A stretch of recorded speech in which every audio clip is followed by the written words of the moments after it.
I can bet you any amount of money.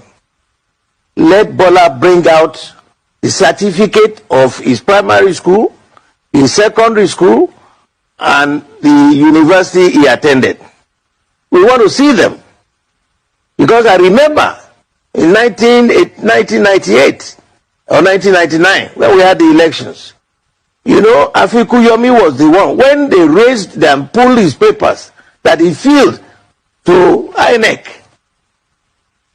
they now asked him to produce all those papers. He said he went to Government College Ibadan and the children home school in Ibadan. We went there, we checked. What year? Where is your certificate? Nothing. When they were going to hoist him, he quickly said that it wasn't him that signed it, it was Afikuyomi that filled it. You know, look, your certificate, if you have genuine certificate, you went to a particular school, you must have friends who, because you won't be the only one in that college. Let's see them. I am shocked that Ogunlewe will be saying this in public. He knows for real that this fellow doesn't have all these certificates, and I'm not hiding it. Let him bring them out. Look, the days of lying and telling a load of bull is over. Completely over. Whatever you have, tell us. If you are for whatever, tell us. Why are you afraid? You must be afraid because you know that people will find out a lot of things that are illegal. That's why. The educated is the best educated. But the real thing that I like always skips is the integrity failure. That's the critical thing. Look, people were not going to break their head. People were not going to go to court.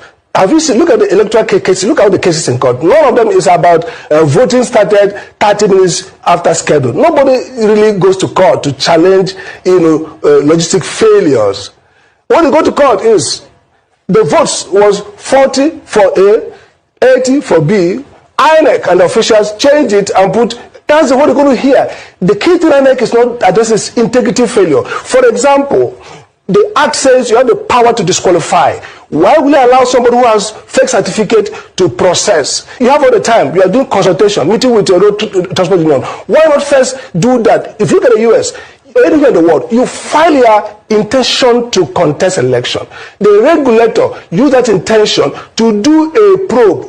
Tell the public. And when people say this person has no qualification or didn't do that, the regulator excludes you.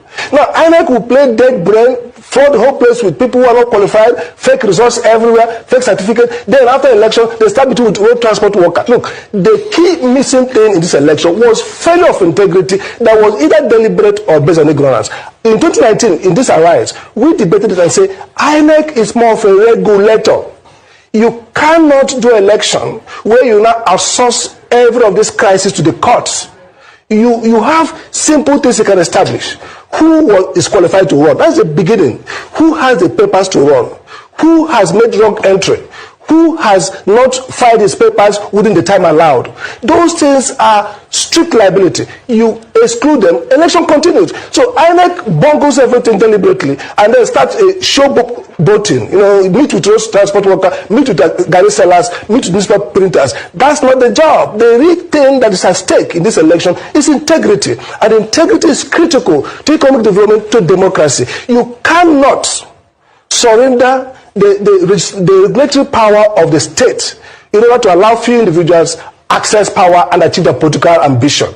The country, at a moment like this, we need clarity. And that's why the courts now have to step in to second-guess INEC, disregard INEC's error, and restate back the integrity of rules, and restate back the constitutional requirement for qualifications and for declarations and for every writing across all the tribunals. We have to save this country. There's what they call the theory of decay. So Jared Diamond of Columbia wrote about it. It's like a slippery slope. A country begins to go down because the elites overlook critical moral failures. That moral clarity is what we need at this point. To say, look, the republic is more important than anybody's political interest. And if we don't do that, we're going to see the rise of of criminal networks. You see judges disappear on the streets. You see now they are trying to force judges to resign in order to create stalemate. We are getting to a dangerous direction, and we need the people to support the court to stand up and save the republic. Are under pressure. See, let me tell you something. Don't be deceived. APC and the tribunal are under pressure. What happened in Gombe is just a tide that is drawing close. First, it was Niger. Now, Gabon. And Tinubu, the president of Nigeria, is the chairman of ECOWAS. I like the idea that just when we thought returning democracy to Niger is the only task for ECOWAS, Gabon has added their own. Now, what is happening is that Africa, particularly West Africa, the people, government of the people, by the people, and for the people are now awake. Imagine a family being in charge of a country for 53 good years. A father leaving the reins of leadership for his son to take over, and the son is trying to go for a third term. There's a limit to which you can push the people. I like the fact that Goodluck Jonathan made a speech admonishing politicians that, look, there's a limit you can push the people. You can push the people so far, but it will get to a point where the people will realize that it is time that they truly own their destiny in their own hand. Let me tell you what has happened in Niger and what has happened in Gabon. It's not even up to what is happening in Nigeria right now. Give me water. Push this here and give me water. It's not even up to what is happening in Nigeria. I'm going to explain. You see, in Nigeria, forget that in Gabon it's a family affair.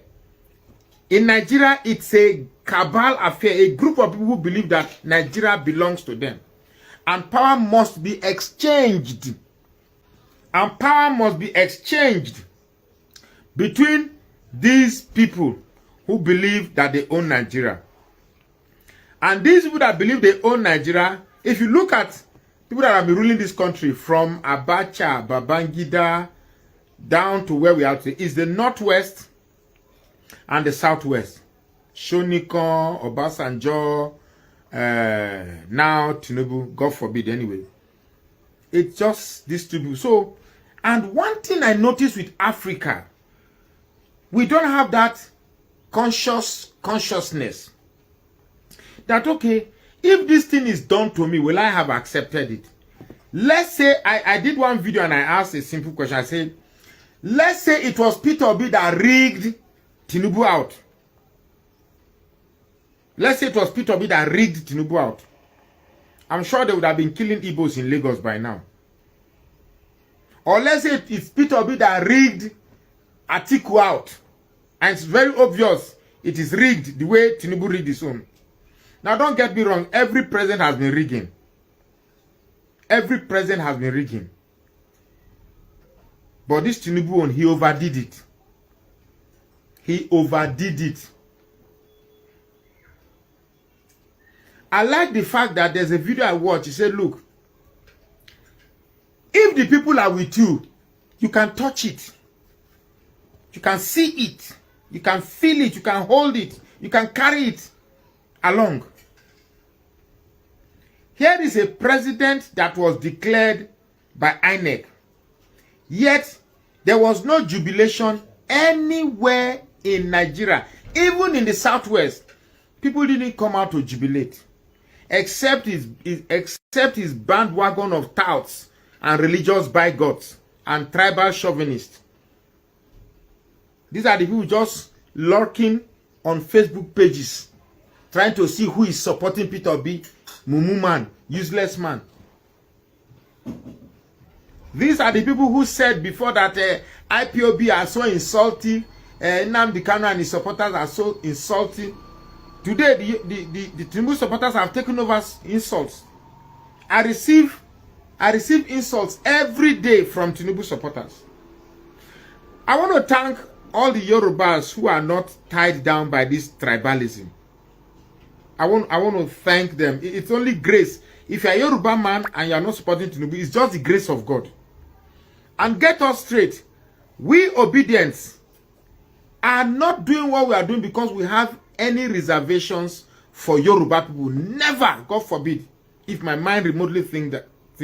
There's a guy who commented on my list that I spend every day insulting Yorubas. I have never insulted Yorubas, and I will never do that.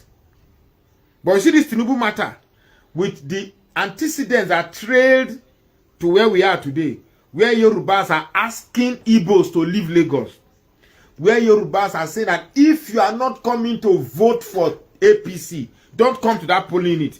That is outright disenfranchisement.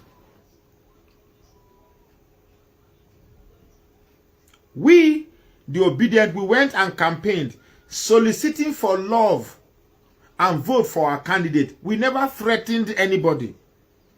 We never threatened what we'll do negatively to you if you do not support Peter Obi. Everything we went out to look for was purely solicitation. We never did anything on, blackmail. We never blackmailed anybody. So what is happening in Gombe, I can tell you that Tinubu, while we are putting all eyes on the judiciary, Tinubu is putting all eyes on the military. It's an awakening. The only reason why our own here in Nigeria may not be swift as that of Gabon, Niger, is because of our religious divide. We still have this Muslim, Christian division, North-South division, Yoruba, Igbo division, Igbo, Fulani division, Arne. So those are things that may probably delay it. But the truth is that the public, the better part. But you should know it is distracting me now. Okay. You should the better part of the majority of Nigerians are disenchanted by this thievery that was done on Nigeria in broad daylight. I like some of the African countries that came to observe. They said they didn't watch and they didn't observe an election, that they observed a heist, a daylight robbery. And that's exactly what it is. Well, I was not in other states, but at least I can speak for Plateau State. In a state where Labour Party got close to 1.2 million, even though it was way more than that, it was way more than that. But the one that was officially recorded by the state was 1.2 million. Only for us to wake up in the morning and we saw that APC about 300, Labour Party that Peter Obi didn't even beat Labour Party up to by 100,000.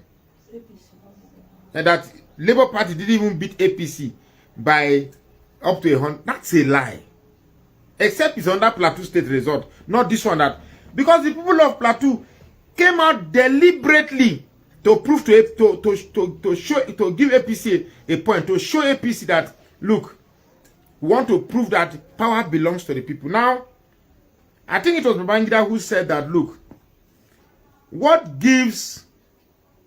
motivates coup is when military senses the disenchantment of the people. No military will take over from a president that everybody likes. No military coup will overthrow a constitutionally elected government that people are happy with. It's not possible. No military will do that. Now, when you see a country that a man, the problem with Africa is that our mind structure does not give room or space for other people. The moment you see Africans in power, they want to hold on to it, totem, everybody, because power is sweet. Especially in Africa, the position of the president in Africa is stronger than the... See, what the president in Africa feels about power is bigger and stronger than what the president of America feels. Because no matter how much you are, whether president you are, one is sitting at us can say Trump can insult Trump. You say Trump is an arse and then HOLE. But here, once somebody is in power, he uses the instrument of power to shut everybody down. African presidents don't like criticism. I'm even surprised why Tinubu have not shut down Facebook or shut down social media, because I had predicted that's what's going to do next. And it's still not too late. Maybe it's because of the pressure on him on this legitimacy thing. Maybe that's why he has not done so. I was thinking by now he would start arresting bloggers and locking them up. Maybe it's because of the legitimacy thing. If you see anybody supporting Tinubu, they are either of the reason for tribalism or the reason for religion. Those are the two people. Those are the two types of supporters he has. But those who want a truly better Nigeria will never choose Tinubu. Even if supporting Tinubu and with all these glaring controversies around him, now only don't be president before. Now only him don't be president before. With all these glaring controversies, you still believe he's your Jagaban. Just now, when I was coming from where I was relaxing, and we're gisting, because anyway, everybody's a politician now, everybody's a lawyer, everybody is a tribunal judge. So I was telling the guy, I said, look, when they caught Ekwere Madu with the organ transfer case, and it was found that he was guilty of what, even before the pronouncement of the judgment, every Igbo man condemned him. At least 90% of Igbos condemned him. Because what is bad is bad. Why are Yorubas not condemning Tinubu? Why are many Yorubas, this one not be some, why are many Yorubas not condemning Tinubu? So what if Nigeria is an Islamic state? How does it benefit you? The status of your religion does not reflect the ability of your intelligence.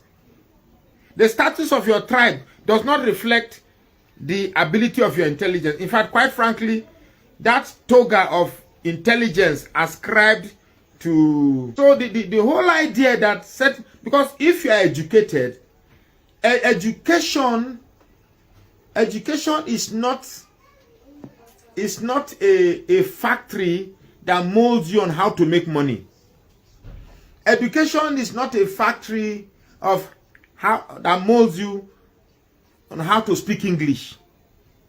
Education is a mold that shapes your mind to be rational, to view life's variables and then make a rational conclusion, because you now have a better understanding of life's variables. Now, these life variables could be associated with accounting, could be associated with medicine, could be associated with microbiology, could be associated with history, economics, pharmacy, whatever you do, because you now have a better understanding of life's variable. That's what education does. So you might be educated but not have money. You might be educated and have money, but you're not intelligent. So, which is it? The truth is that Tinubu and his gang should be careful, because what they are planting, what they are not planting, let me use another word, the chemicals they are mixing in the lab, what they are mixing up, I don't think I don't think they can imagine the type of explosion they are fabricating in the lab. So I don't think they understand what they are preparing for the future. All these statistics that Tinubu is solid in 3 months, suddenly you've reduced unemployment by a whopping 30-something percent. Look, there's a limit to which you can sell lies. If you are buying drugs today, they say, no worry, now so the drug you do, you go still a feel sweat. You go soon well, no worry. You go headache, and I saw when you come, you also get small headache, but you go soon go. There's a limit to which you can tell lies. Eventually, I will know that these drugs I'm taking are not efficacious. So, the whole lifestyle of APC since the day they came in has been propaganda and lies. Their chief engineer of lies was Lai Mohammed. Now there's a limit. Nigerians are wiser.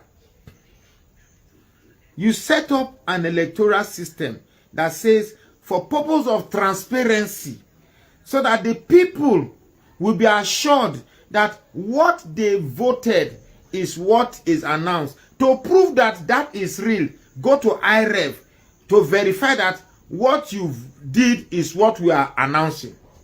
But then you shut off IREV because you want to do what is bad.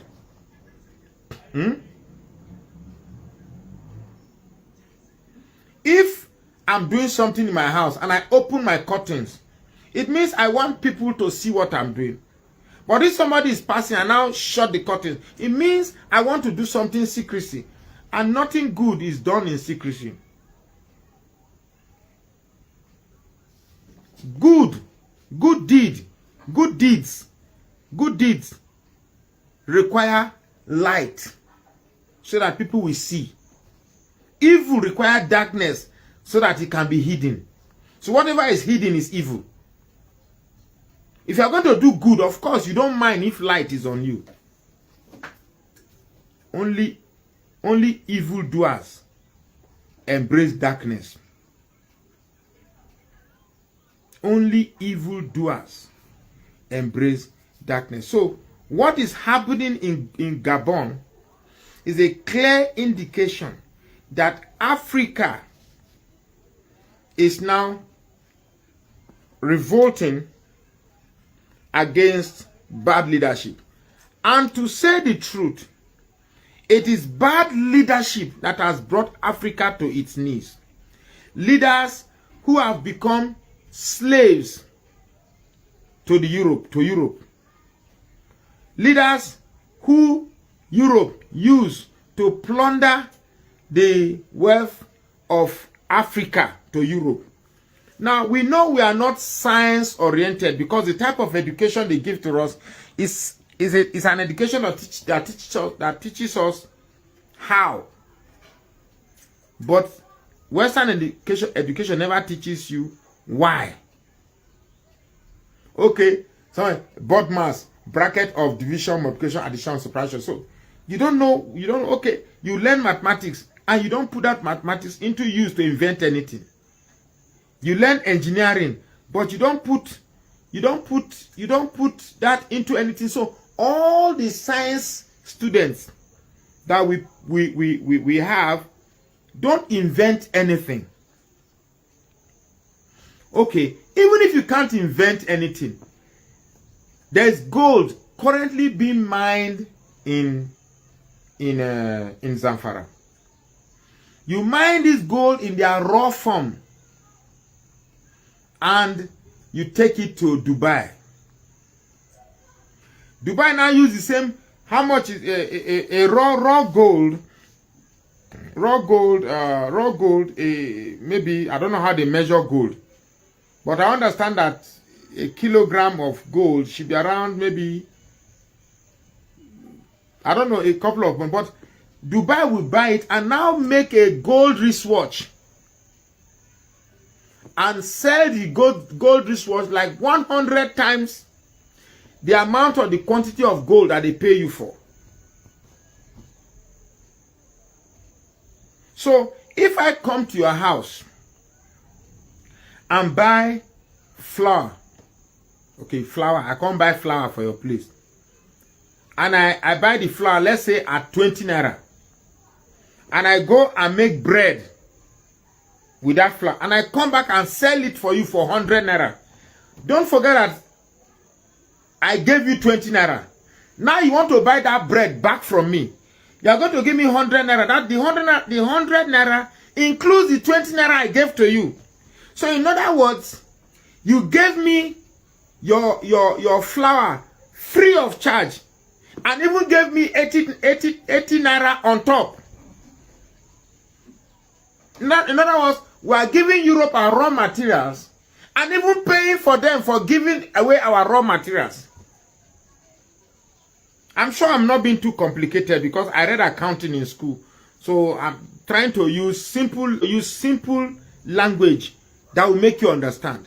So Africa is actually giving out their resources out and pay for giving out these resources. Let me give you another example that you immediately understand. Now, we are exporting our crude oil.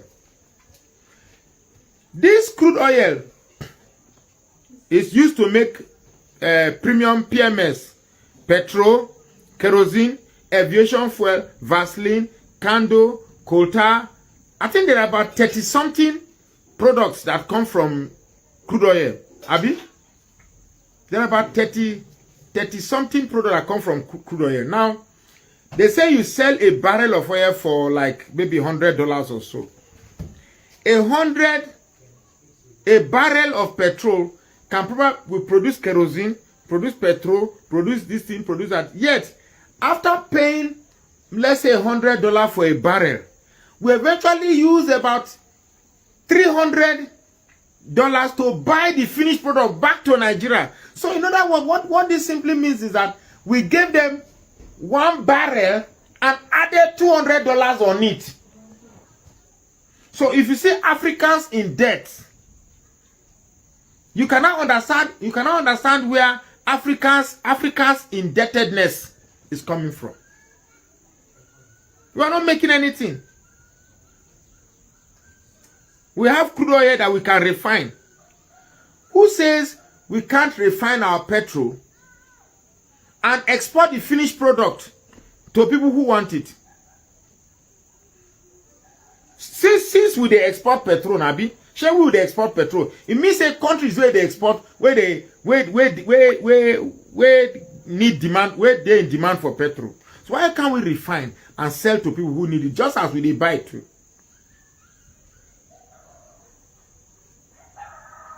So the truth here is this.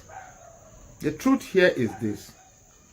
Africa needs to wake up and be in charge of their resources. Not selling. I'm not even saying be in charge of your resources and sell the raw product. Why can't we invent? Doesn't mean that God deposited these raw materials for us to be given to Europe. Imagine France refusing to evacuate their ambassador from Niger. Imagine the audacity. Because if the ambassador leaves, it will be like to understand that Africa needs to be in charge of their resources. And being in charge of these resources is not selling it in the raw form and then buying back the finished product. That's not what I'm saying. We can do one of two things, since we may not be that science, even though we can do what the Europe is, we can do what scientists are doing. Africa needs to start thinking of using their own resources to produce what they need. Imagine Innocent Motors. Innocent Motors is here in Nigeria. But because of sentiments, na motor in Yamarine, an Igbo man will not want to buy, a Hausa man will not want to buy Innocent Motor because it's an Igbo car. A Yoruba man will not want to buy Innocent Motor because it's an Igbo car. How can we ever develop with this type of mentality, oh God? How can we ever develop? Then because of the hatred you have for Igbo, you rather go and buy Chinese car, Toyota. Transferring very important resources that we need, because you have to change your money to the dollar before you buy it. And it's whatever they tell you that is the value of your dollar to the naira that you have to give them. But imagine if Ghana or Gabon or Senegal wants to buy innocent motor. You have to tell them what amount of their money is equivalent to our own naira. And if that continues over time, your naira begin to appreciate. No amount of policy you will put that will make the naira appreciate in value. Naira appreciating is not policy. It's not policy. Okay, bank, bring your own down. Do this, do that. Parallel market, blah. Your naira can never appreciate if people do not seek for your currency to buy products made from your country. Your currency can only appreciate when people begin to seek for your product, and by seeking for your product, they want to buy it with your currency. And when they buy it with your currency, you're not telling Aluko, 300 of my own currency will be 40 of your own. That way, plus and minus, your currency begins to appreciate. So all these Tinubu economists, agbadonomics, that is just deceiving you that he's an economist. He know economy anyway. He don't know nothing. No know nothing. No know nothing at all. It's just that some of us, with the type of academics we are not in the right place to showcase what we have. We're not in the right place. Imagine somebody with two credit, they screen them to become a minister. We have Nigerians who have made computers. We have Nigerians working in NASA. But if that scientist is an Igbo man, say no, if you put Igbo man, go make bomb, come scatter us. No, we don't go give Igbo. I don't know if you drive Igbo man car. Innocent and Igbo man car. And do you know that innocent motor, the so strong. If you touch the panel, if you see, and the designs are very fine, but yet you will not buy innocent motor because it's an Igbo car. And these leaders, these so-called politicians that fans the embers of division, are those that we suffer, we still love to choose. You see people coming to a social media, Peter Obi can never be president.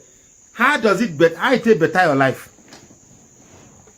How it better your life? You find out that when they make like that, because from English, you say you don't even go school. Now tout, maybe you go park, load 5 people, make 500 per day. Yet 90 talk pass. We see what is in Nigeria apart from political greed. There's this tribal greed. Let me tell you, if Yorubas, some of these Yoruba politicians, if they can be ruling this country over and over, and we will just be crying, complaining, they don't mind. They don't mind to be ruling and hand over to their brother, Are you aware that Mobile filling station? Are you aware that mobile filling station is not existent? It's not in existence again. It's a rumor. I'm not sure. But I'm told that it's Tinubu's son, Sheyi, that owns it. I'm told that it's Tinubu's son that owns it. In case you've noticed now, if you know anywhere that is mobile filling station, go and check. It is now NNPC. It is now NNPC. Varo. The filling station is Wando, eh? Yes. Okay, it's Wando. Okay, it's Wando. Sorry, it's Wando, yeah. From Mobile to Wando. It's Wando. But Wando now, Obasanjo get them before. Obasanjo and Otedolana then get Wando. Okay. I don't know, but I know that something is going on there, Sha. That's not even the purpose. So, if we have gold in Zamfara, yet we cannot set up factories to convert our raw materials to shiny wristwatches, shiny jewelries, and sell to Europe. Why must we take our raw materials to Europe, then Europe will convert it, and then come back to sell it to us and demand more than what they bought it from us? leaving us in a situation where it's almost like we are giving you our raw materials and giving you money for it. And because we don't have the money, what we are giving you is practically what we borrowed from you, leaving Africa more in indebtedness. I wish this is supposed to be a lecture I should be giving in big audience like a co-hotel or Transcorp Hilton, not on Facebook. This lecture is bigger than Facebook lecture. But that's life for you. In fact, whether we, rather than think about the future, what is Nigeria in 100 years time? What is Africa in 200 years time? Would they say, yeah, Igbo man, no Muslim, no Christian, no things that we never add to our value as Africans. Now we will carry proof for head. It's just a pity. Real pity.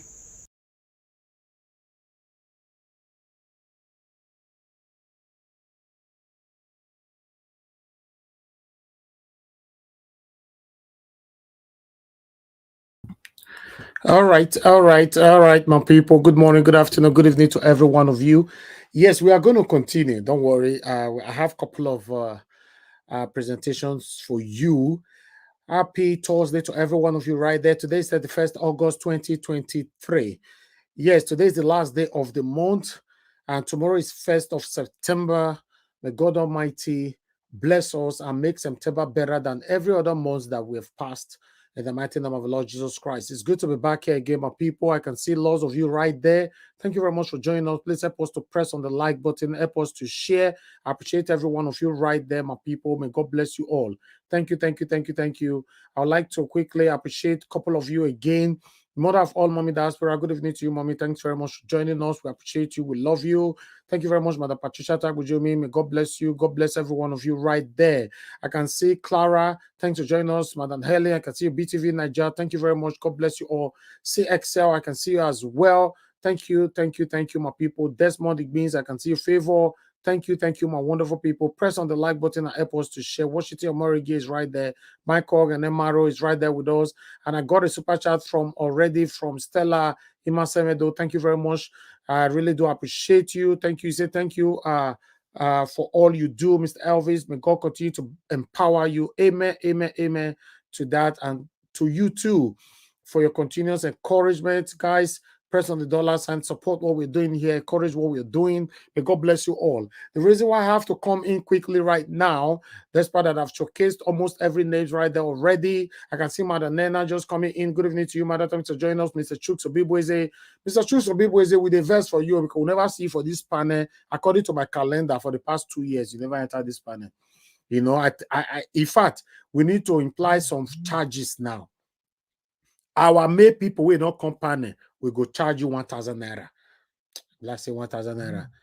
Maybe 500 naira will charge you. You need to be charged. Thank you very much, my people. I appreciate every one of you right there. Thank you. Top notch. I can see you as well. PTV Nigeria, once again, thanks very much for doing a wonderful job right there on the comment section. May God bless you. Thank you. OC. Flash 47. Good evening to every one of you. The reason why I have to come in, because that was Oraka right there. Mr. Oraka, may God bless you. You're doing a wonderful job, and I'm one of those people that is really, really proud of you. You'll be very, very vocal throughout this journey till now, and you are in Nigeria right there with them. You know, so I want to applaud you. I want to let you know, that's part I say this privately. I got to say it, you know, publicly as well, that I'm one of the people that is really, really proud of you. Mr. Araka mentioned Innocent Motors. He said, and I quote, Yoruba people will not want to patronize Innocent Motors because Naibo person get them. Why the Hausa people wouldn't want to patronize Innocent Motors because Naibo people get them? Then he can't raise up his hand, can't say, God, how did we end here? You know why he raised up his hand? Some of you might not understand. It means that we are the one hindering our own blessings. We are the one hindering ourselves in the name of supporting the person that is from our village. We are destroying our future. Ethnicism have destroyed Nigeria more than 80%, if I'm not mistaken. Just because, say, not be Yoruba man get Innocent Motto, I not get what they use and they do. No be our own sama, I not get what they use now they do. It's just like me today. Maybe because say I not be Igbo man, I'll say no, I'm not gonna support Peter Obi. I'm happy. If nobody is proud of me, I'm proud of myself. I dedicated myself, my platform, and many other Edo people all over the world. I know some other people there. I know which I talk. Yes, we have lots of Yoruba people supporting Peter Obi and all that, but I'm talking about myself. You can still talk about yourself. I'm saying that I dedicated my platform myself for an Igbo man to become a president of the Federal Republic of Nigeria. So it's just like when you are lying to yourself, you will know, right? Like you are lying to yourself. It will now look like you are deceiving yourself. We are the biggest problems of ourselves in Nigeria because ethnicism have hindered us to that extent that we cannot patronize ourselves anymore. It's just like in the UK, like they say many, many years ago, even before I was born, I'm not sure, but I know say as I grow up for UK, I can't realize say that method have changed. If you want to submit your CV this time, they don't allow you to put where you are from anymore. Just put your name Elvis. That's it. Maybe, for example, now your surname is Elvis Davis. Just put it like that. Not talk where you come from. Just say, if you're sitting in London, just put say London. Not put and say, I'm in Nigeria, this is that, I was born in Benin City. Not put all those things. Let your employer, because they say many, many decades ago, when they see your CV and they get to understand that you are from so specific region or country, they're not going to call you for interview at all. I don't know whether some of you, some of you that live in UK understand what I'm talking about today. So they won't call you at all for interview because they don't already know, say you be African, for example, or you be Asian. They'll just say, or Jamaica, anyone. They'll say, no. This one not the come. But the way the UK can't do them decades ago, because we are part of the beneficiaries. We can be say we to apply for job, it just is they'll call you. So once they don't see you, if they not be one take you, your appearance will not determine if they will take you. If only the racism is not too high. It's just like you're going for an interview. You got to dress well, right? You need to smell good. That one is very, very important because for UK, where they get interview in a small room, you not go feel pollute everywhere. Bath, use deodorant, use better perfume. Make your interviewer they look you say, this person I be not like black. Oh, this guy, I go give him this job. But some of you now, if na 9 a.m. be your interview, you wake up around 8. Hey, interview today. Oh, God, I don't let you. You don't remember to brush. Now, so you go take jump enter road. You they go interview. If they don't give you the job and you say, no, that man are racist. No, it cannot always be like that. So now, let's come back to Nigeria. This is the same problem that is affecting us now in Nigeria.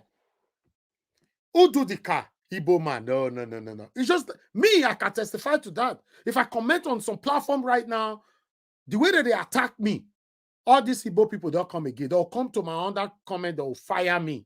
Then they call me Igbo man. Guess what? In most cases, I click on these people insulting me. I go to their page. I get to see that you go even if you click person page for Instagram, even though people are living fake life, you know who they suffer now. You know who they suffer. You know who they do well. You must know who they live fake life. You go still know. They are not hard to know. The kind of people who not gather day your Instagram first, wait till they see you with. So I check their Instagram and get to know that, wow, this person so will insult me now. No, say, there's every possibility, say, he just insult a helper. 1. And 2, he also insulted his future. Come on, guys. Come on. We can't continue like this. It's not nice. Some motor supposed to be the official car for the Nigerian government. Every government, all the state governments. What will they use? I know say some yeah people that way they listen to me now. Don't be everybody way they look me now, be good people. Some day way be satanic people they listen to me now. They find out that they watch person pass. They go disagree with me now. Say why? Why? For example, now see car where we can go by that day.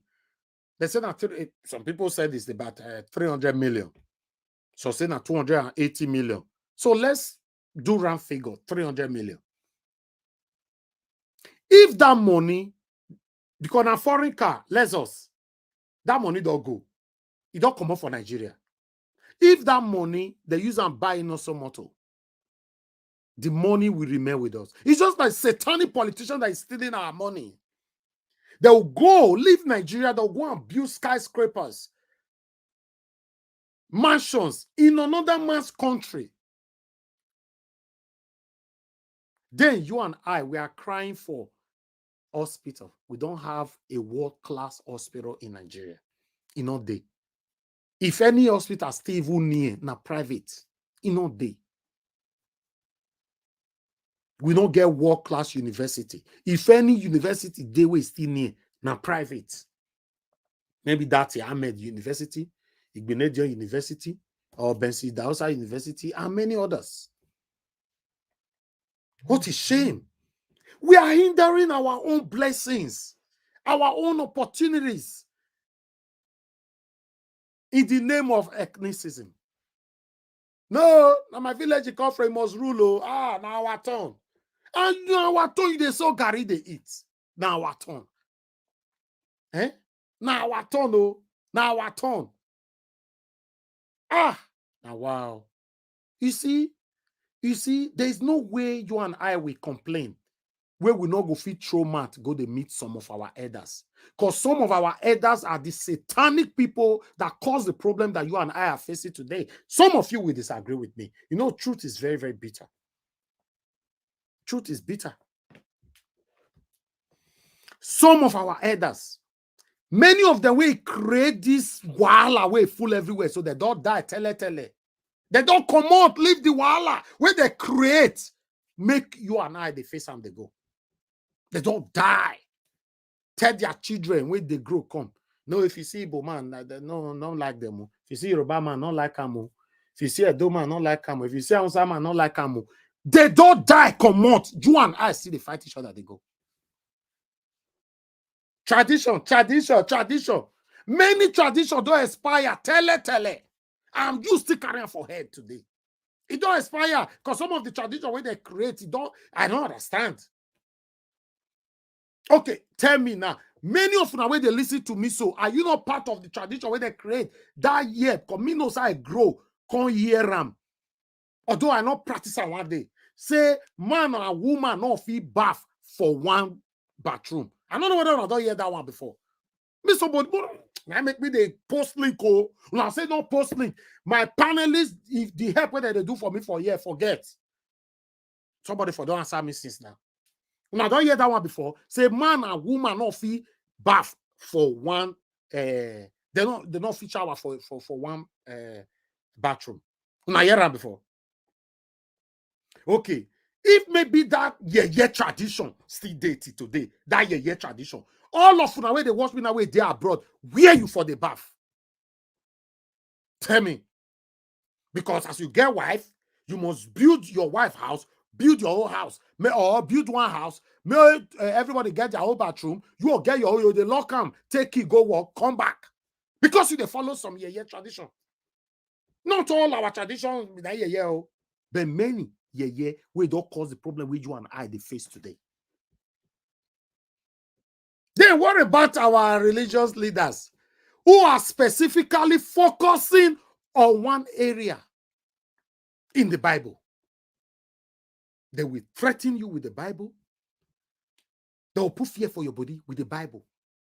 Give a provocative offering for God, for that this table will be better for you. Somebody say amen right there. You now, you not get provocative offering.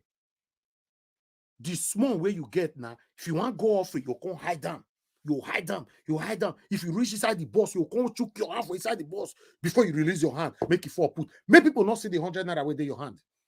Because they shame. You don't want me anybody see the 100 naira we carry come. We rise.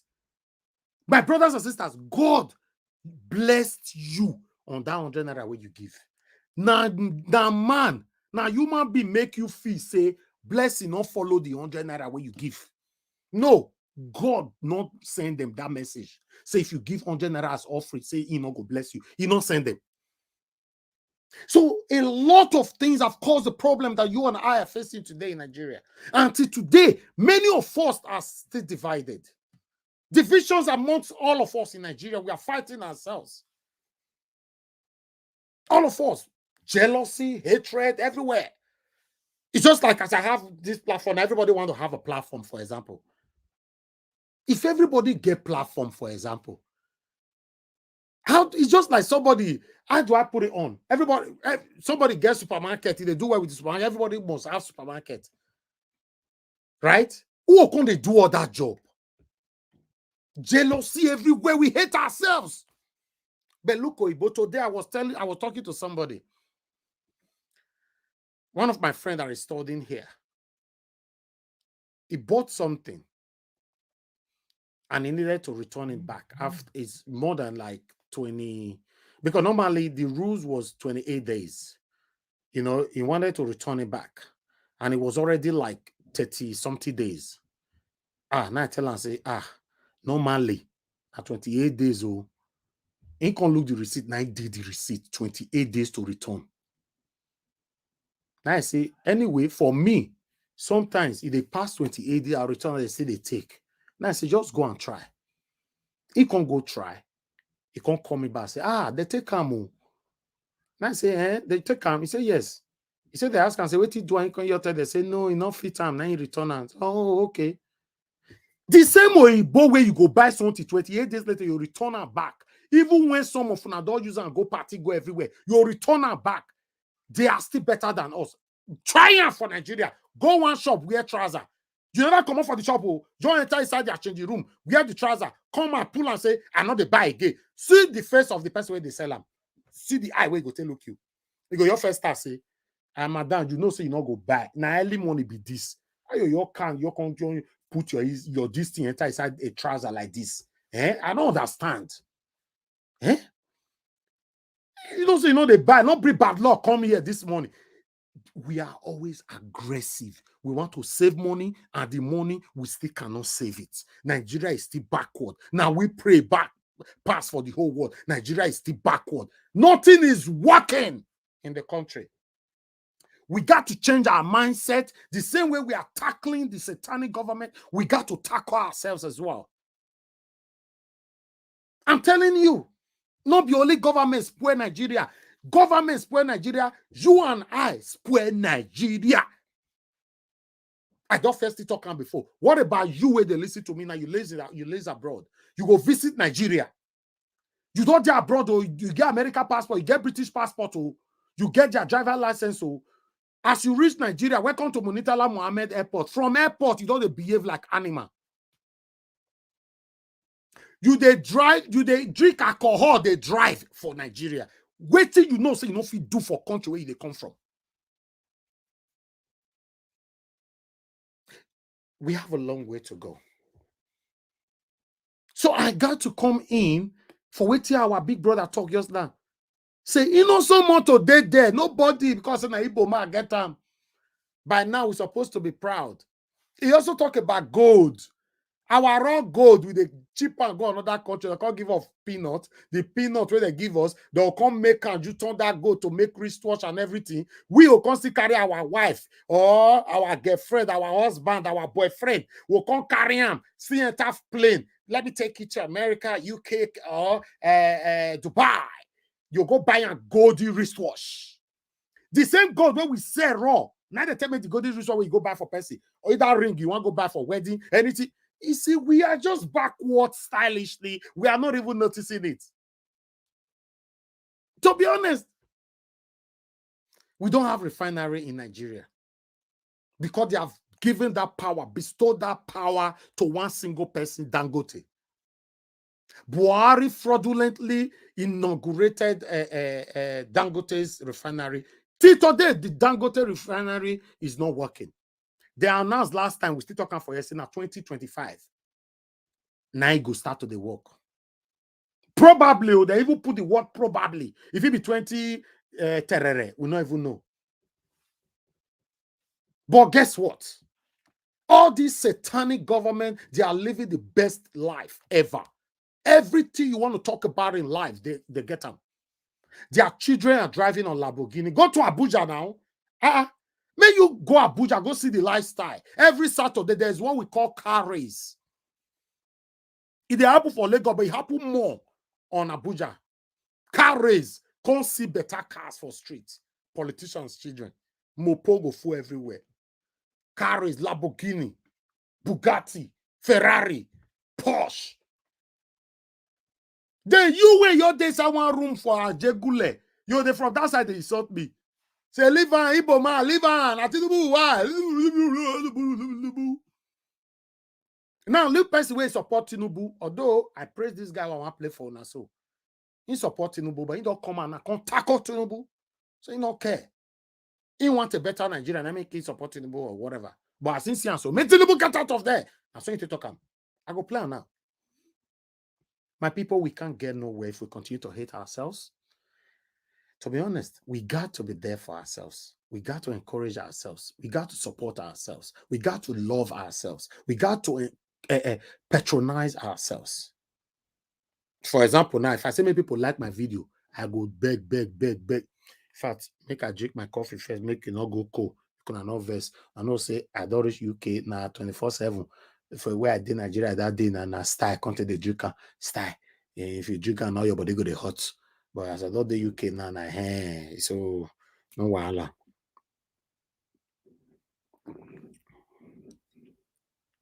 God bless you, now, my people. I appreciate every one of you. I look forward to talking to you guys here. Let's do what is right. That's what I stand for, though. To be honest, that's what I stand for. Let's do what is right. Before I would play this video, there was a day I was coming from Nigeria. I think that was 5 years ago. I can't remember the year, but I know it's about 5, 6, 7 years ago. Coming from Nigeria, and I carried some food stuff. There was this immigration man that saw my bag, and he said, go let me pass, make I drop money. He can't give me one book. He give me one book like that. Say this book, make I. Now that form, you can't say that form actually carry the food you are carrying and everything. Take it and do that and all blah blah blah blah blah. I can't do them. On that form, they still put price. I don't know whether if our government is aware of this form. They can't put price of 4,000 naira. Maybe 4,000 or 3,000 naira. They put them for there. You must pay that money for you to take food out of Nigeria. For me, 3,000, 4,000 is nothing. That's not a problem. In fact, filling them the form and everything was already giving me stress. I just do and say, okay, no problem, make I pay my 3,000 naira. The man say, no, say food when me carry, say it's not possible for me to pay 3,000 naira. Say money why I go pay na 48,000 naira. The immigration. I say, why? He said, no, because I'm carrying a lot of food. Now I say, no, I can't pay 48,000 naira. Then he just say, Oga, make you wait for here. Next. Then there was a woman in my back. I was a bit confused. The woman in my back, then he attended to that woman. Then he wanted to call on the other man. I said, no! Stop there! What did they happen for here? I'm saying Monitola Mohammed Airport in Lagos. I created sin. When I say sin, a proper sin. I was yelling. I was shouting. Everywhere we're echoing. Every other Nigerians that's traveling back, many of them see say person. Say Nigerians, we are good with that. When one person don't take the lead, everybody go join up.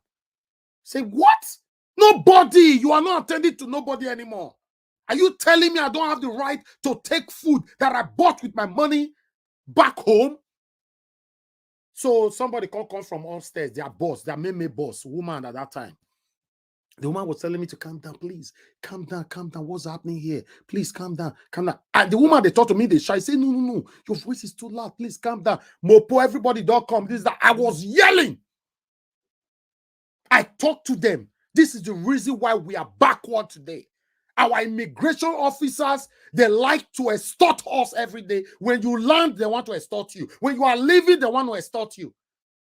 Now, I don't know what I'm talking. Express, now they attend to me. Then they can't attend to everybody free without even taking money from them anymore. Then, lastly, when I was also coming to Nigeria one day like that, this one is, I think this one was just last year, yeah.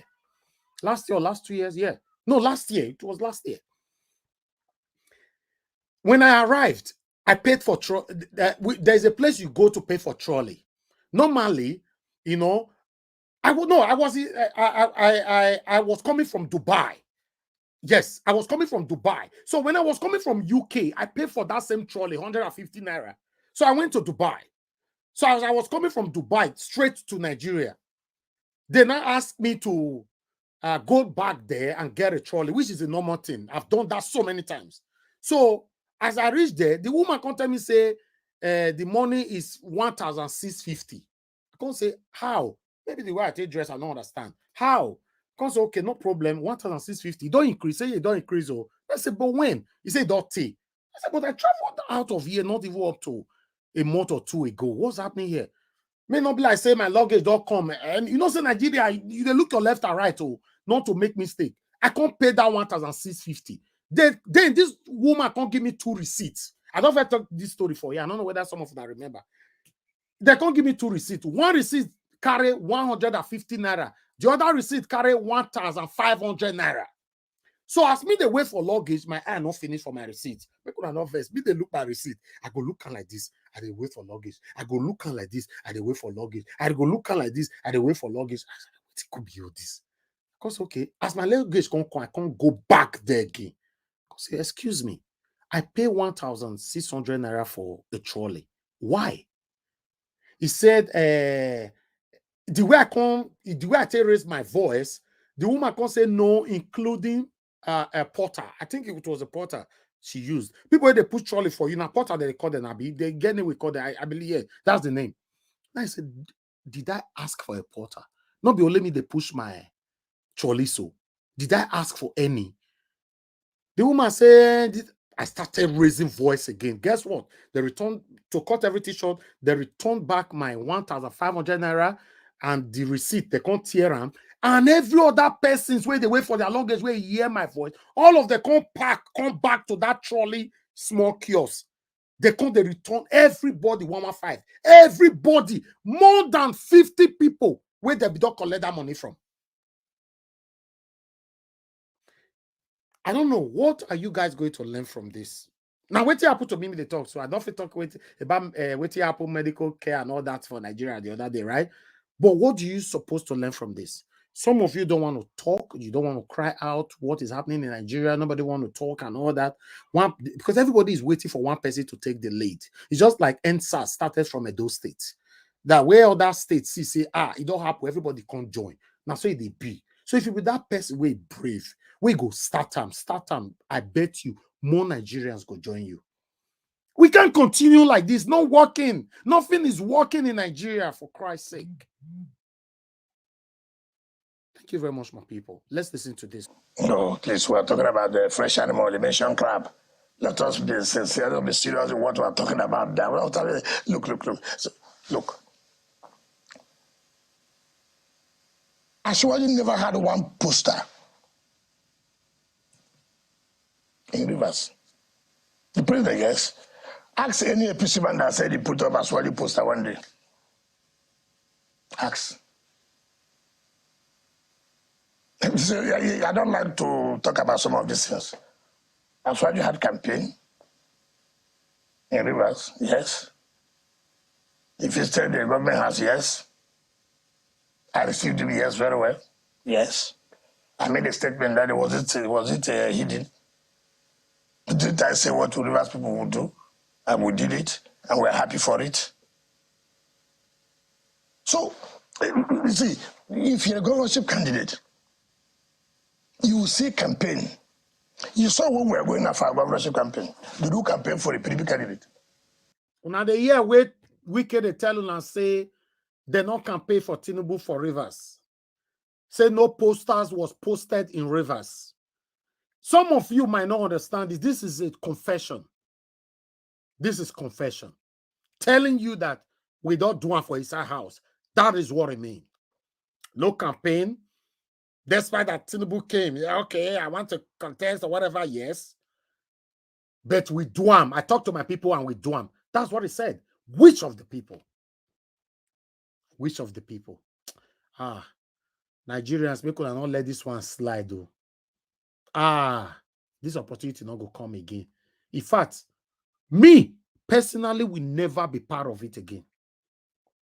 Because I put it all. I'm telling you guys, me personally, I will not be part of it again. And I pray Peter Obi make it not be part of it again.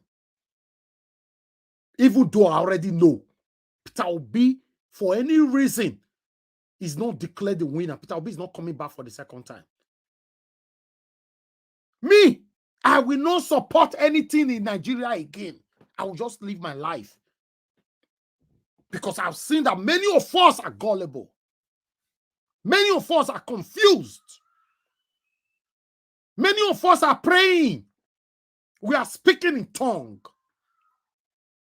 for things to change. Before you were born, the same elders that put you and I where we are today, they were speaking in tongue.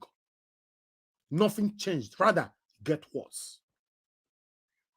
Now you are also speaking in tongue. And you are speaking in the same tongue. You hide for another man's country. You don't call Nigeria, may come to speak in tongue for the same Nigeria. You hide on a white man's land. It is from there they speak in God. God go do it. God go do it. Many of us are hypocrites. Many of us are hypocrites. A lot of things is wrong in this country, Nigeria. A lot is wrong. Nothing is working. Nothing is working.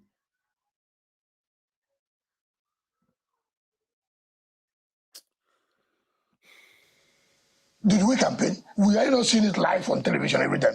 Did we have our views? We said at the appropriate time, we'll vote for equity. We'll vote for fairness.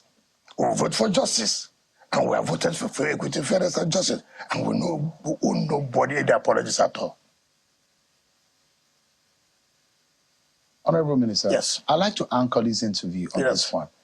A lot of suffering is in the land. There is economic hardship in Nigeria. The situation is dire. Yeah. This government has also said that things are bad. Yes. What would you tell Nigerians? What would you tell Nigerians today as regarding the situation of the country and the kind of hope that they have let me tell you. for their future? Yes, let me tell you. You know, this country must learn very well. I've never seen a country that believes in miracle. Nigeria believes so much in miracle.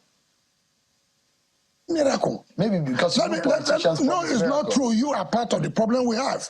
Let me tell you, when I mean you, I'm not saying you are sure. See, Christian, in a way they speak in tongue. See, that they mock una. See, the same politician when they pray, see, me they mock una. So I believe in miracle. Remember, say, what did they wrote to me and Moshik Fetokam? Say, until Nigerians start to stone us, we will not stop stealing. I don't know whether many of you remember that video. Wrote to me and Meshi, he talked that word. Indirectly, wicked the mock una now. Una way hide for another white man country. From there, they speak in tongue. Make Nigeria better. You don't stay for inside the Nigeria, make you suffer with them. We are deceiving ourselves. Now, let me tell you something. I have just miracle. Maybe because no, it's not true. You are part of the problem we have. Let me tell you, when I mean you, I'm not saying you are sharing. Now, let me tell you something. I have just told you here the problems we have in the city. That it requires hard decisions to be taken. That those who believe that maybe Peter Obi would have probably taken better decision. I don't want social media issue here. Peter Obi was a president. I don't want social. Of the Labour Party. I don't want to discuss social media issues. I don't want this popularity. People talk about social media. I don't like that. Peter Obi, please. I want reality on ground. I don't discuss those. Can you imagine? Can you imagine?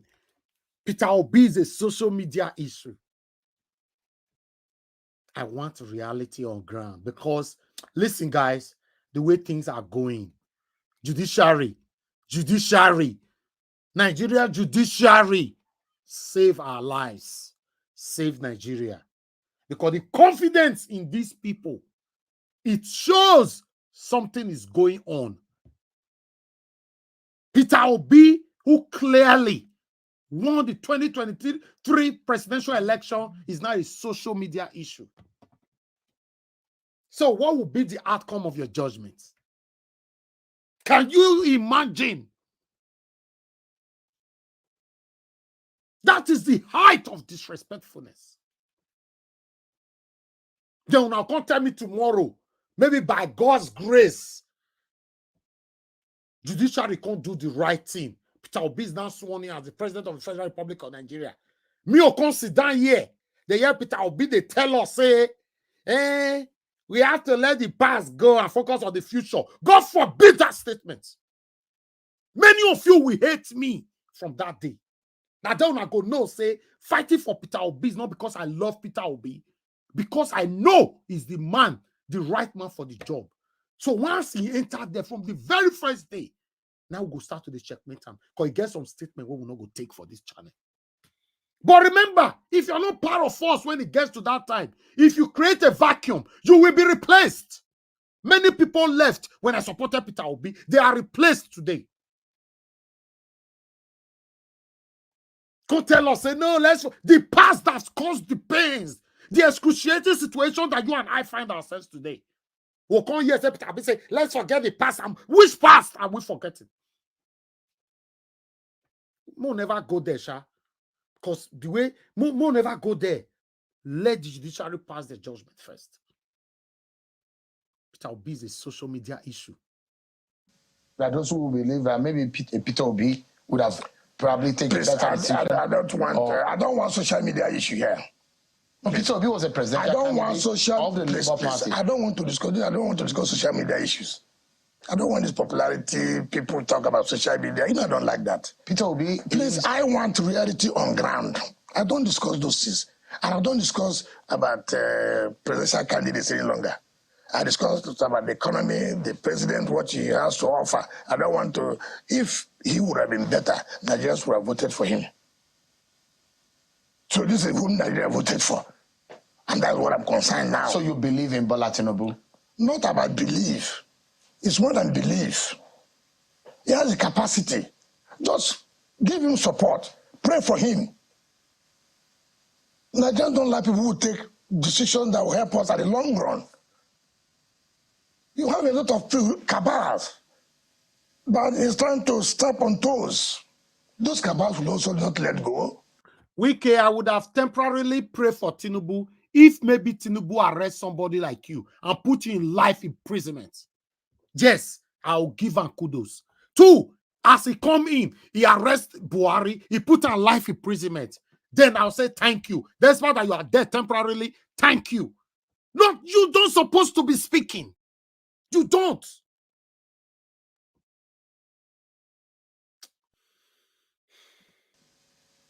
They will do everything. They will set crisis unions here and there. That's how you see fight in political things like this. So don't think that all these people, no. Look. You were here. Nigerians suffered under a central bank government. What happened? Cash. People died. So many things happened. Who in Nigeria did we die?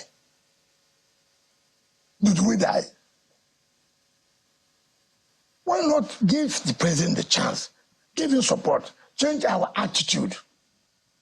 Our mindset. So in case you guys are not aware on that last statement, because the reason why they shook man for this thing, because some people go watch this thing like movie, they're not going to understand anything for there. Now, few people, they understand what this man, this satanic APC people, they talk. The message where you're saying now be say, if judiciary pass the message, he pass their judgment in their favor, heaven not go fall. You hear that just now? Say, did Nigerians die for waiting apple before? So it still means, say, even though this one see apple, they don't go, don't think the apple. If they do any other, they collect, everybody go enter house. They don't see una finish now. I don't feel say they see me finish because me, I feel choose I'm not going to enter Nigeria in the next 20 years. I'm not going to miss anything. It's the truth. I love my country. But if they say they want to capture around with Boko Haram and the insecurity, impunity, and every satanic activity, then I'll go live on for now. Now, see finish now be this. See Sheun now. Sheun was not see Sheun is surprised. When I say he laugh with and throughout. Sheun he did not even allow Sheun to speak.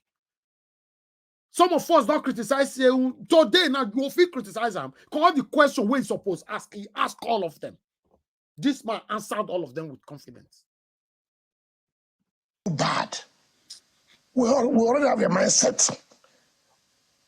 A decision the man takes, you have those who go to social media, they pay them, and go to social media. No, President did that. I am here. The only person I look to, first of all, God Almighty, the only person I ask is the president. Is he happy what I'm doing? He's my boss. He appointed me. He tells me, he set my agenda. Nobody set my agenda. He gave me the template. This is what I want in Abuja. And I'm going to carry out that to the letter. Well, that's our conversation with Mr. Nyesom Wike, the FCT minister and former governor of Rivers State. That's how much of that interview that we can take. All right, guys. Thank you very much. I appreciate every one of you. I see one or two comments earlier on, somebody saying that why are we playing this video? Come on, nobody should come here and be questioning me while I'm playing video. I spend time to do my research and I bring video here. Every video that I brought here all means a lot. All. Nobody should come here and be saying, why are you playing this video? Don't play this video. Come on. Should show some respect and encouragement. Nobody should come here and be discouraging people here. But your poor video, you never know what the person want to talk. Why are we playing this video? Now, okay, more they play Peter will be every day, 7 days a week. The things that is affecting you in Nigeria, you are not interested. I believe now you're supposed to apologize now. If you know you're in that category, after you've listened to the rubbish will come out from that video. You think so? You're the come on air, your press button, your come on air. Hello, everybody, come on and come on, talk. We do the time where most time when they sleep, we are watching videos. We are following everything, doing research to bring everything here accurately for you. Please, sometimes nobody should discourage us here. I don't like that word. Somebody also did it 3 days ago. I'm posting out a link. Please join us on the panel if you want to talk about what we've presented so far. We still have 1 or 2 articles to present, but I want my people to be on the panel. God bless every one of you. Good morning, good afternoon, good evening to you all. I'm very, very angry. To be honest, I'm very, very angry. I'm very, very, very angry. I don't know why, because to me, I don't have confidence for judiciary. I'm sorry, I don't. I don't have confidence. I don't trust these people. I don't tell them right front. I don't trust judiciary. I don't trust these people. I don't. They got to prove me wrong. They have to. I don't trust these people. Except they prove me wrong. And I worship them forever like my God.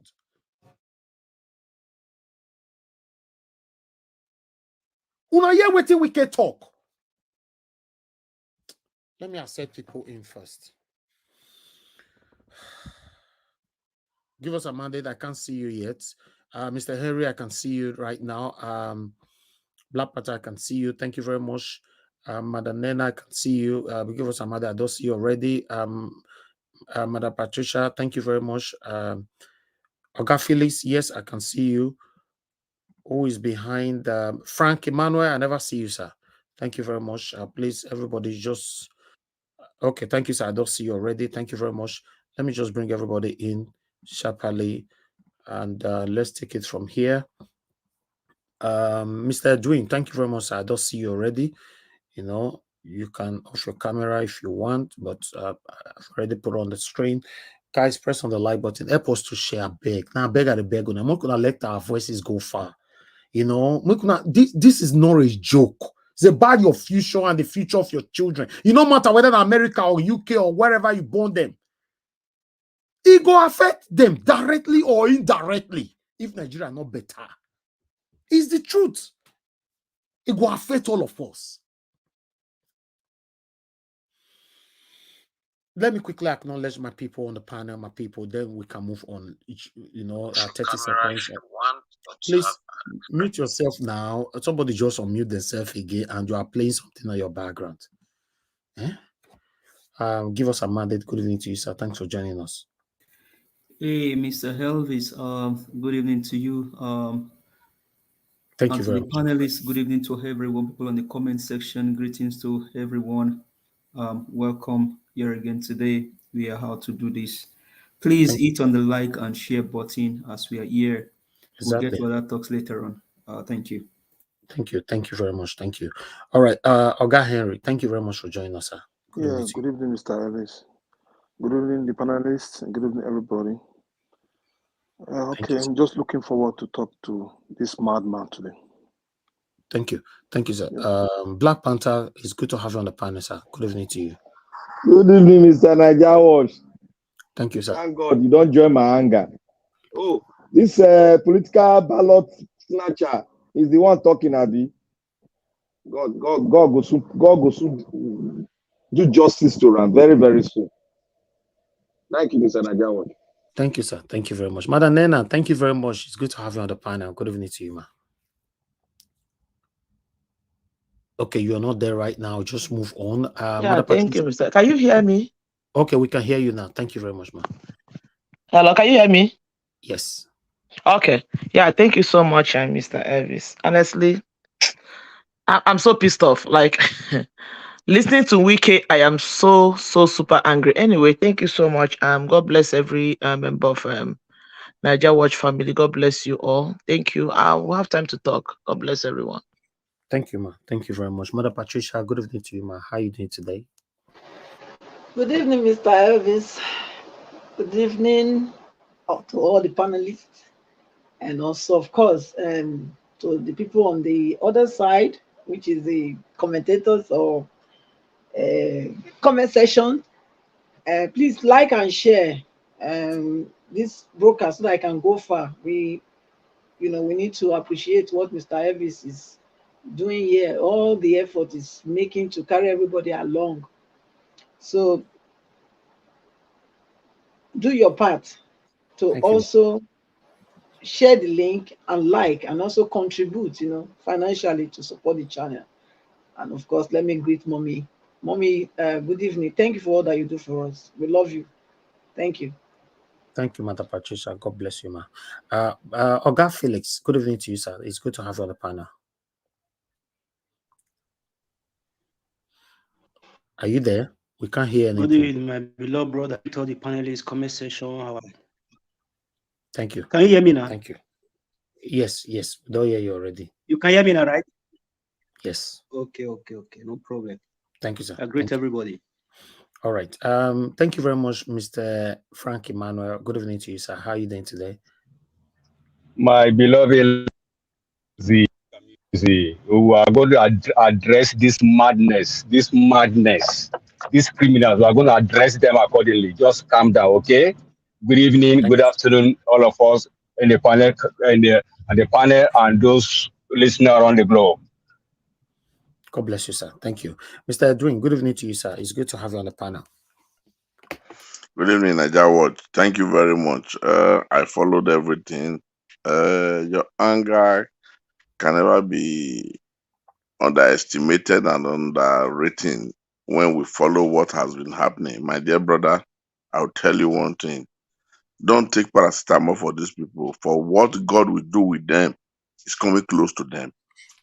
Don't take extra paracetamol because of them, because they don't watch it. Thank you see, this type of a man. Anyway, like Dino Melaye, I've told him, this man have alcohol syndrome. So if it's the way he's talking now, what is different from a drunkard? So that is what you should think. What's different from a drunkard from what you saw and what you just listened to him? What was coming out of him? What's different from a drunkard? The attitude of a drunkard. But we will see it that he's trying to parabolate and then brag. But that for me, I have seen it from the other way around. That this is not a true nature of a man that is giving this kind of responsibility that is said to be given to him. So that, please, Elvis, calm down. You've done noble. And so let's take it from there. Thank you very much. God bless you, sir. Thank you very much for your continuous encouragement. Mr. Joseph Wonzo, it's good to have you on the panel, sir. Good evening to you. Mr. Joseph, you need to unmute yourself. Oh, sorry. Okay, I can hear you now. Go ahead. Good evening, panelists. Good evening, the commentators. It's good to hear from you once again, and then I hope God will help us achieve our objectives and aim. Thank you. Thank you, sir. Thank you very much. Thank you, everybody, for joining us today. Let me quickly take on this. Yes, we don't get another one right now. So this one, yes, when I saw this news today, I was very, very happy. Let me quickly take on one or two paragraphs right here. The Court of Appeal on Thursday granted the Labour Party LP governorship candidate in Delta State, Ken Pella, approved to return to the Delta State Election Tribunal to continue his petition against Governor Sheriff Ogbori. Daily Post records that the tribunal had dismissed LP petition against Governor Sheriff on the ground that he abandoned his pre-hearing. Not satisfying by the ruling, Pella took the matter to Court of Appeal in Abuja, where he contested the election tribunal's decision. Okay, that means the process is still ongoing, though. Okay, with the appeal judgment, Ken Pella will return to the tribunal panel sitting in Delta State to continue his case. Meanwhile, the victory at the appeal court does not imply that Ken Pella has been declared the winner of the March 28th gubernatorial election in the state. Recalls that the Independent National Electoral Commission INEC had announced that Ogbero won the governorship election with a total 360,238 votes to defeat his closest opponent, Owe Omo Agege of. You see, these people always know what they are doing. They'll go and put Labour Party on third, you know.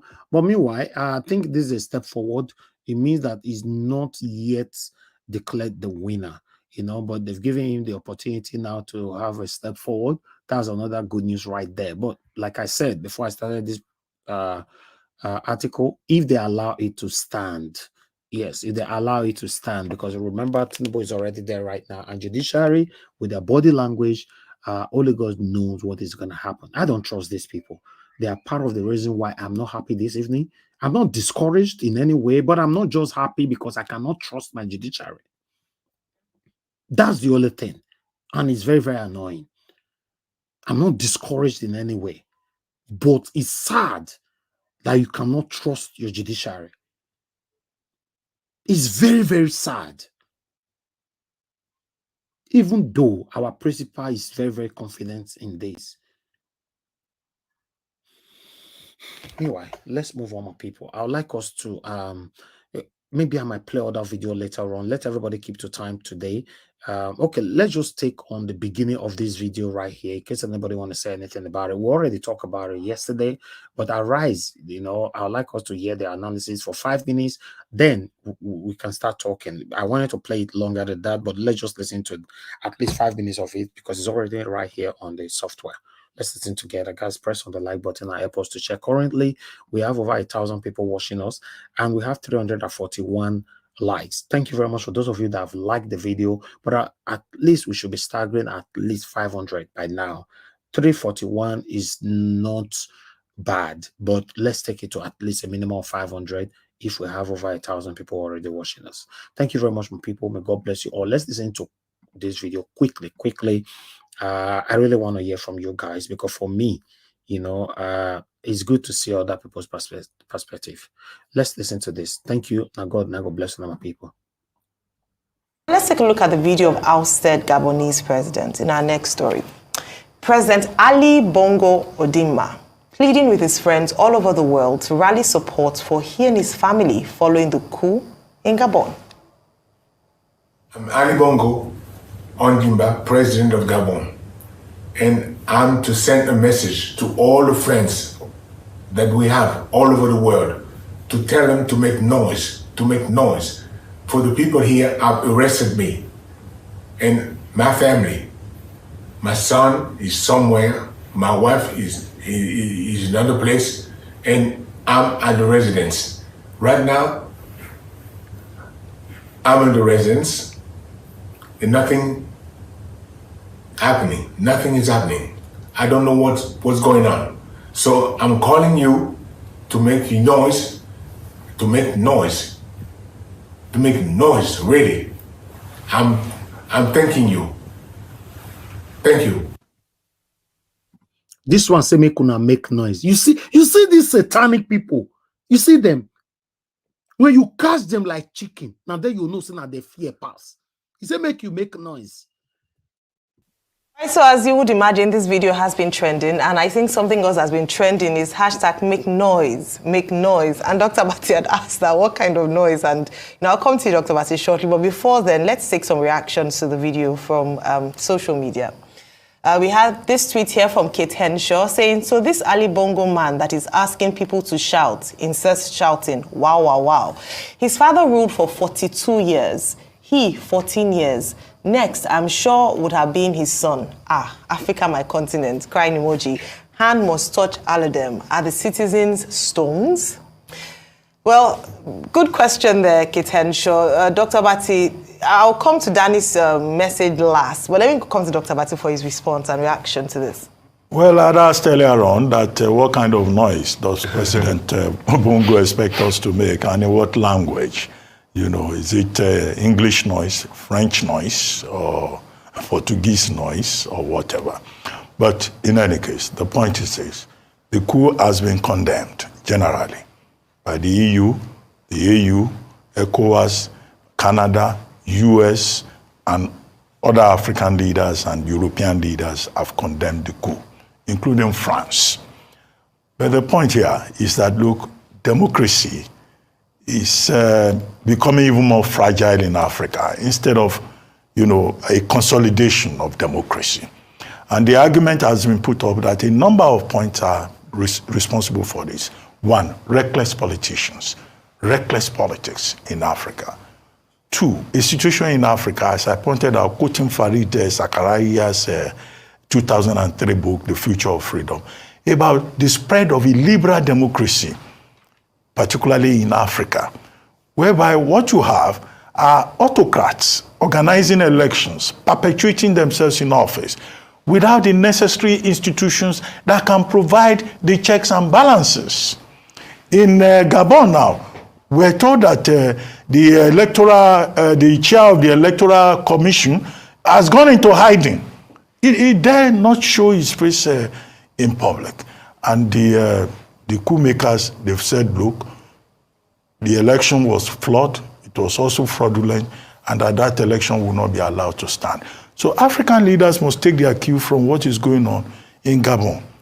Here, specifically, the major issue that the coup makers are focusing on is the election, through which Bongo Odimba had given himself, as you would say, perhaps, a third term. He's been in power since 2009. 2009 to 2016. In 2016, the elections were very controversial. He had his way. Then this time around again in 2023, he wants to stay for an additional 7 years. His father spent 41 years there. He has spent 14 years. He wants another 7 years. So this is why we talk about this sit-tight syndrome in Africa. And earlier on, I'd given a list of some of the leaders in Africa that have stayed for almost forever. I have not mentioned Isaias Afewerki of Eritrea. He too has been there for about 37 years. These people in a country of that has other people. Look at Gabon. Gabon has 40 ethnic groups, although the population is just about 2.4 million as of the last census. Now then one family will sit on top of that country for 50 years. 2/3 of the population is in poverty. Gabon is oil rich, but the people are not enjoying the benefits. Gabon has manganese. Gabon has one of the richest biodiversities in Africa. Gorillas, big elephants, national parks. The people are not getting anything from it. And that is why we saw the people jubilating. Yes. on the streets. They are saying that, look, we are tired of dynasty. And it is instructive that the coup makers have not just arrested Bongo Dimba's son, they have even accused his son of treason. High treason. To prevent a situation whereby Omar Bongo Sr. will rule for 41 years, then Ali Bongo will be removed, and then the next thing, another Bongo Odimba will take over.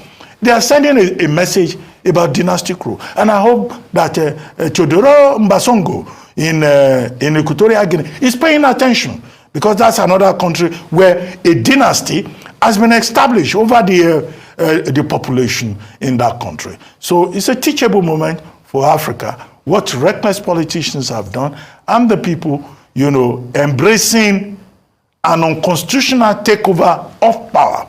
We saw people jubilating in Niger too. We have seen them again jubilating in Gabon.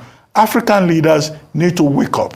If you give the people good governance, you provide leadership, you allow democracy to work, maybe we will not have this reversal of the democratic order that we've been witnessing across Central Africa and in other parts of West Africa. So sad, such a rich country, yet the people are impoverished. Talking about that video where people, that's Gabonese, were on the streets rejoicing following the coup, we have that video. Can we just show that video shortly? Just to see what people were saying, the expressions of people just expressing joy and actually hugging or thanking the soldiers, men in uniform, for this coup. But is coup the way out? You know,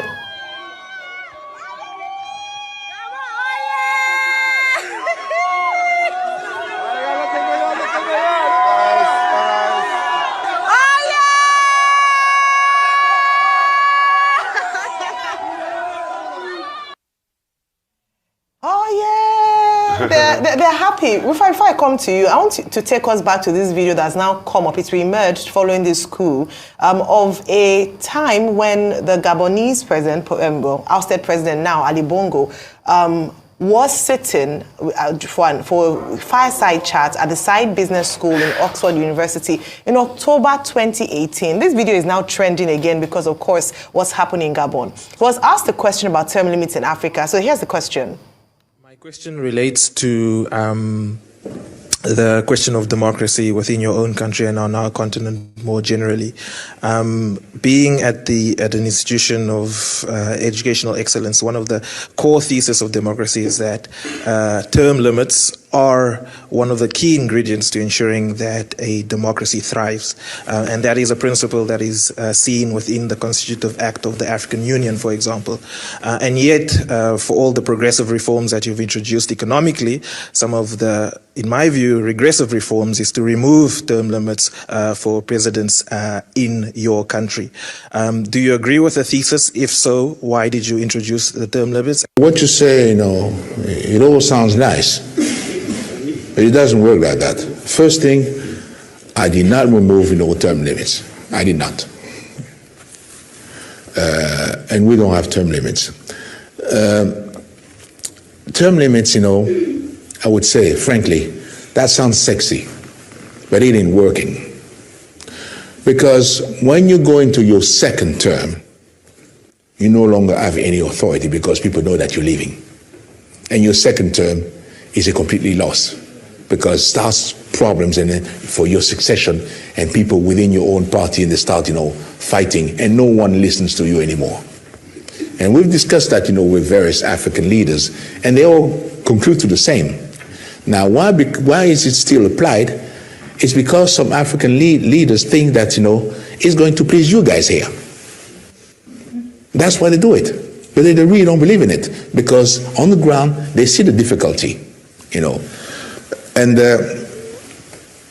so I don't believe that, term limits, improve, the democracy. I don't believe in that.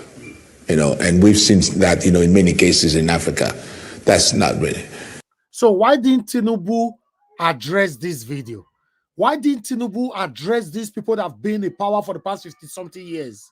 You see, these people, they know what they are doing to us. You need a certain time to apply your program. And that's not done, in a country where you have term limits. For instance, once you're elected, if you're completely new, the first 2 years are going to be kind of bumpy for you to apply, and start applying your policy.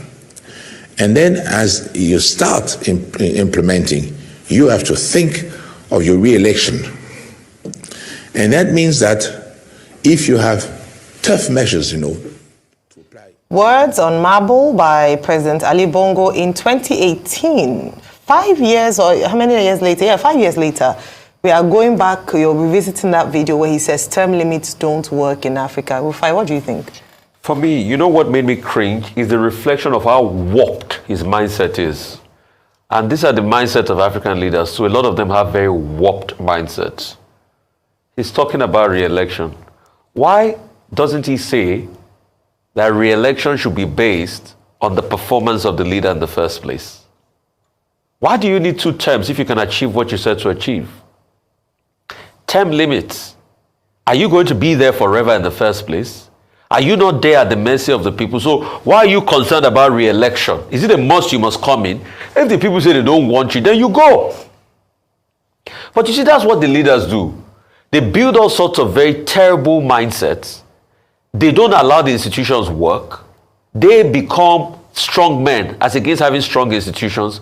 So they suppress everybody possible and they want to perpetuate themselves in power. And that's why you are having all these coups going on. I mean, while Dr. Bati was talking about the leaders that perpetrated them, another man is close to him, the Sasun Geso. Yeah. Our too has been around for a while. The Yedema family too has been around for. What did he want to do in 14 years? He kept on rigging and putting himself in power and doing all sorts. Now you're saying term limit ain't sexy. Who sent him American things? Anyway, by the way, he's also a musician. He released a track record in the 70s. He tried to do funk and blues. Term limit ain't sexy. My brother, term limit is sexy. It's lovely. It's great. That's why we have a democracy. The greatest power should be with the people. And that's why the people should come out and like Thomas Sankara and say, "Abba" with all these leaders. Can you imagine the effrontery to justify it? And he's doing Barry White's voice. Term limit ain't sexy.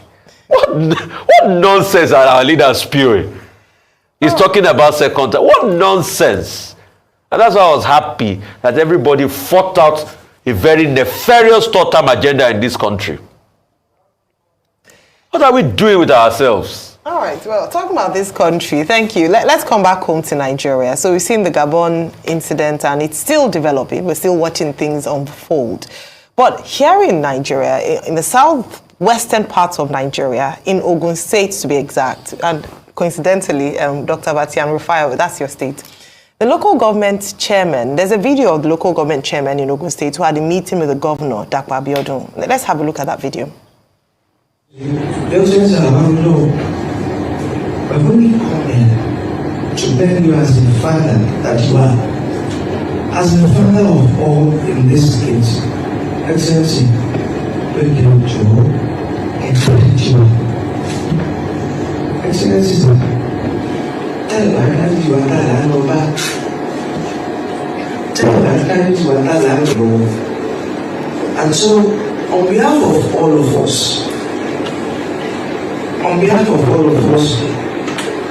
I'm taking this apology. I'm particular on behalf of one year again, Your Excellency.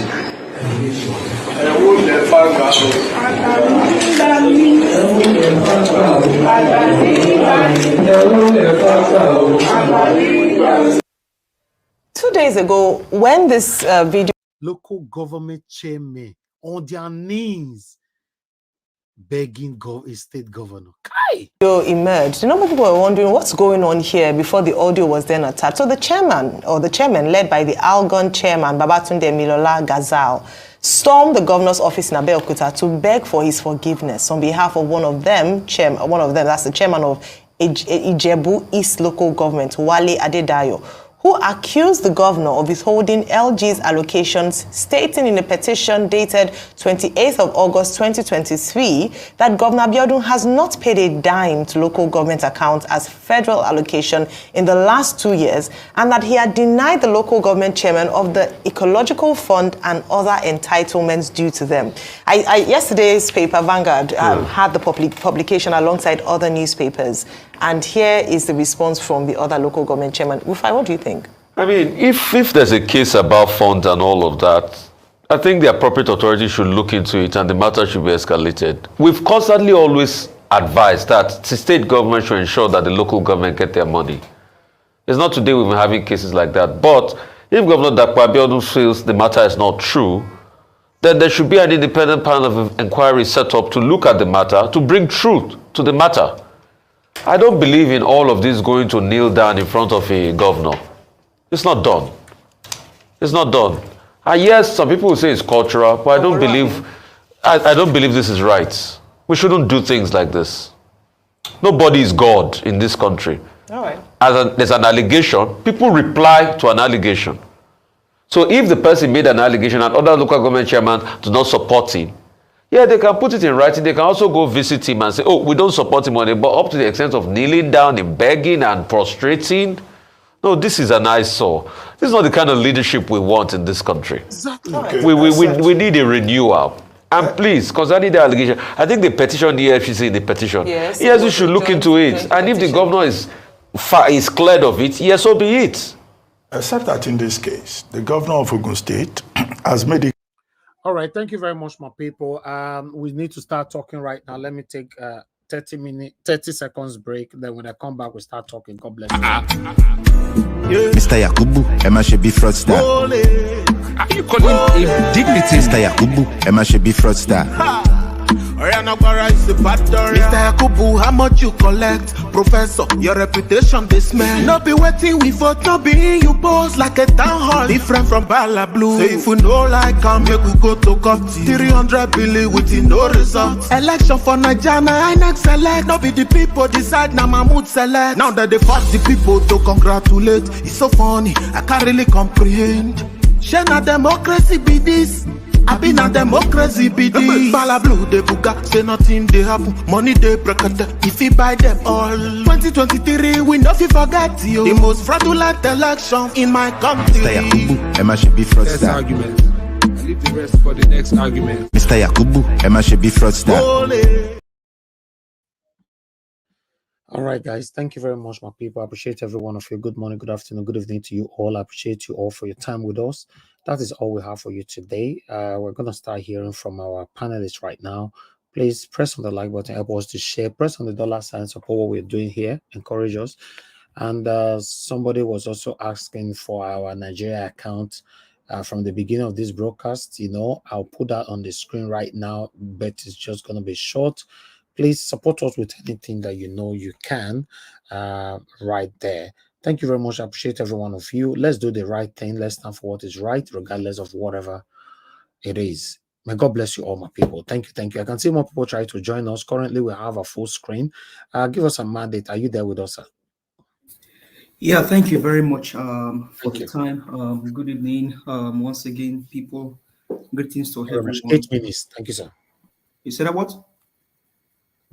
8 minutes. 8 minutes, sir. Okay.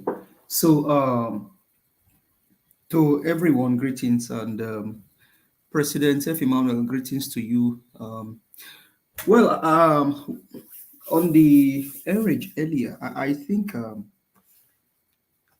I just want to address the issue of Wiki, and because I overheard you talking about people saying that is a video necessary, and I think I put personally in the comment section, Wiki is trying to get public opinion.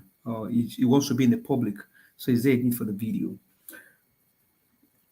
The question is, what will Wike say again that should surprise Nigerians? What will Wike do again that is more dire, that is more heartbreaking than what he did during the election? What will Wike do again? What kind of card will he throw again that will throw Nigerians off other than what he did during the election? You know, one thing is when people lack dignity, when people don't have a conscience, when they cannot speak truth to power, they quickly want to get in the eyes of the public so they can get momentum or get bandwidth or get mileage. And so for me, I feel and I believe that Wike should not be given such a mileage, because if at this time, with what Wike did during the election, it's not behind bars, and the people in River State could not do anything could not do anything for him, I think probably Nigerians are waiting for judiciary to now see if they want to unleash their frustration on these politicians, or they want to probably fold their hands and then continue with life. Because for me, I don't think there's anything that Wike has done that he can do again that will be surprising to me. It just basically tell you that, oh, we own the system, we own everything, and there is nothing that anybody can do. And it just told you that PDP governors also wrote to the one that was selected by Mahmoud Yakub for them to get ministerial nomination and things like that. That tells you that these people are just working together in cahoots. The only difference now is because there is now somebody that Nigerians, both home and abroad, all over the places, voted for, with Mr. Peter Gregory Obi. That is the only difference here, and that's what people are waiting for at the judiciary, to see how the judiciary will go. But to what Wike will say and what Wike will do that will surprise Nigerians, I don't think there should be any. Wike sent somebody to go into somebody's house to go explode dynamite. They caught one of them, right? That one that was even caught, we don't know if that guy was spied or that guy is alive. Wike did not say anything about it. Wike was a man that actually, during the election, we saw what he did in River State. And Wike saying that there is no poster of Tinubu in River State during the election was a lie. There was Tinubu's poster in River State. Then how come they have a candidate in APC? Tonye Cole. I'm only surprised that guy is not that guy is not in court. Maybe they've warned him that if you dare go to court, you're gonna smell your butt. But to me, Wike is in the list of the people that if judiciary did not do the right thing, it should be one of the first people, the very first people in the front line that Nigerians should deal with. Everybody's enraged now, both home and abroad. People are pissed off. People are pissed off. So for me, hey, Wike, ain't nothing you're gonna say again that's gonna make me feel any otherwise. I know who you are. We've seen you. And so don't even think that Sheung is there. Probably Sheung, I mean, these guys, they know what before Sheung went to his office, it's a phone call. Hey, Sheung, can you come interview me in my office? And don't be surprised if you pay for that interview, just to be in the eyes of the public and to make the statement that they want him to make. So for me, we can keep deceiving yourself. Keep deceiving yourself. Keep fooling yourself. Keep doing the evil that you know how to do. But the time has come for you guys. The time has come. The time has really come for you guys. Wike, Bajabia Mole, Deli Alake, Goswil Akpabiole, all of you guys, including your ringleader, the drug dealer, Tinubu, you guys continue to do what? Continue. We are only waiting for judiciary. The only thing that we are waiting for now is judiciary. And so even judiciary is saying that 16th of September will be the judgment day. They said they debunked that news. But give us a day. Don't give us September 16 because you can't just do that. You cannot do that. Nigerians are enraged. What is happening in Gabon? I am one of those Nigerians that wish that something similar can happen in Nigeria. But I put a caveat: after judiciary, if they don't declare Peter Obi as a president, then what happened in Gabon and Niger should be the next step in Nigeria. because we cannot continue as a nation this way. Gabon, we just analyzed yesterday, Gabon is about 2.4 million people. The alarm mass is not as big as what we have in some local government in Nigeria. They decided their own destiny in their own hands, with their own hands. People, I've never seen a place where military will take over and then people are rejoicing. And that is what you get when you bring in anarchy, when you bring in evil, when you don't have empathy. Okay, so to what Wike was saying with Shea, do you feel any empathy in his statements? It's even mocking Nigerians and even mocking the people that are Christians, that have taken Christianity as a religion, because Christianity is not a religion, it's a way of life. But he has also told them that Nigerians believe too much in miracle. We can just slap you on your face. We can just throw, he just slapped you on your face. And so to me, there ain't nothing Wike is going to do again that's going to get me anything. No, he only came out to make a statement. The only way we can counter his statement is to wait for judiciary. Judiciary, you are the only people that Nigerians are waiting for. Both home and abroad and all over the world. Even African neighboring countries are waiting on you. And I constantly ask you, Yoruba proverb says that when will you crease your crease? You have taken after more than 20 days after this whole case. When do you want to crease your crease and decide the judgment? Because it's obvious that Peter Obi won this election. Now let me go to Oraka. Oraka, wonderful submission, wonderful statement. But also when we're making our submissions and then our statements, let's try and then not model everything together.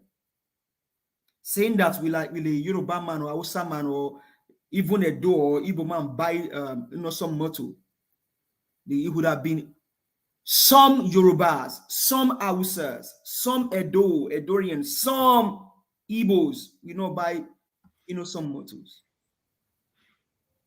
Because you can't put all of us in the same box. We're different people. As much as we have evil Yoruba people, we also have evil Igbo people and evil Edo people. We have evil Hausa people. Come here every day to come make statement, not because I'm fooling myself. I stand for my own conscience.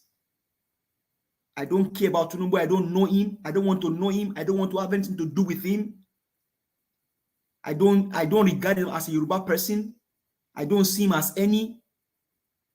So when you're making your statement, please let's not put both the evil and the good together in one box. No. Because I bet you some Igbos also will not buy some mottos. But am I making excuses for them? No. I'm not making excuses for them. We're only saying that as much as we have the evil apparition that Mahmoud Yakub cahoots together with, and some other politician from other region of the country supported this evil. The hopeless Unzodima. Round up, sir. Doing the evil is doing against LP. All of those nonsense should be brought, should be tamed. So it's high time, and to arise, you guys need to speak, make statements.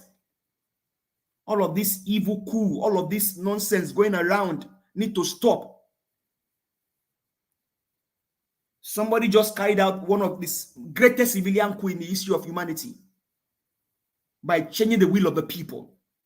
So let's stop this nonsense. Judiciary, we're looking on you. Do the right thing. Thank you.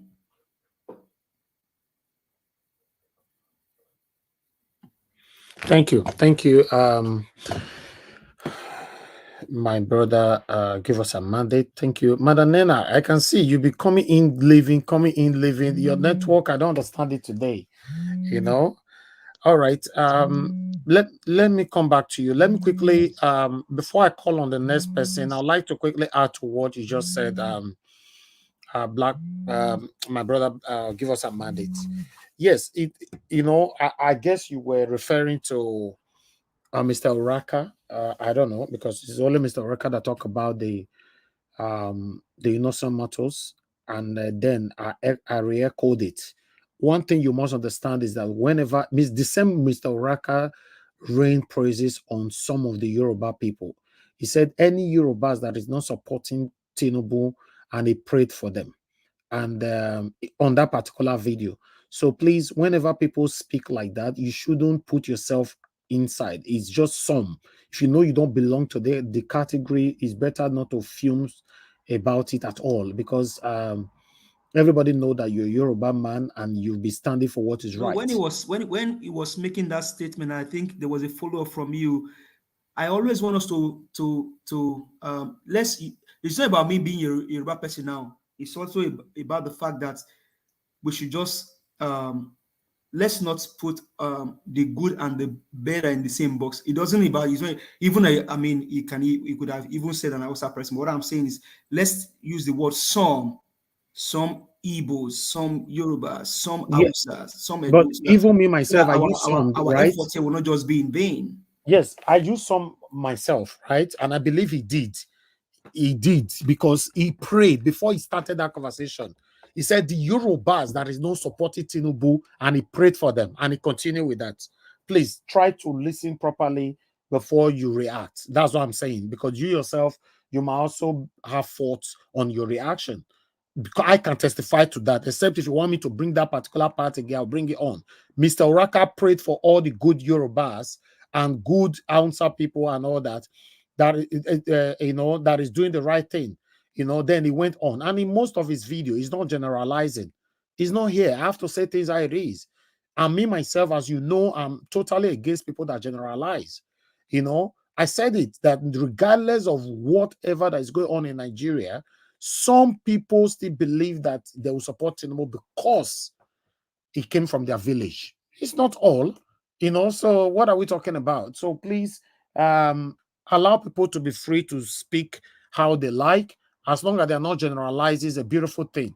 And what Mr. Uraka was saying, I will say it again, I'll reiterate, I support him 100%, because if you look at it, even though we don't want to generalize, majorities of Yorubas are not patronizing innocent mortals. Majorities of Hausa are not patronizing innocent mortals.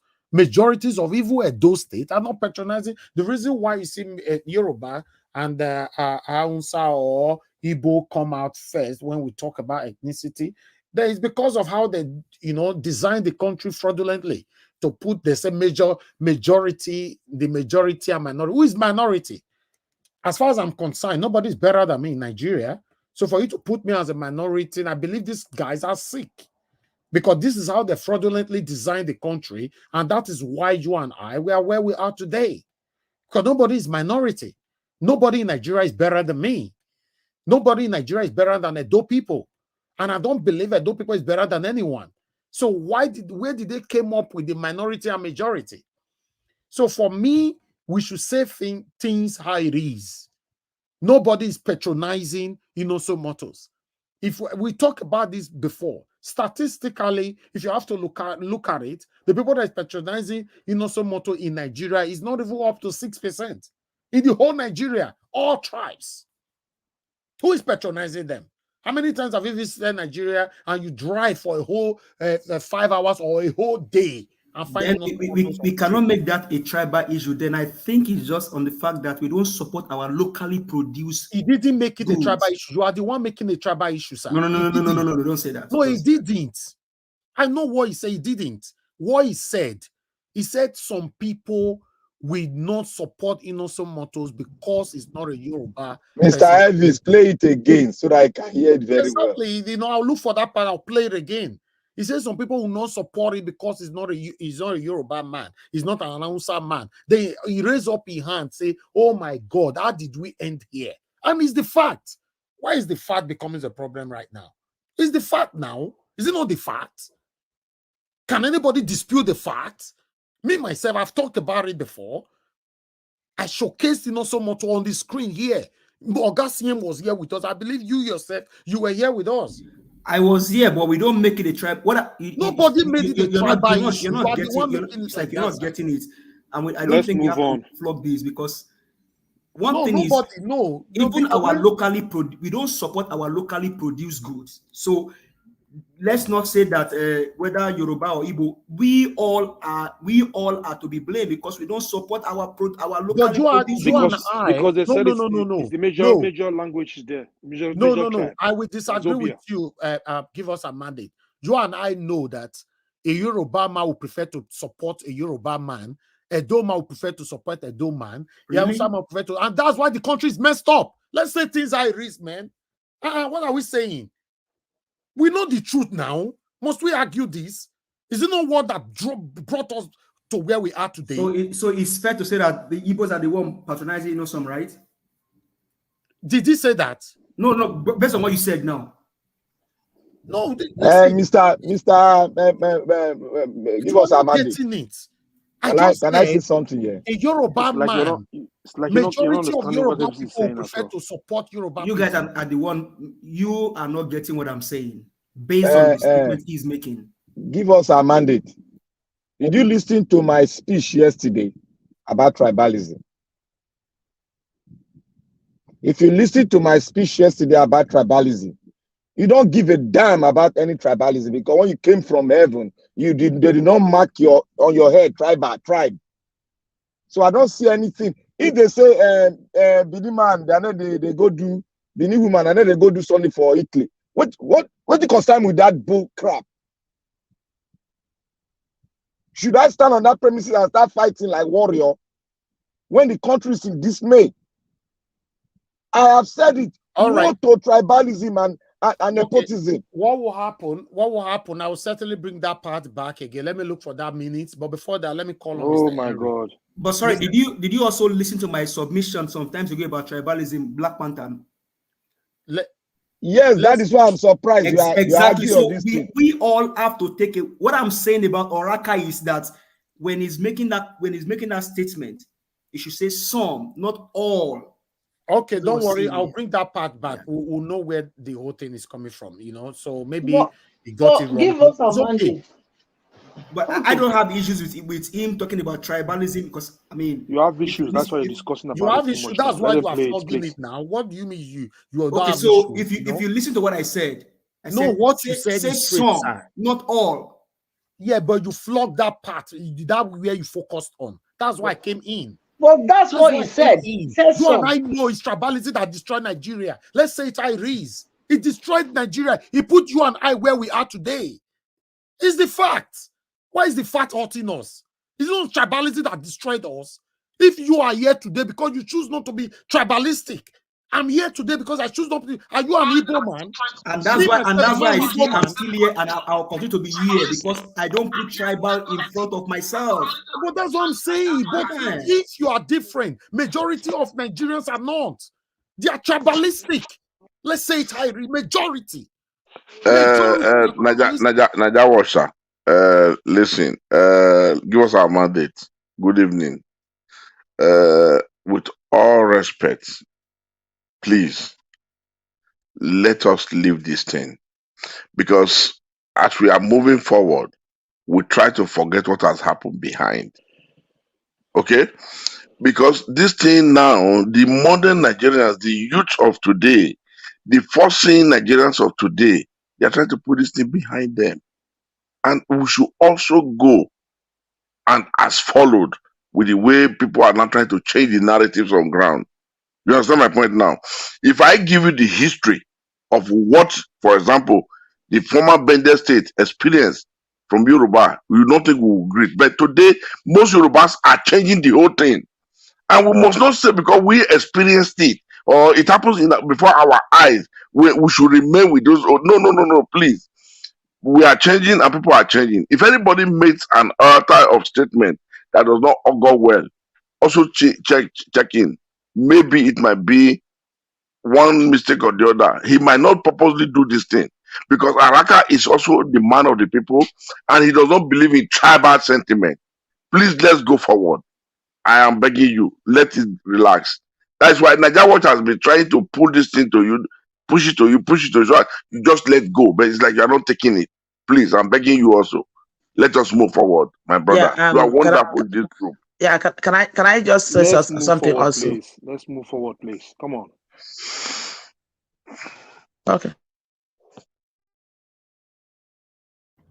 Go ahead, mother. You wanted to say something. Go ahead now. Okay, sorry, I didn't want to make it look as if, yeah, I joined my voice with the voice of the last person that spoke. You know, the truth about it is that when we begin to drag some of these things, okay, let's just assume, just say for the purpose of argument that probably when Mr. Oraka was saying that he said Yorubas, you know, we've been on this platform for a while now, and we've heard so much from Mr. Oraka. And I don't know where Mr. Oraka is from, but I know he's not an Igbo man. You know, I'm talking from the standpoint of an Igbo person. I know he's not an Igbo man. So I know, having heard him over the time, that the man is not somebody who is soaked in tribal sentiment. So maybe if he has said Yorubas, I want to believe that he did not mean Let me tell you Yorubas. something. Please, let me play this video back again, please. Just hold on, guys. I just have to, let's listen to what Oraka was saying. This is how he started it. You know, let's listen to this part. It's just about 4 minutes, and so that everybody can understand it. Because if the ambassador leaves, it will be like to understand that Africa needs to be in charge of their resources. And being in charge of these resources is not selling it in the raw form and then buying back the finished product. That's not what I'm saying. We can do one of two things, since we may not be that science, even though we can do what the Europe is, we can do what scientists are doing. Africa needs to start thinking of using their own resources to produce what they need. Imagine Innocent Motors. Innocent Motors is here in Nigeria, but because of sentiments, motor in Yamarine, an Igbo man will not want to buy a Hausa man will not want to buy Innocent Motor because it's an Igbo car. A Yoruba man will not want to buy Innocent Motor because it's an Igbo car. How can we ever develop with this type of mentality, oh God? How can we ever develop? Then because of the hatred you have for Igbo, you rather go and buy Chinese car, Toyota. Transferring very important resources that we need, because you have to change your money to the dollar before you buy it. And it's whatever they tell you that is the value of your dollar to the naira that you have to give them. But imagine if Ghana or Gabon or Senegal wants to buy Innocent Motor. You have to tell them what amount of their money is equivalent to our own naira. And if that continues over time, your naira begin to appreciate. No amount of policy you will put that will make the naira appreciate in value. Naira appreciating is not policy. It's not policy. Okay, bank, bring your own down. Do this, do that. Parallel market, blah. Your naira can never appreciate if people do not seek for your currency to buy products made from your country. Your currency can only appreciate when people begin to seek for your product, and by seeking for your product, they want to buy it with your currency. And when they buy it with your currency, you're not telling a local 300 of my own currency will be 40 of your own. That way, plus and minus, your currency begins to appreciate. So all these Tinubu economists, agbadonomics, that is just deceiving you that he's an economist. He know economy anyway. He know nothing. No nothing. No nothing at all. It's just that some of us, with the type of academics we are not in the right place to showcase what we have. We're not in the right place. Imagine somebody with too credit, they screen them to become a minister. We have Nigerians who have made computers. We have Nigerians working in NASA. But if that scientist is an Igbo man, say no, if you put Igbo man, go make bomb, come scatter us. No, we don't go give Igbo. I don't feel drive Igbo man car. Innocent Igbo man car. And do you know that Innocent Motor the so strong. If you touch the panel, you go. If you see, and the designs are very fine, but yet you will not buy innocent motor because it's an Igbo car. And these leaders, these so-called politicians that fans the embers of division, are those that we suffer, we still love to choose. You see people coming to a social media, Peter Obi can never be president. How does it better? How it better your life? Okay, let me stop this video from here. My people, with my understanding, I can't say anything wrong here. Oraka was educating Nigerians, especially the tribalistic Nigerians, to let them know that our mindset, where Doc Asians put, till today, it was not specifically focused on talking about tribalism. It was talking about how we have failed to elevate ourselves out of the position the satanic government have put us. That's what he was saying. Then he now have to reference to innocent mortals. Before he referenced to innocent mortals, please play this video back again, maybe later, tomorrow, or anytime. Before he referenced back to innocent mortal, he started with so many other references by saying he started with gold, how we carry our gold to another country, our raw gold and all that, blah, blah, blah. So for me, I cannot see any tribalistic statement here. The only reference to it, which you and I know, is the truth. He used the word some. Yes, fine. What Give Us Amanda was saying, he did not say some. He was not specifically focusing on anything. He was referencing, he said, because Inosomoto is an Igbo man, you know, a Yoruba man might not like one to buy Inosomoto, and now someone will not like to. It's the truth now. If you know you are not part of the category, just remove yourself. Like I said before, he was speaking generally on tribalism. Exactly. He was speaking generally on tribalism that have hindered our blessings in Nigeria. Like I talked before on this platform, we have different tribes here supporting Peter Obi. Me na Edo man. Give Us Amande na Yoruba man. And he has always been here. From the beginning of this broadcast, in Tokam as well, that all Yoruba brothers that have been supporting the right thing, may God bless you all. He's always doing that. Please, for me, I'm not defending him because I think he's better than anybody. It's just like somebody come to me tomorrow privately or otherwise, say, hey, Give Us a mandate. I will defend him as well. Wait till he not do, I not say do him. Except say do him. But if you check that video, is it not be true? What is the problem that you and I face today? Make we talk, is it not true? Don't you know that tribalism take 80% of the problem that you and I face today in Nigeria? The 2023 presidential election that just ended. Can't you see that tribalism is part of the biggest problem that we faced? Many lost their lives based on tribalism, ethnicism. What talk might be now? It's the truth. Because you're not going to use the word some, that shouldn't be an argument now. I guess everybody understand. If nobody understand, for me, that's the best I can explain about that. Thank you very much, Every no crack your voice. You don't explain already, Rich. Mr. Henry, please talk to us, sir. Thank you very much. As I was saying, good evening, everybody, once again. I'm a pure, born, proud Benin man, a dope pataki, or we are dope pataki me working. As I was saying, I don't believe in all this wazobia, all this stuff. They use wazobia to spread our country. This one is a minority, majority. Who gave them that? Who gave them that word to use that minority? That's the problem we have in that country. Like what Araka was saying, it's just the truth fact. If you look at the election, presidential election, they were doing playing tribal card. Atiku is from North. We're going to vote for him. He's a Muslim. Tinubu is from Lagos. He's a Yoruba man. He's a Muslim. We'll vote for him. The only country, the only state, some states don't use that word. This man is not. It's not for my tribe. I will not vote for him. We vote like I do state. They vote for the best person they think is better. This is what they vote for presidential election. So this tribal card is playing in these two major tribes. What they call themselves, they are the major tribes as they call themselves.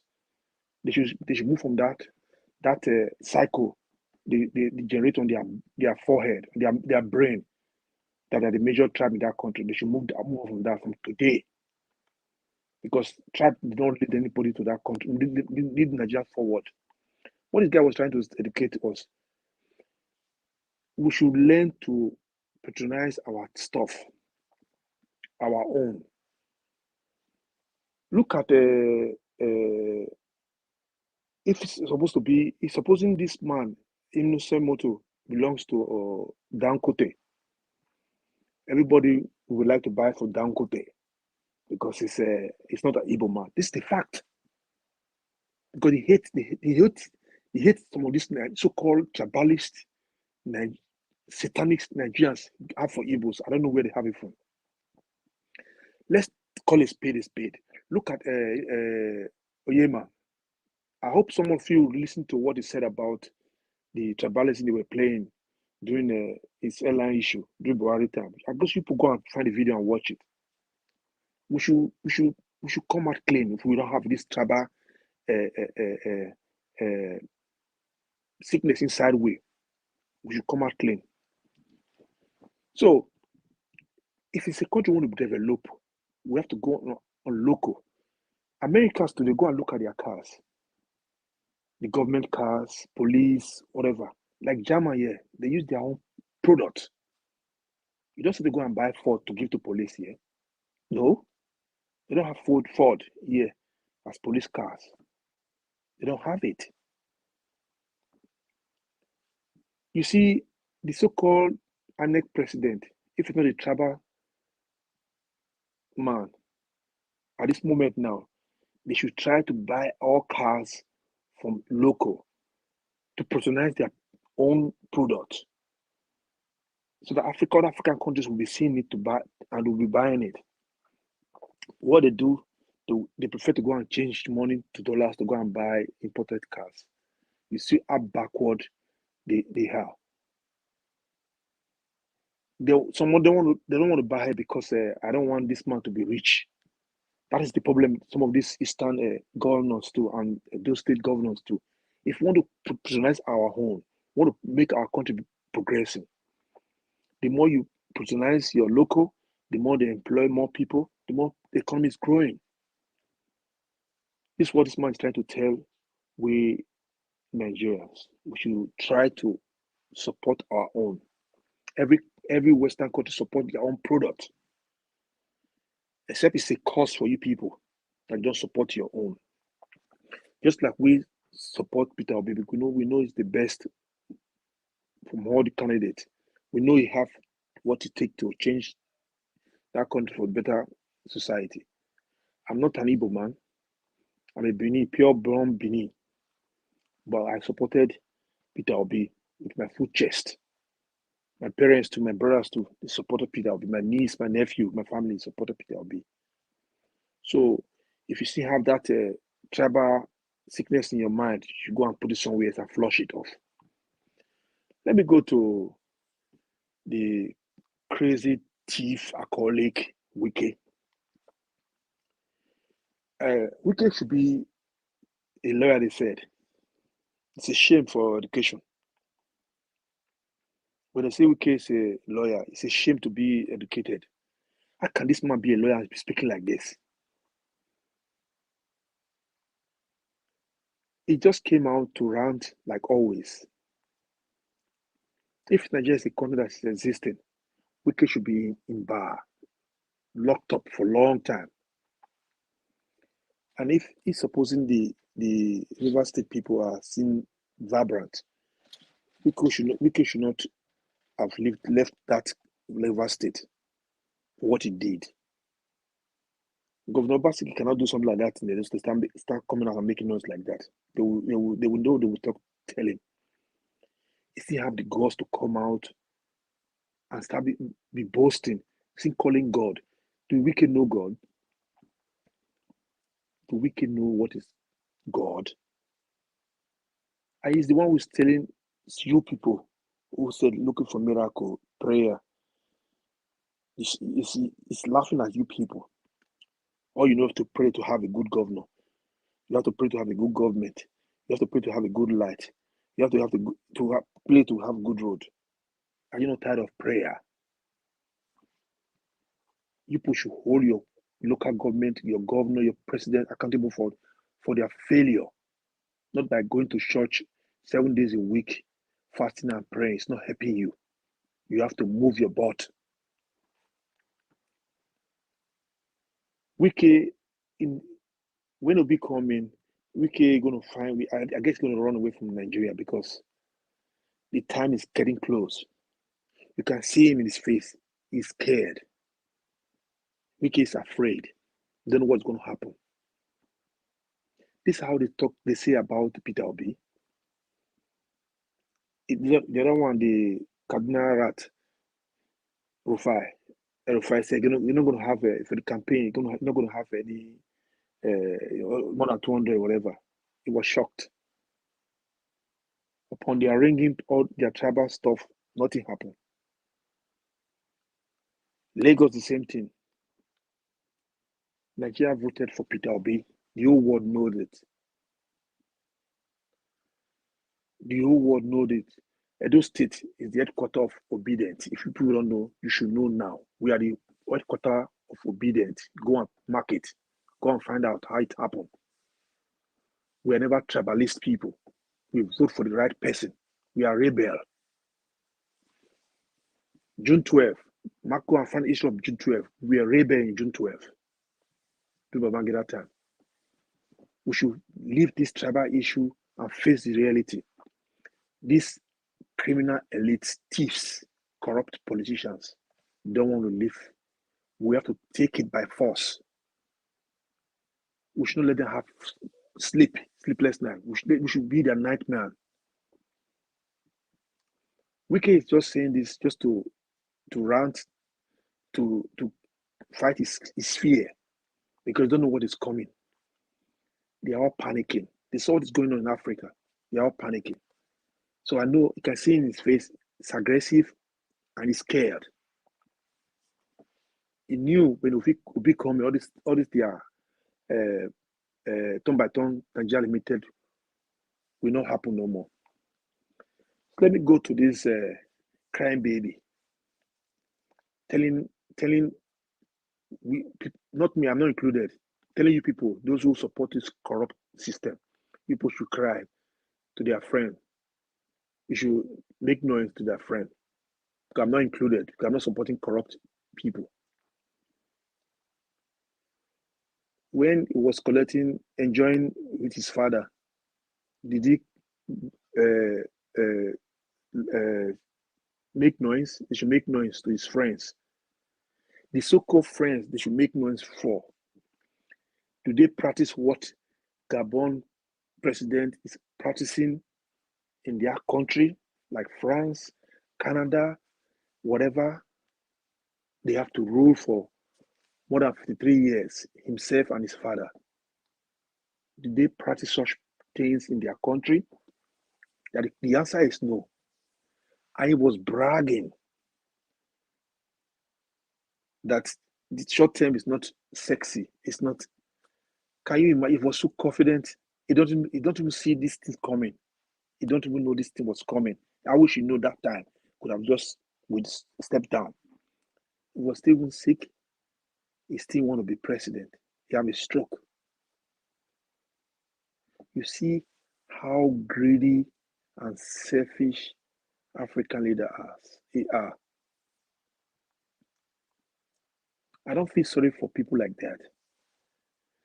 You see where they keep him, they seem feel sorry for him, give him house arrest. He's still having the gods for people to come to his aid, to come and rescue him. Such person, the military are so peaceful. They tried. They should have dig a pit, put him there.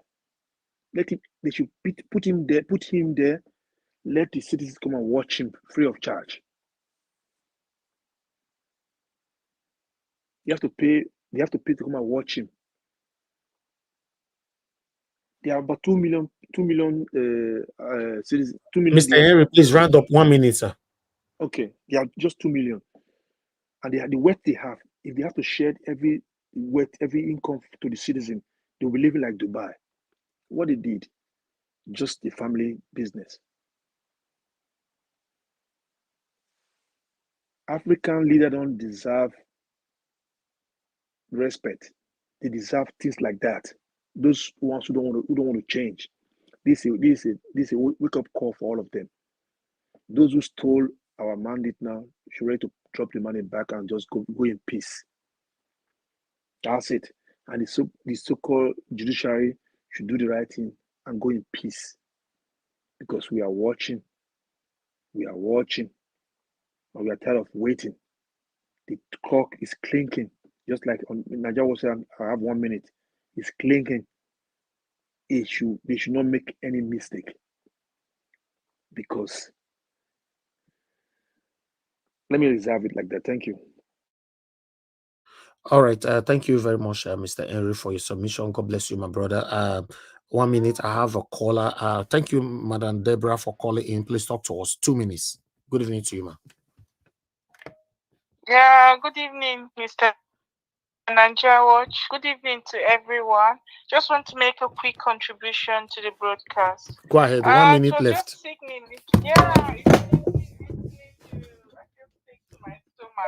listening to Wiki, you know, he still had the audacity to come out, and very well he knew how publicly we all saw how he rigged the election in Port Harcourt. I believe what is giving him the guts for him to still come out and talk, despite everything that we know, is just because he got away with it.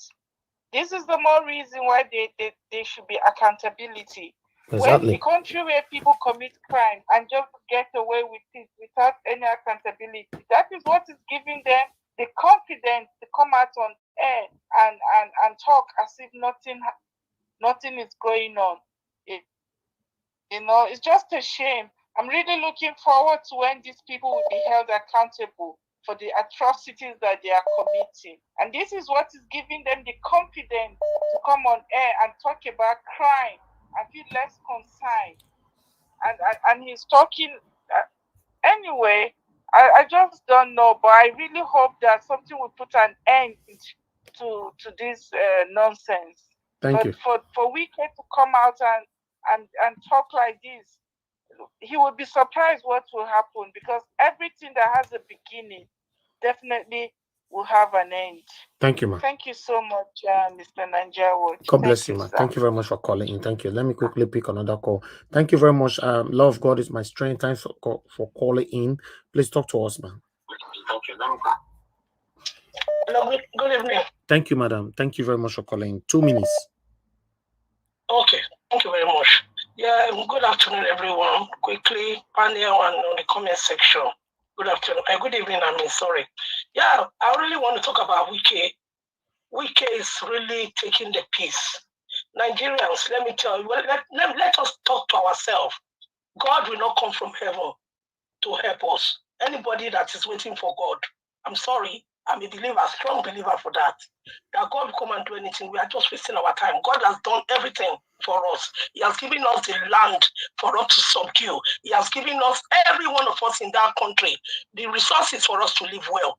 So if you are waiting that God will come and take it from their hand, we are joking. You have to fight, because anybody that is stepping on you and you cannot fight for yourself, listen, that person, to me, I believe that is wasting his time on earth. So we are going to go forward and tell them that no, before, if we can say, let it go. Now, no matter what they do, we are going to take our mandate back. And Nigerians, let me say quickly, I've only got 2 minutes, I'm rushing. We have to take it back. If they say no to us, we take it by force. When all those people in Gabon, every other place, they are taking it back. What is wrong with Nigeria? That we cannot say this year, 2023, is the last. Let me tell you, this year is your last year. You will not have any office to sit down very soon for you to say you want to talk about one person, call interview. This year is your last. You will not have any position again. Pack your bag and go. Thank you. Thank you, man. Thank you very much. Let me pick another call. Thank you, Mr. F.A., for calling in. Please talk to us. You have 2 minutes. Good evening, Nigeria. Good evening, sir. Talk to us. 2 minutes. Yes, go ahead. Yeah. Nigeria, my brother, you get what I want to remind you of. This issue of this weekend, because I know you are encouraging everybody. I want you to also encourage me I just want to remind you. You know, for the beginning, I'll be saying this weekend is fighting for his selfish interest, his stomach interest. But people thinking that maybe I just want to talk. Okay, today now, should be everybody's here now. Because politicians, they not intimidate me. Because I'm miss of them now for group. You understand me, sir?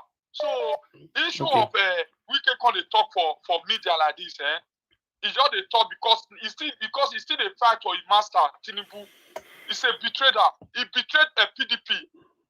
Okay. I don't know what the PDP still wait for. Why they never sanction this man, this so-called wicked. I don't know what they wait for. Because they don't get power. Because they don't get power. They don't get power. I just tired. See the way they rant, they talk nonsense. They talk like nothing they happen. They don't do anything in our Dunga. Yeah, at the moment, PDP not fit do anything. That's the truth. Can you imagine, bro? So see, issue of wicked. Thank you. Because that man they fight for Bele. Now person will be say now stingy man and greedy person. See the way they talk like a bush pig. Thank you. Can you imagine? Thank you. Ross, I greet you, bro. Thank you, bro. God bless you. Thank you. All right. God bless you. Hello, Madam Joy. Thanks for calling in. You have 2 minutes. Please talk to us. Okay. Allegedly, I'm going to talk about Tinubu. Okay. Allegedly, I heard that he was they foster him. It's not from that family. They adopted him. And allegedly, I heard that the Chicago district that he had, that EFCC knew this right from 2011. That he didn't go to the school, he didn't even enroll. Okay. So that is just what I want to let everybody know. Thank you, ma. So, and they have answered, that result is with EFCC. Okay. So they know it's what good is that you going put the on. word allegedly. That's fine. Thank you. Yes. Okay then. Thank you, ma. God bless you. Thank you so much. Thank you. Hello, Madam Joy. Thanks for calling in. Please talk to us. Good evening to you. Naija Watch. The copy of FBI letter is already in your message. Mr. Doing, somebody's on the phone, please. Whatever you want to pass it on the private call, please. Hello, Madam Joy. Go ahead. Talk to me. Thank you very much, ma'am. Hello, everyone. Can you hear me? Thank you, Mr. Niger Watch, for picking my call. God bless you. I'm here to say thank you to you again and again. I can't thank you enough for this opportunity because this is part of the battle. What we are doing here is that we are warring. I thank everyone that has contributed, and I just want to say this. Between Mr. Wike, Mr. Ali Bonjo, the disgraced president of Gabon, and APC chieftains, there are so many, the things they speak is the same thing. It is the same word. They have the agenda. The agenda has nothing to do with us. For instance, Mr. Wike, everything he has done is exclusively for himself. It has nothing even to do with Agbado. It has nothing to do with Nigerians. It has nothing to do with anybody. He found out before even all these, each and every one of them, that he knew that Mr. P.O. is coming, and he tried to secure himself, to derail the whole thing, to position himself, because he knows that the papa of the criminality is, if he can secure that. That is why he did that over time. He did over, even other criminals were like, how did you do it? So what are we talking about? Nigerians, every day we come here to educate ourselves. Let nobody think that they are doing bad. Everybody is doing well. Let's keep pushing. Let's keep talking. Let's keep doing what every day you wake up. Find out that we gave these people power. We have the power to take it from them. However, just keep thinking. God bless everyone. Thank you so much. Thank you so much. Thank you. God bless you, ma. All right. Before I pick another call, I'd like to quickly address a comment on the comment section. I saw a comment from one CKTAO. Please, you know, I'm not sure if it's your first time or if you're new on the panel, on the comment section. I want you to know that this platform, with anything to do with ethnicity war or tribalism war, we don't do it here. That is one of the things my brother Give Us Amade was talking about just now. You see how long it take me to calm her down. Please don't come here to say, oh, the Dua is worse, and those people are better. You are trying to create problem here. You know, don't do that, because this is the last warning. If you do that, you will be blocked. Please don't bring that kind of word here.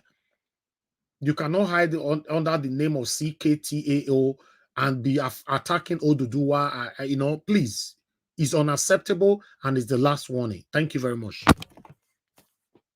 Callers, please hold on. I'll come back to you guys. Let me quickly move on to the next person right now. Okay, I have another person calling from America. Let me see if I can quickly return this call, because the person called so many times.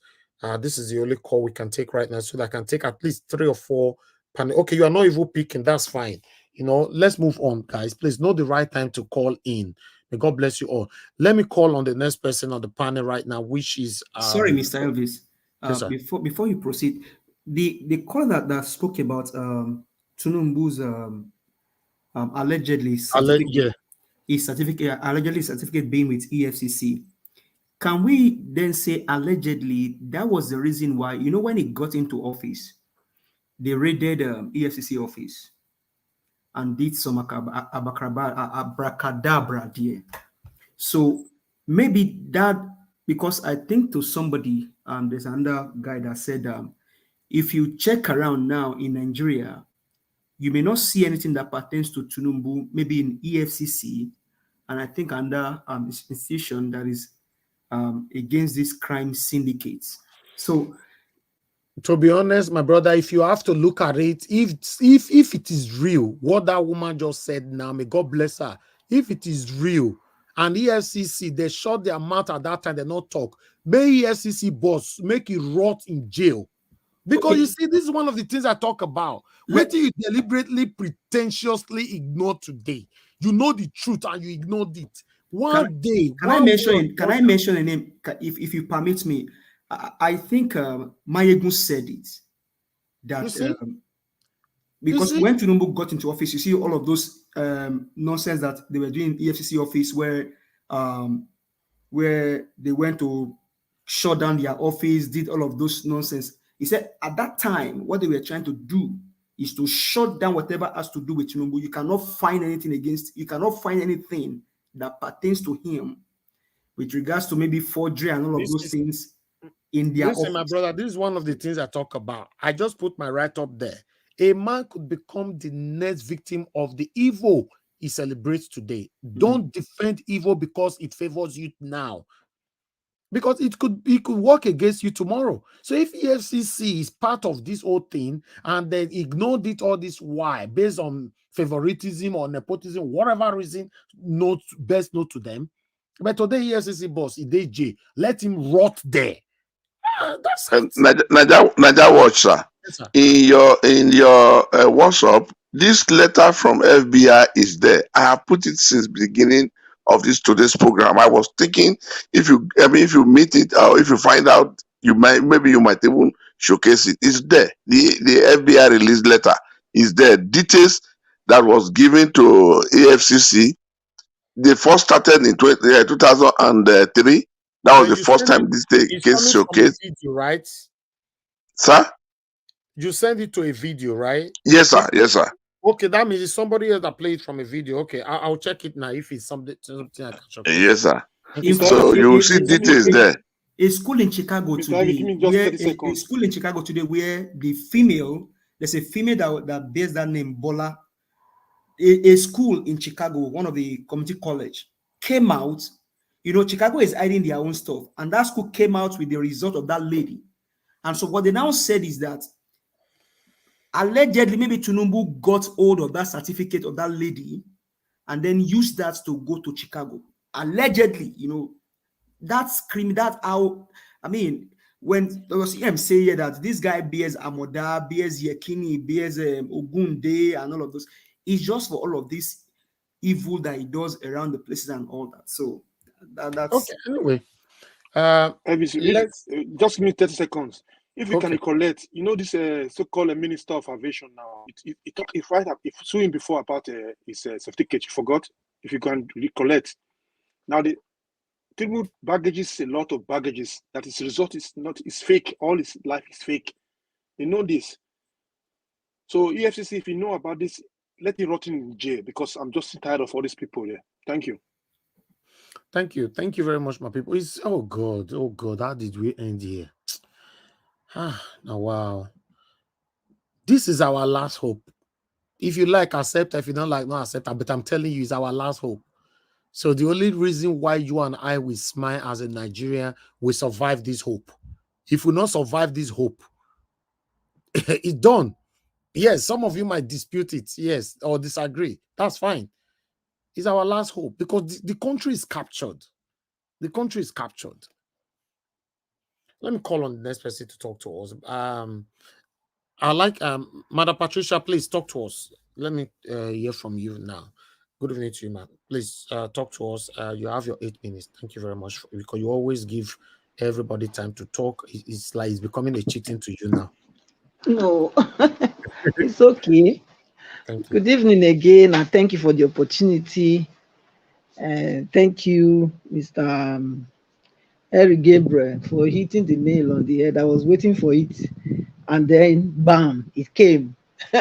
When you said that he still got the boldness, audacity to be doing a video. He went to social media. That is this what they call it, Gabon president. He still went to social media to be calling for people to start making noise for him.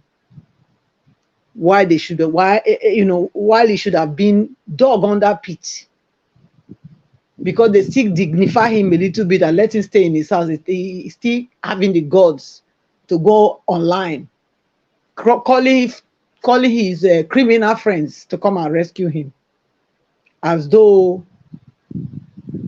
Gabon people, the Gabonese, the Gabonians or whatever they call them, they don't deserve good life. When you are not a monarch and nobody has called them out that they are dictators, they are tyrants.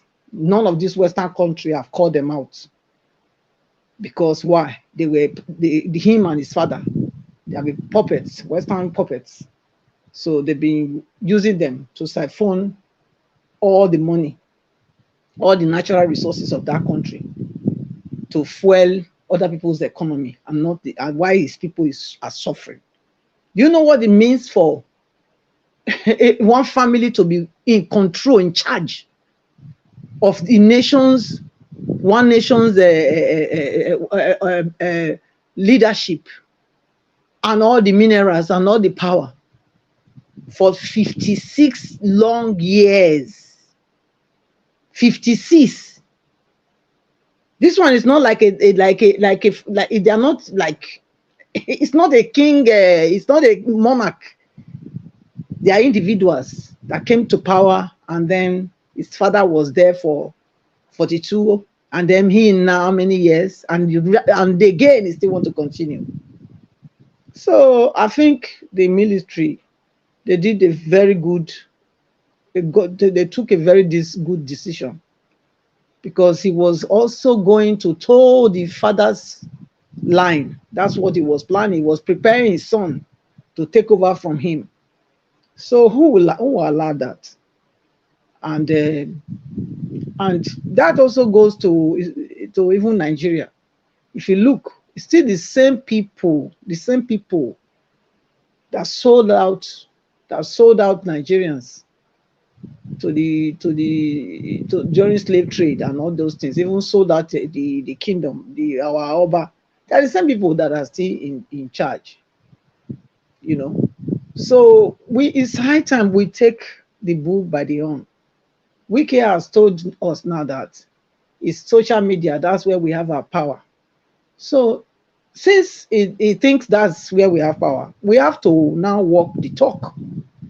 We have to do it, because this is their belief that he said it openly, but you guys didn't do anything before. So why do you think whatever the decision that will come out from the judiciary now, you will do anything.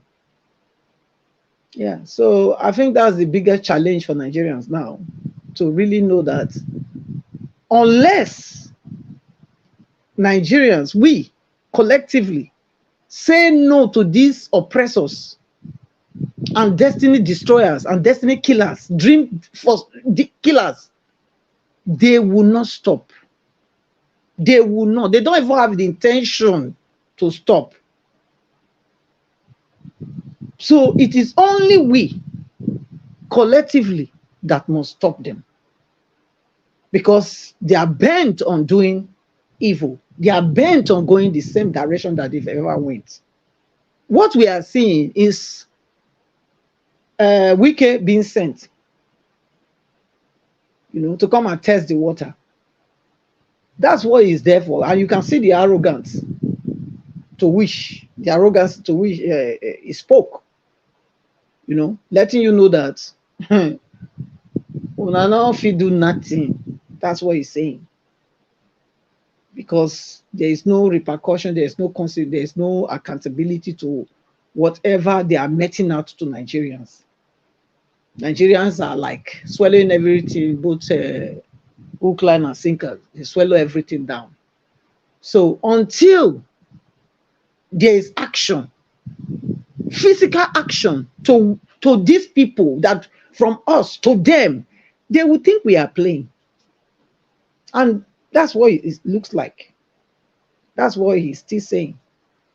So Nigerians, wake up.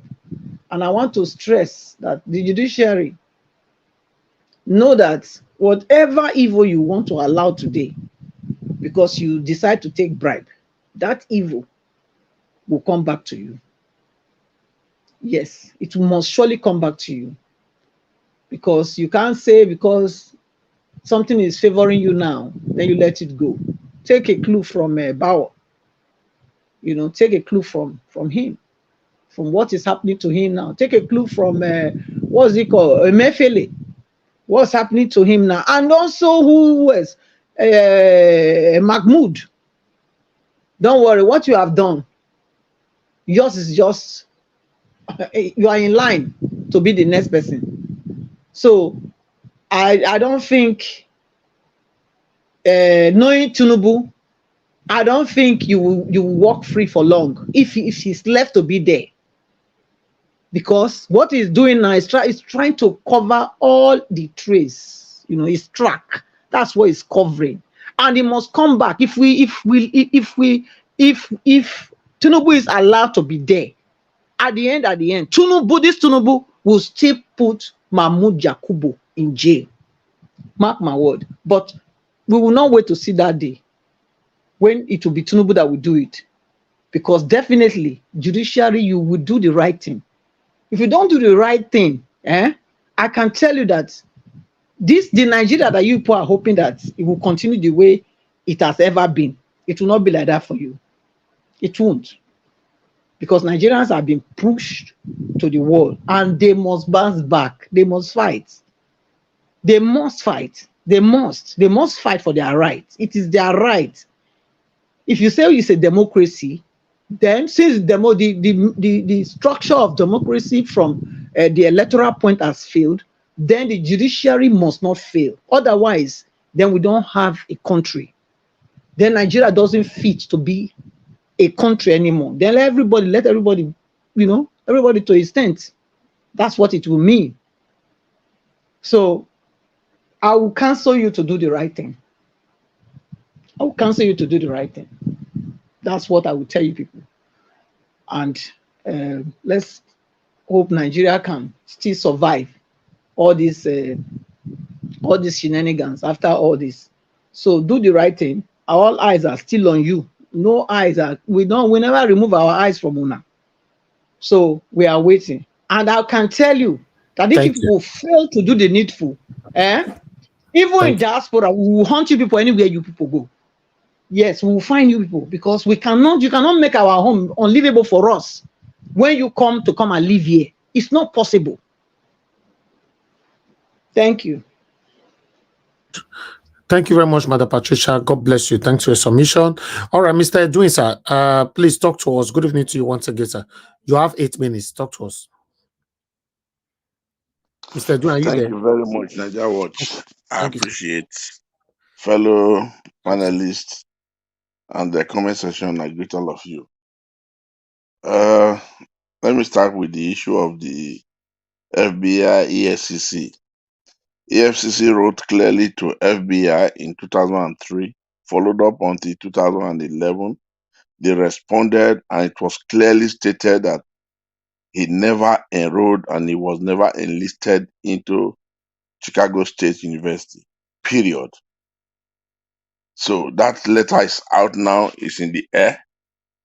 And I know by God's grace, Elvis, sir, with all due respect, you don't hide behind anything destructive. I will use this medium to beg you to please make sure you flash it for everybody to see tomorrow. It's already in your WhatsApp, that I know. So I'm begging you. And I know if even I don't beg you, you will always do it because it's one of the needful.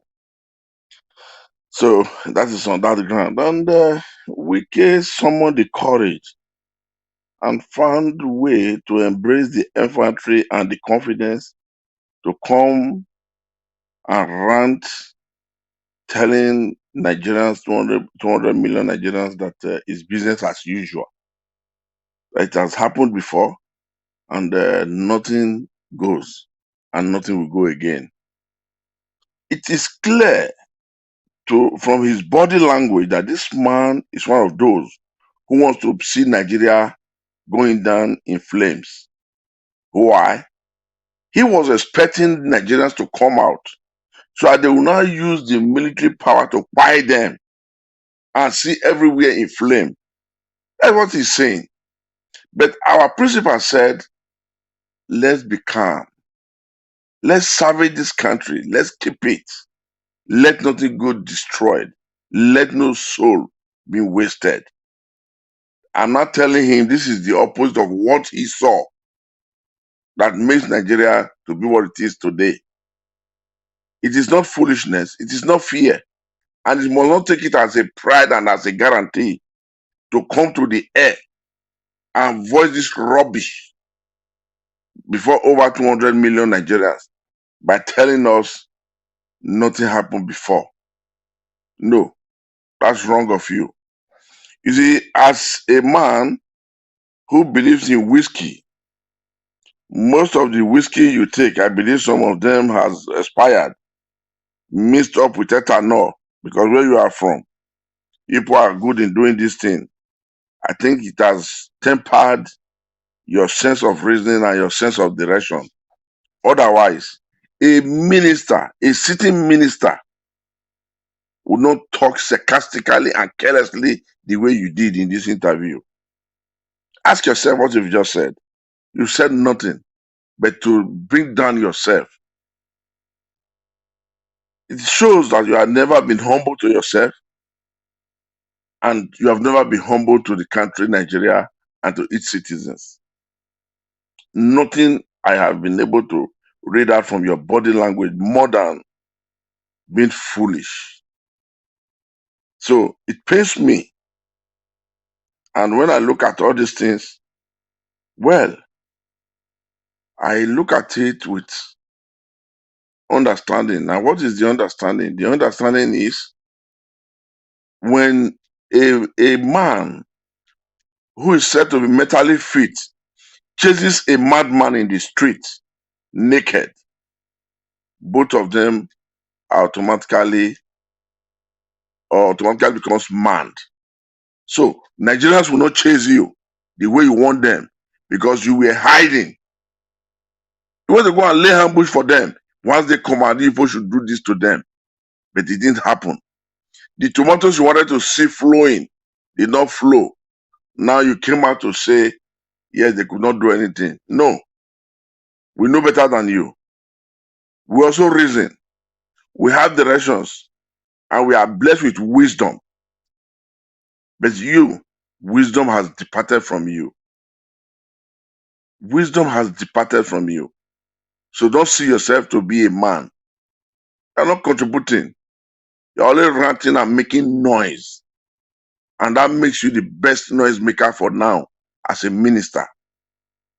You see, I want you to also understand that if you think what your principal Agbado is doing right now, if I were to be you, the details that came out from FBI this afternoon that has been on the air this morning would have given you some burden of concerns. Ask yourself, where are we heading to? The proof is already there. Agbado used the DSS boys to go and raid the FCC, carried the whole files and took every computer from there. What was he looking for? The truth has come out to Nigerians today that this is what he was looking for. The details, the report from FBI. But if you destroy EFCC, did you destroy FBI report? By Edwin, sir, I just got to say thank you for that, because I mean that was a story that was a story. Go ahead, sir. So if you now destroy the EFCC record today in Nigeria, have you destroyed the record with America? Have you destroyed the EFCC record? I don't understand. So you just think when you do it here, it's over. They don't look beyond the tip of their nose. They can never go beyond Nigeria border. Is that what you think? But that is where you made the mistake. That is where the sense of direction has departed away from you. Because Nigerians have decided to look beyond that level. They've decided to go beyond the border of this country. Because you people does not wish anything good. And you don't support anything good for this wonderful country.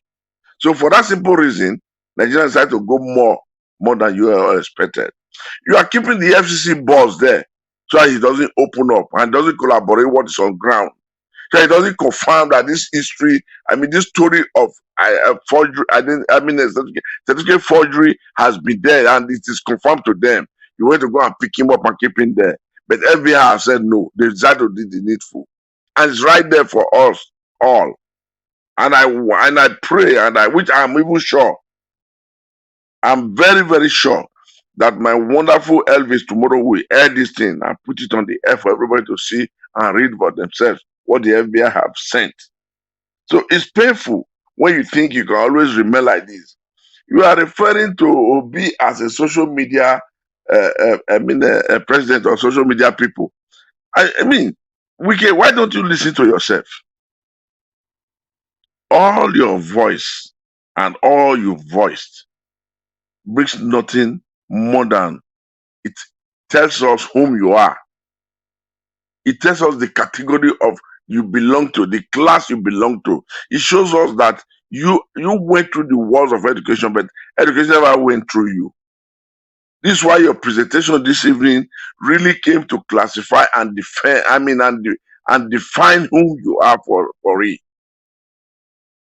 I'm ashamed of you. And somebody will come out to say, this is my father. My friend, any of your children listening to me now, if this one I person papa, we could not shame say na your papa. Because it's a disgrace. Shameful for you to say, this is not my papa. This man cannot be somebody's father. No. No. Because he shows he doesn't know what he's doing.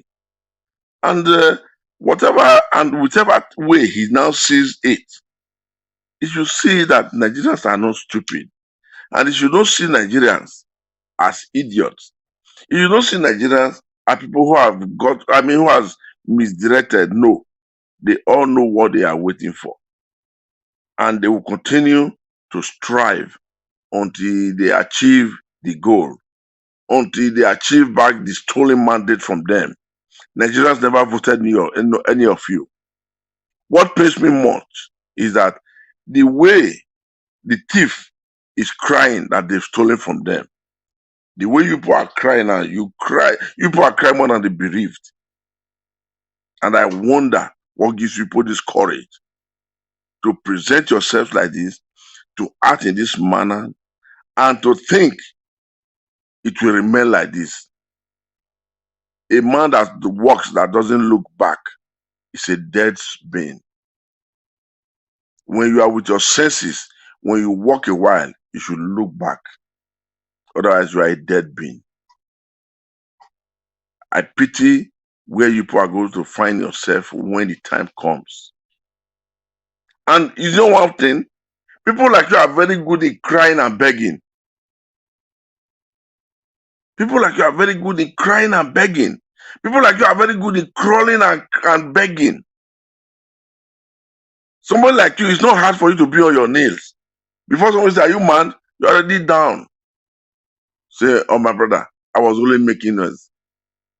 I was only bragging." It is people like you. Present yourself when the time has come, when the judgment day reaches unto you to say, "Come over, answer your call." It's people like you. We've seen them more. I'm not surprised. As I was watching you, I was now taking back retrospect into how we see some funny people who have acted like you and the way they end.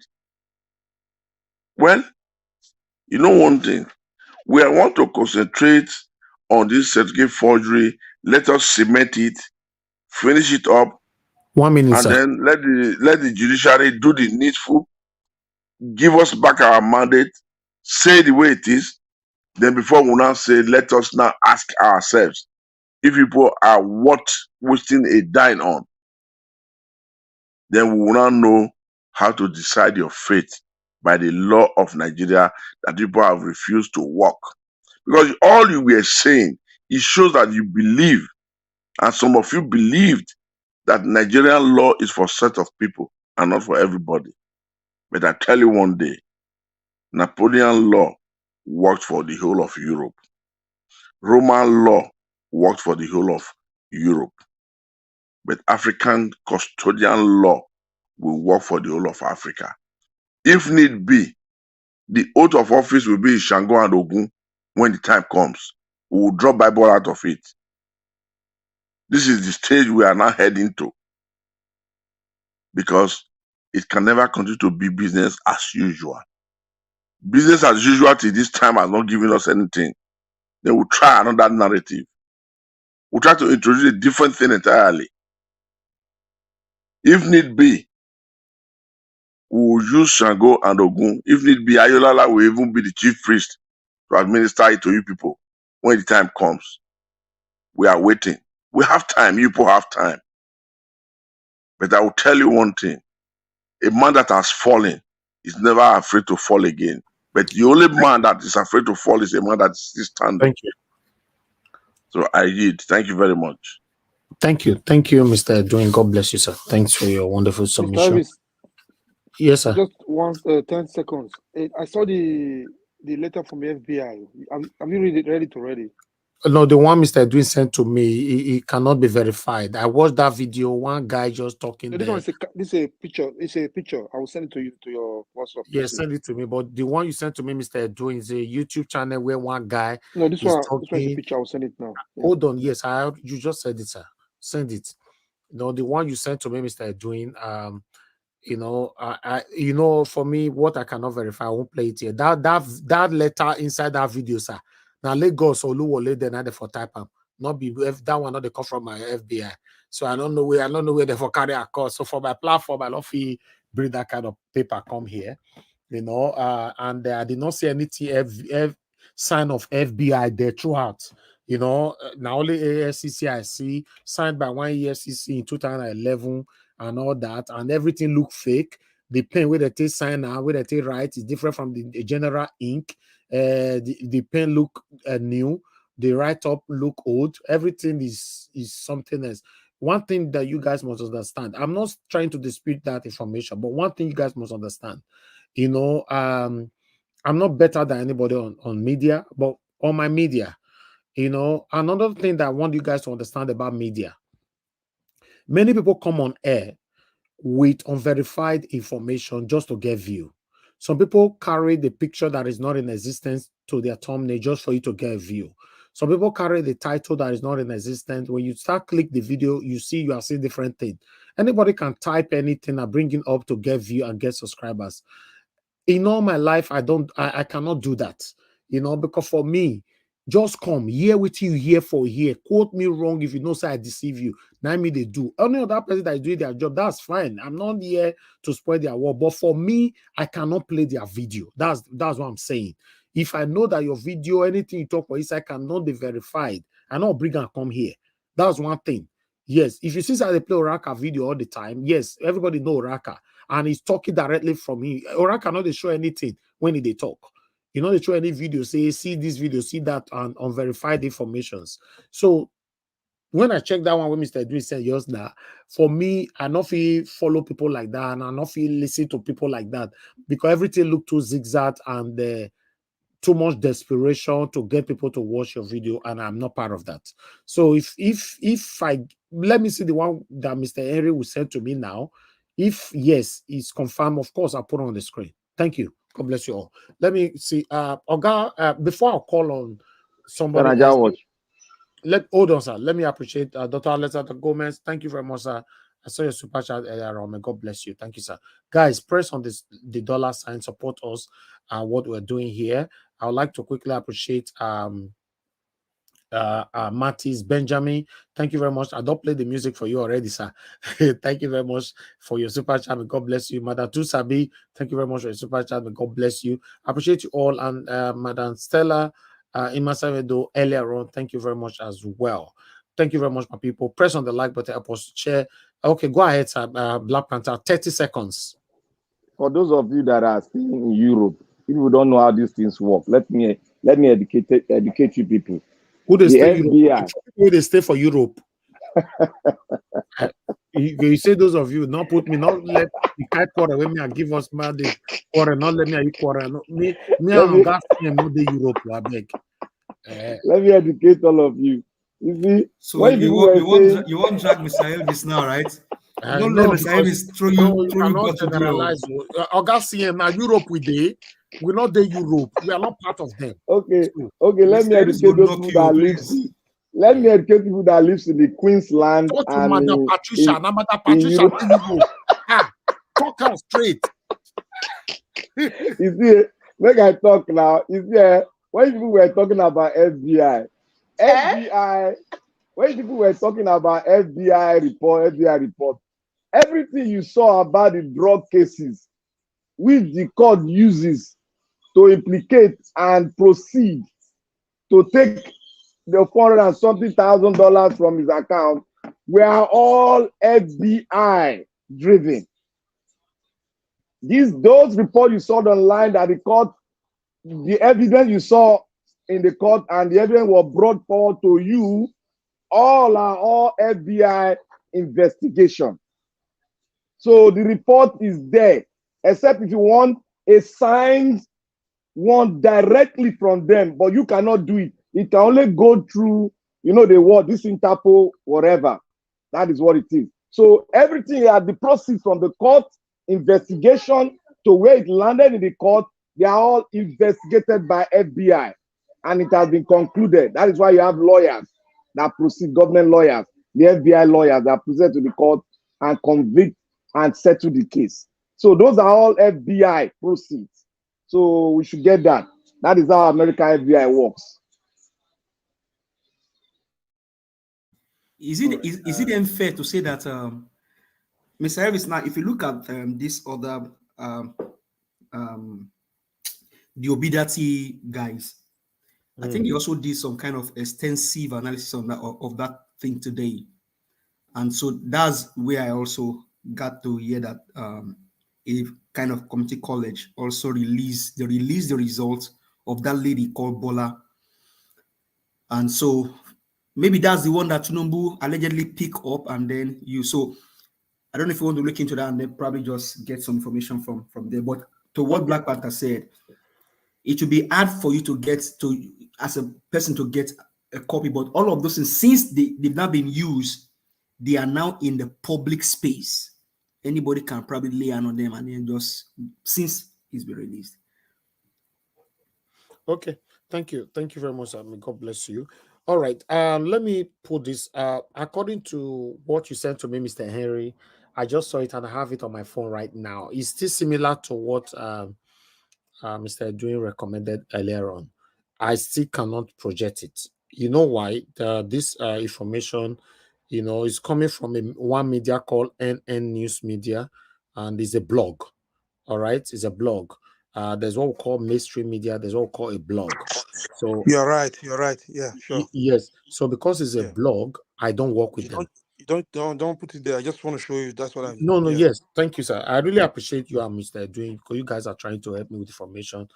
Give us a mandate, always doing that, sending me information as well. Everybody, a lot of people are doing that, which I'm very happy with. But it's not left for me now to find out the kind of information I'll bring to you guys. So according to this article that I have here, it looks like an article that was put together. I might be wrong. Article that were put together to gain traffic. So for me, the traffic will all get. So I'm contented with this. Thank you very much, my people. Let's move on. I've posted out the link, sir. Somebody just asked for a link. That was Mr. Dr. Ken. I don't post the link in case you're coming in. It's only one spot. Okay, Oga Felix, are you there with us? Okay, Oga Felix, you are not there. If somebody else indicate they want to call me, I will certainly remove you. But let me come to Mr. CM. Oga CM, it's good to have you on the show. Please talk to us. Good evening to you. Guys, press on the like button. Okay, let me see if I'm coming out. Yes. So, good evening, Niger Watch. Good evening, everybody, please. Thank you, sir. All protocols. I believe I'm coming out loud and clear today. Yeah, you are good. You are clear. Okay, thank you. Without wasting time, at least I thank those who have spoken earlier and then the analysis they provided.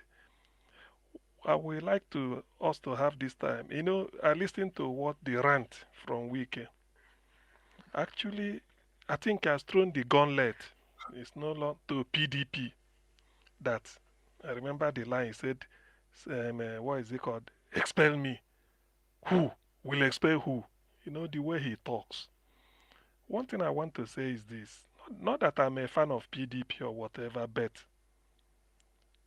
there's a way if you ask somebody what can you do, I mean the person must do something. Even if it's PDP is a party populated by cockroaches and ants, they must do something just for the sake because they are human. You can't say such thing. Expel who? Nobody can. No. You don't say it. That is where he gave decay. He played himself out. He dribbled himself out of a position. You shouldn't say that. Although I've seen a headline now, a member of PDP, Daniel Boala, a barrister of the Lincoln's Inn, London, he said Wike will be expelled at the right time. I don't know whether there's no point saying it. Just go and take this type of thing. If I'm in that type of organization or group, 24 hours later we take a decision and then let the heavens fall. Of course, the heavens won't fall. How can somebody be talking this way? I'm a member of PDP. You see, but leaving that apart, this is for those that want to die for Nigerian politicians. It was Wike that said APC is a stage 4 cancer, terminal. That when you get to APC, you will die, that they've destroyed the country. And now it's part of them. This is a politician. This is what you see. Now imagine him beating his chest of all the six states in the south. It's only Rivers that APC, that Tinubu won. Even boasting, Tinubu did not put one poster. We know what we did. Sometimes I said, look, people should not play God. You see, people should not play God. When certain things, that's why we are human. People should not play God. The pontiff, Pope John Paul II, came all the way from Vatican to talk to Abacha because Catholic Church, to which I belong, they instituted a prayer called Prayer for Nigeria in Distress. They say it's up to today, they're praying it. It's still being said in every Catholic parish. The man visited Abacha. At the end of it all, he said he needed one-on-one with Abacha with an interpreter. He told Abacha, release Abiola, let him go. That because of that, there's tension all over the world. Nigeria is, look at our population, look at the sanction because of that. That he won't do, just release him, let him go. The way they are begging them to release him, and Abacha, after listening, they will sit down in their this thing. And the Pope left. Pope gave him a gift. a Catholic. He gave Abacha a gift. Pope said this is Pope John Paul is the first Pope to visit Nigeria, a country twice, Nigeria. He came in 1982 when Shagari was in power, and then came in 1998. In the end, Abacha didn't listen. He played God. After all, people said, how can Pope come and tell us what to do now? 3 months later, the Pope came in March. 3 months later, Abacha died. Abacha died. That is the end. Who knows if he had released Abiola to go? You see, you don't play God. That's why we are mortal. No matter what, just remember that there is a being called God. How can we be saying nobody? Do you what? Is it not a party? We know you can join APC, any party, but now we expel you. Let the heavens fall. But that tells you the type of arrogance that the man is saying. You rigged it. Even he hasn't got shame. You rigged the election. Up to today, you are still talking APC, Tinubu won River State. When the tribunal with INEC admitted the error, INEC, who pronounced APC the winner, PDP led everything by with Labour Party, and they admitted, and they changed the result. They agreed that the Labour Party won Rivers, and Wike is still talking. That is to tell you how shameless these people are. All they do, they just serve more money. Say, the God I serve. When Kim Baloya asked him, what if something changes? He said, nothing will change. How can it change? We know. See, this is how rubbish Nigeria has become. Sometimes people don't learn from history. When Amechi was battling Goodluck Jonathan because he won Buhari, he made him President Buhari campaign organization. He's the chair, he's everything, doling out River State money. Thinking that Buhari from Katsina is more of a brother than Jonathan next in Bayelsa. Nothing they didn't do. Amechi spearheaded it with Tinubu to remove Jonathan. Today, where is Amechi? Even Jonathan is more of a material now in Nigeria than Amechi. Who is hearing Amechi? Now look at Wike. He sat in Abuja and talking. Some of these things, when I look at it, I shake my head. People are just, I don't hate it when somebody play God. Humility is never a weakness. The greatest strength you will have is to be humble. The greatest strength any man can show, it's not muscle, is to be humble. You sweep the people you sweep the people off their feet. But look at what Wike is doing. I beg, sir, let me quickly address something. Why am I hearing myself back? Okay, I think it's from you, Augustine. Okay. All right.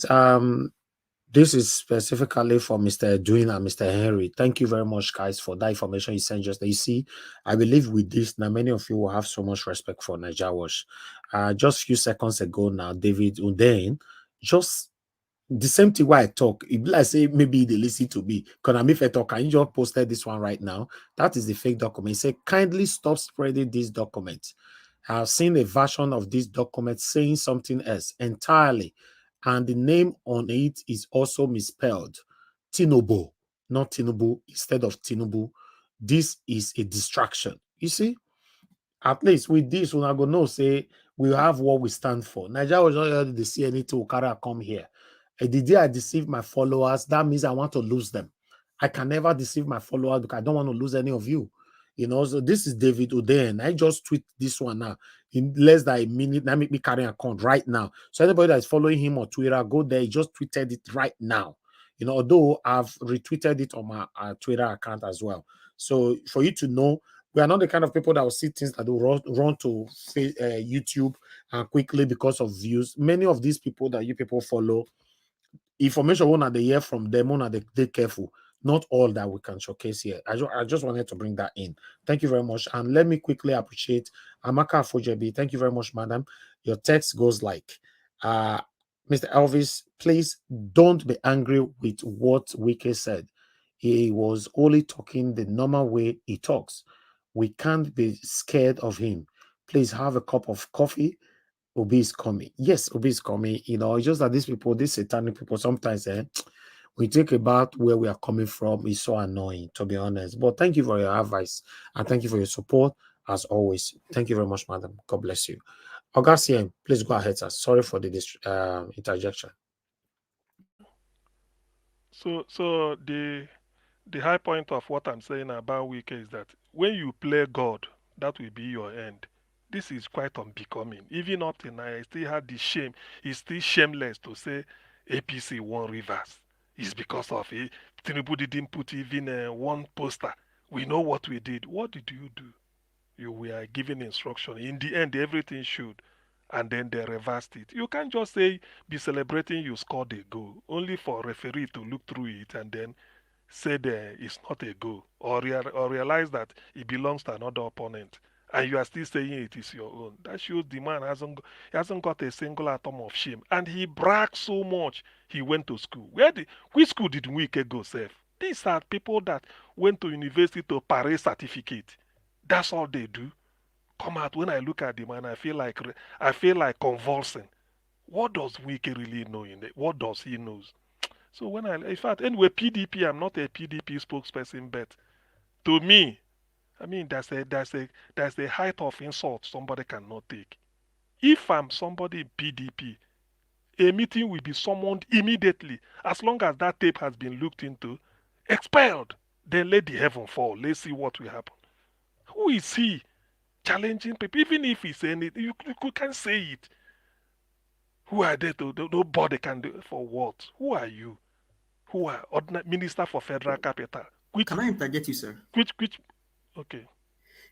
I mean, great analysis as always. But can we say that Wike probably is leveraging on the policy of the party, even though we don't care? And to what Wike is saying is that Nigerians, I have done this. I have changed the will of the riverine people. I have changed their will from voting for Peter Obi and gave it to Tinubu, and nothing anybody can do. Because we know that even him saying that Tinubu did not post any poster, I mean, that's a big lie. Tinubu even went there to campaign. So I think Wike is just trying to dare Nigerians, and what can you guys do? And so to PDP, he may be leveraging on their internal policy and say they cannot suspend it. I don't know if that's what he's doing.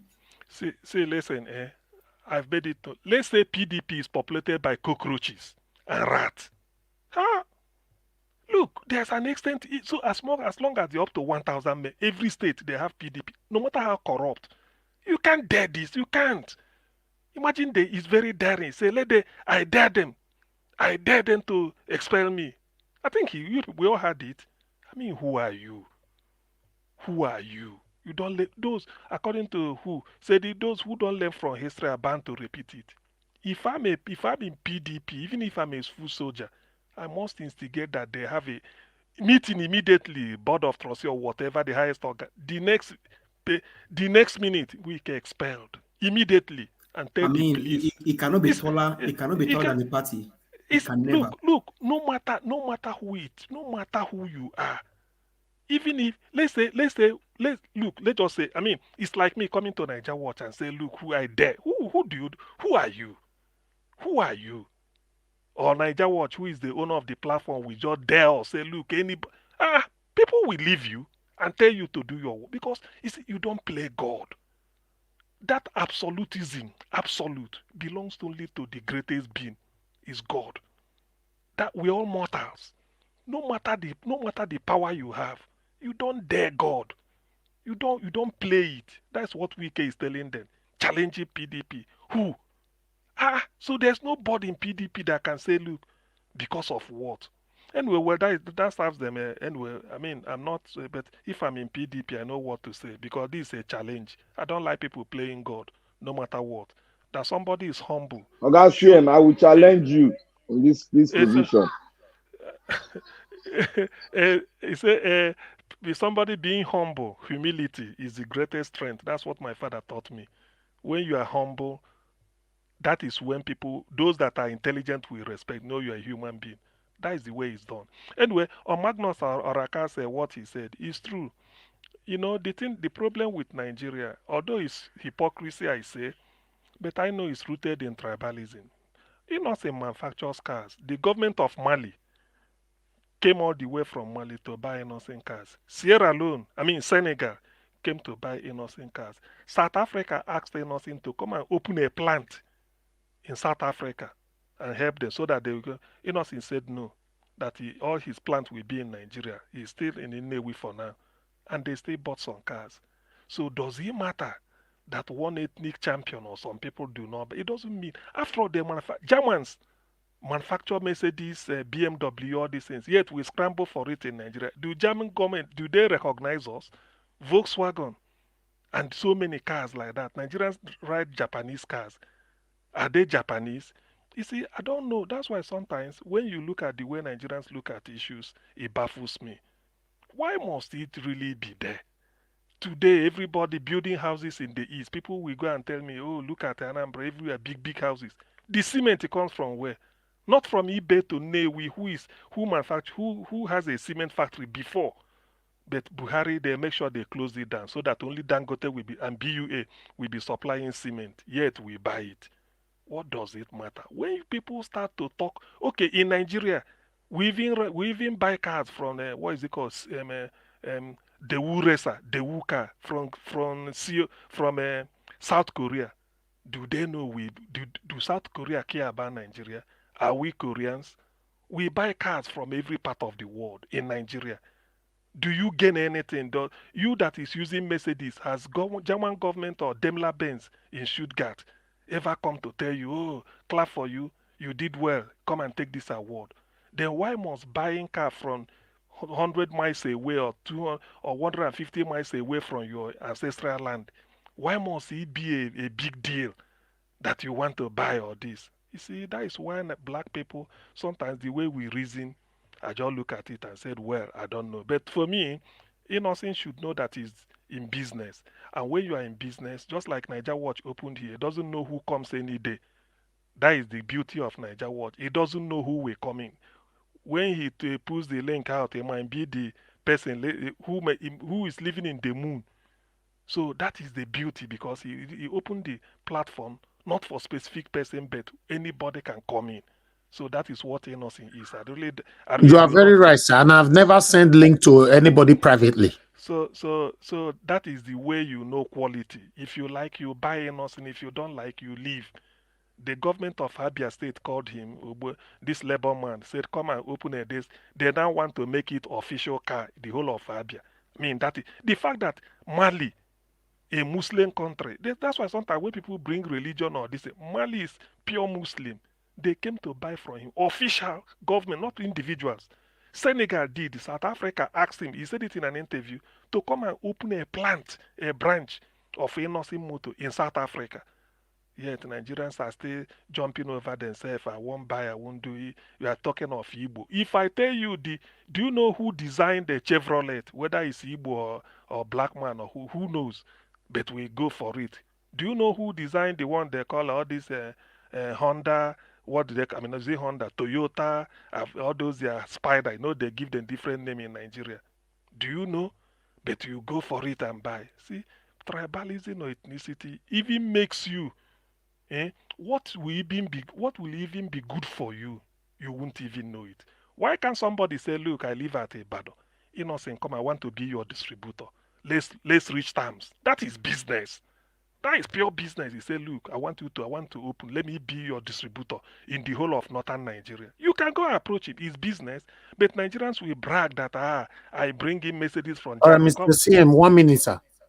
Come and see my showroom. So to that extent, I don't really look at it. It's purely business. I don't believe that people should. Any business you go begging for customers so much, it might be that your product is not good. A good product sells itself. Whether you buy from me, you don't buy from me, it's left for you. In fact, if you have money, you buy. If you don't, another person will buy.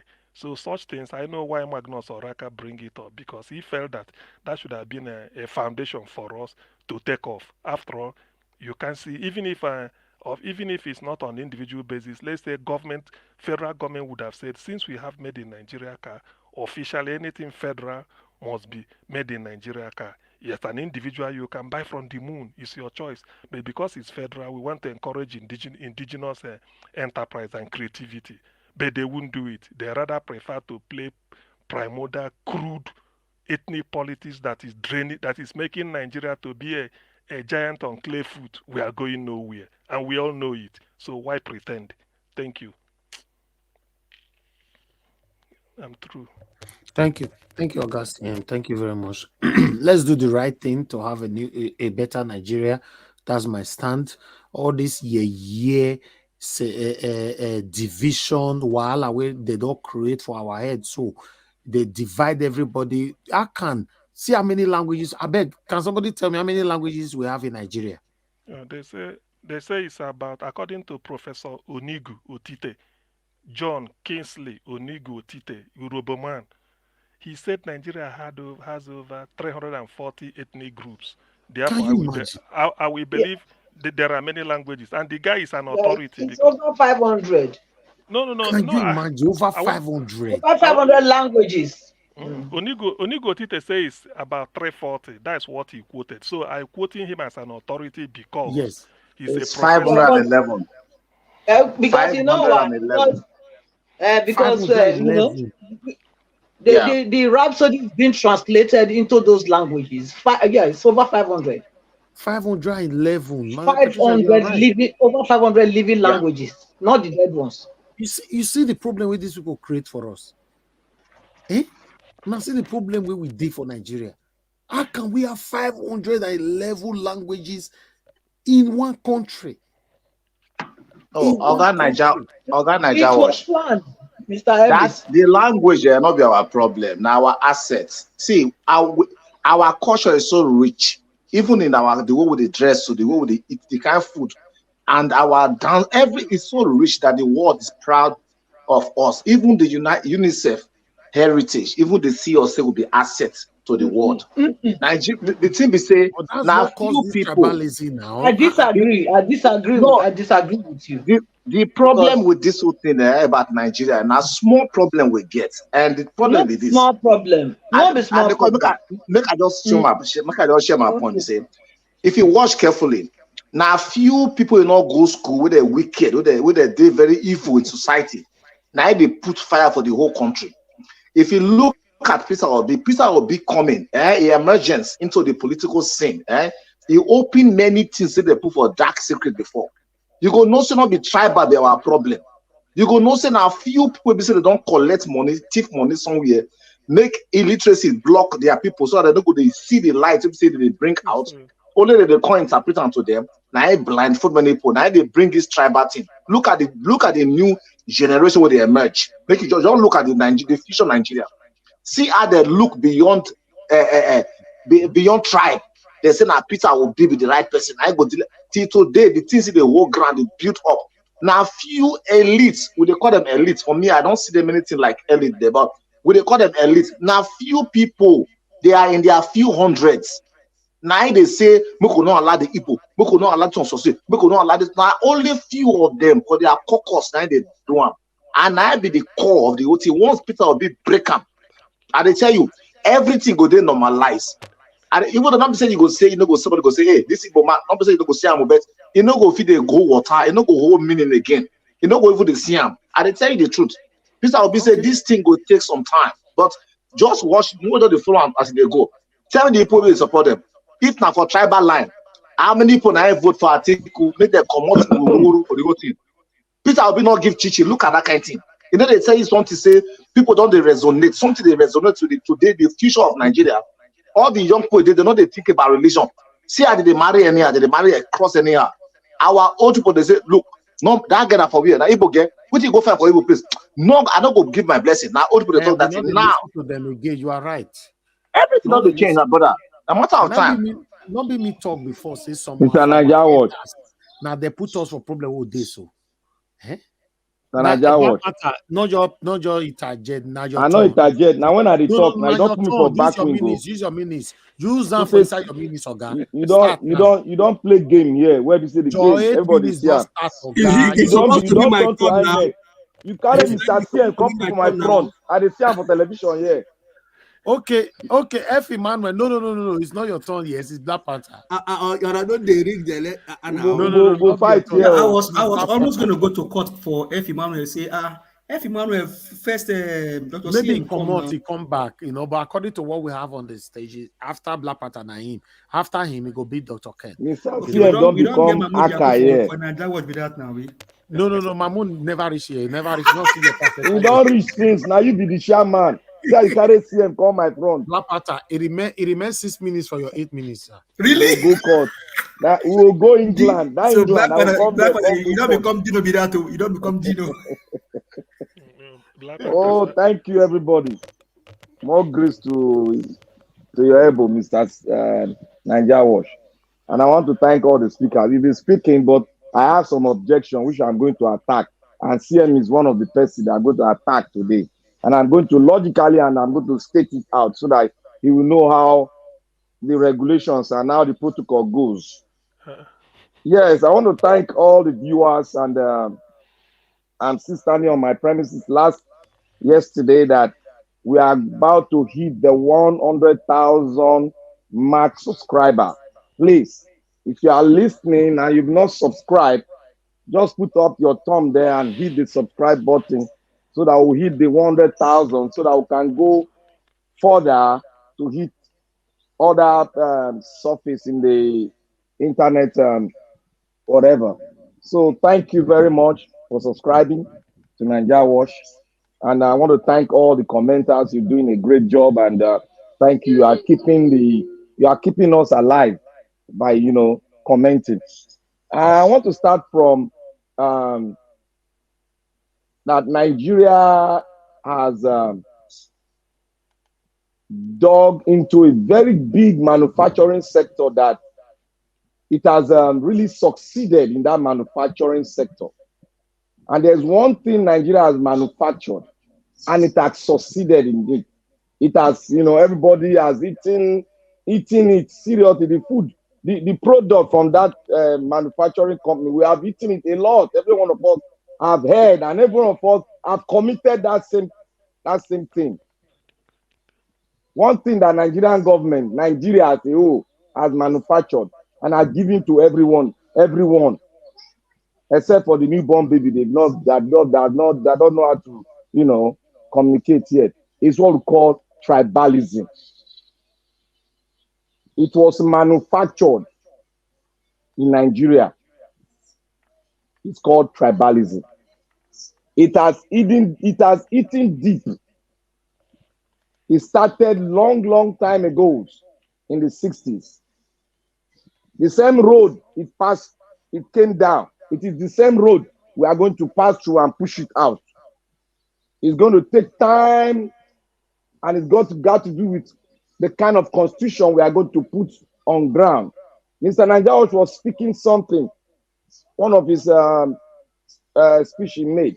He said in England, they remove where you come from, the place you come from, just to erase that mindset of being what? Of their own kind of tribalism. You say you are somehow, you're a racist. Just to remove it and to take it out of the mindset of everyone in their country, because they know that if they don't remove that, it might break their country, and the goal and objective of trying to bring in immigrants will no longer work anymore. It will be, destroyed.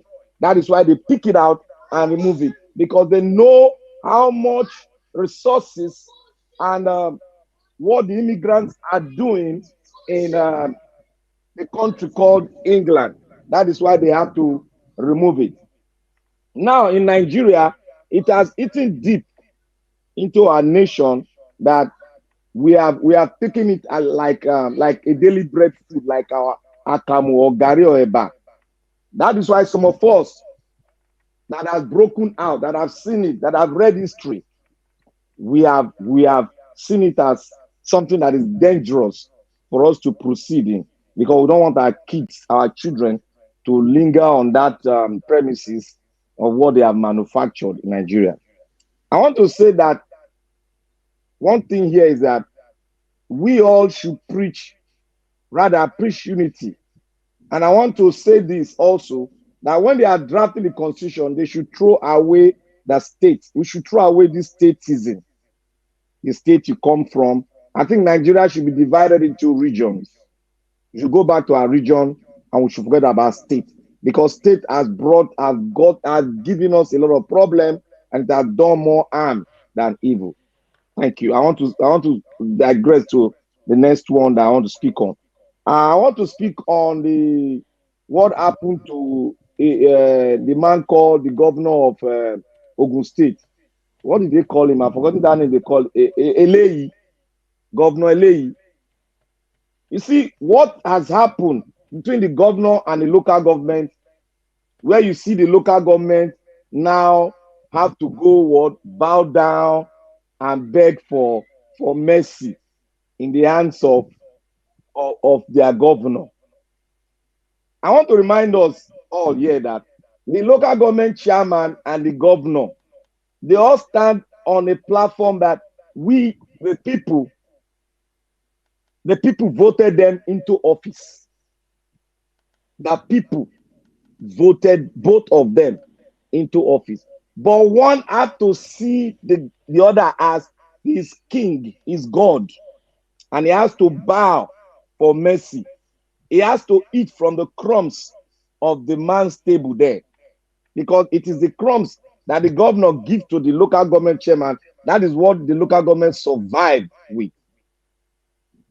Is it not a disgrace in the 21st century, in a country that has gone very far, at least far more than so many African countries in information technology, to see a political game being played, elected personnel have to come on their knee because I said, this money, you are taking this money that belongs to the people, and the people voted us in, and you took that money. And now we now have to beg because of one tradition that is supposed to be dead for a very long time. Now you people now see, those of you that are apostles of, oh, the constitution is good, we can make use of the constitution, put it in the desert, the whole animal in the desert will obey and function very well. All of you now see it. This was what the forefathers, the patriots that have been in the struggle saw, and they told us. But we, some of us, are still in that quagmire, wearing that regalia that if anybody write the law for you, you can transgress and diversify and make a success of it. Where are we now today? If Governor Wike can beat his chest to tell you it cannot happen, now nobody can arrest him. Do you know why? Because they know the constitution more better than most of you, most of us. They know the constitution, that this constitution was written for them, the bourgeois. It wasn't written for you. It's an Alimajiri constitution. You people are not really gotten that picture, because we all need to get that picture very right.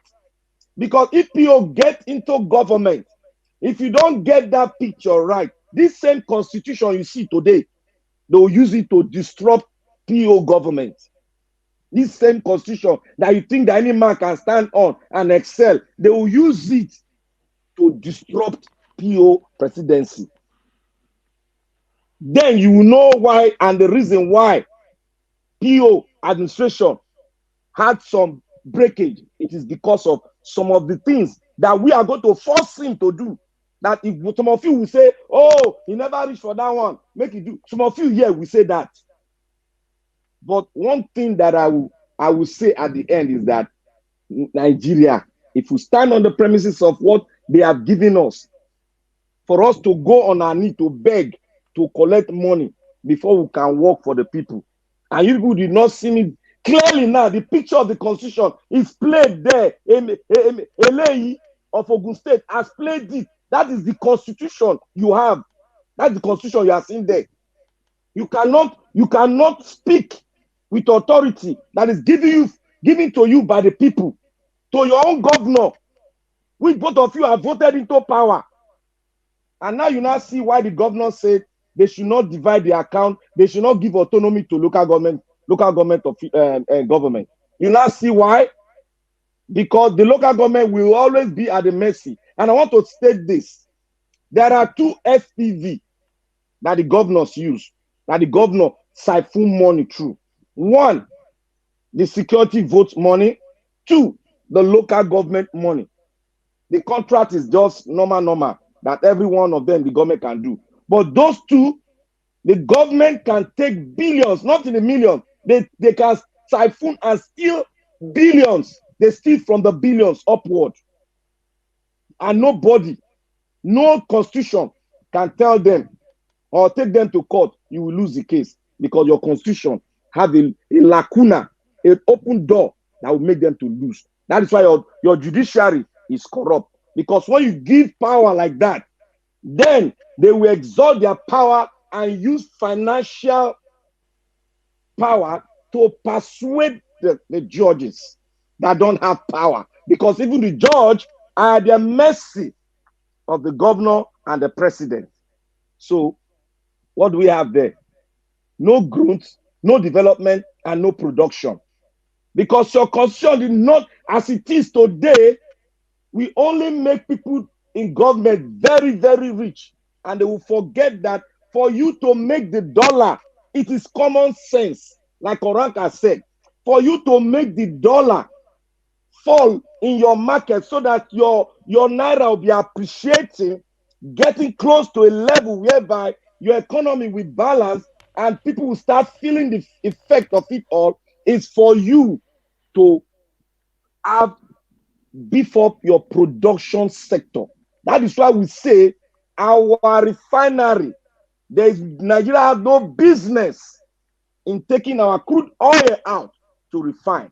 And Nigeria has no business in taking out subsidy. We are still standing on that premises.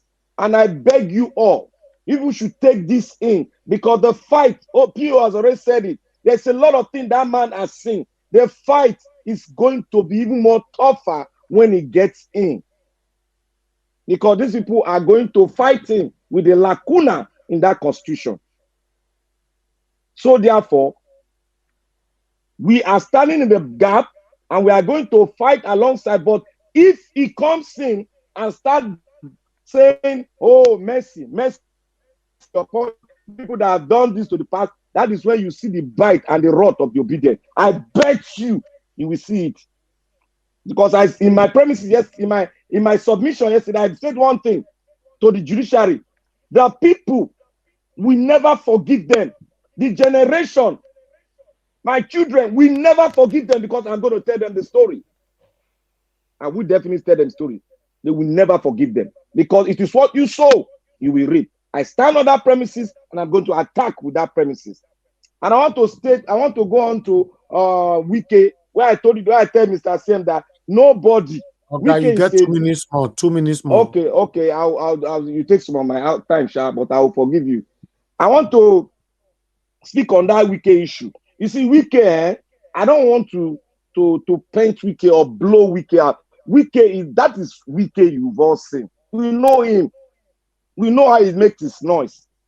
He's standing on the premises that I just spoken now. Because of money, mammon can transform a man to become a Lucifer overnight.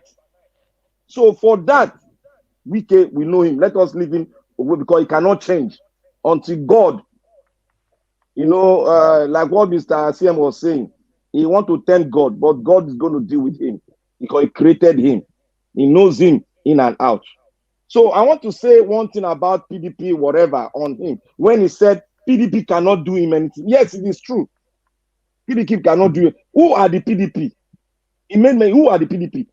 He has all their record. Remember, he stated one thing. He said all the chairmen, all the governors that wrote letter to Agbado that are painting him black, he has photocopied their paper, begging Agbado to take their boy as minister, so that the crumbs from the headquarters can come down to them. And all the criminality that they have done in the party. We can have it now. And to brutalize Wike point, why you cannot even take him down is because one, Wike helped the party produce the governor, produce 3 senators, produce 13 state house of assembly, produce more than 90% of the local government chairman, and produce more than 90% of the councillor. And if you want to suspend a man in a party, you have to go through from his ward down, up. Look at the road. There is roadblock everywhere. So, Mr. CN, you cannot just do an autocratic way. You come as a chairman and say, he's suspended. If he goes to court, he's going to win. So why do you go that route when you know that if he goes to court, he's going to win? So Wike has a ground. For you to break Wike ground is to attack him with the fraudulent act he committed, which EFCC has. That is why he's lying there with APC, dining with them, because they have the ace to bring him down. That is the only way. If they suspend him, it means he's still a member. He can be called back. But expulsion means they don't want you again. You don't go. You cannot expel him now. See, listen. Listen. You can't. A party cannot expel you. Then you go out to court for you to be reinstated. They don't want you. It's expulsion. You can't die a party like that. Do you know what is called right? Party right? You cannot know expel somebody now. He did not kill anybody now. You cannot expel him now. Anybody can be expelled. He still helped the party. You have a state. You have a local government. You have everything. Every machinery is still there. If you want to take it from your state, where will PDP penetrate from? Black Panther, it cannot leverage on the fact. Black Panther, you can drag a party reputation to the mud and destroy the party. He can look. If you are in Wike's shoe, that is what's going to be your leverage.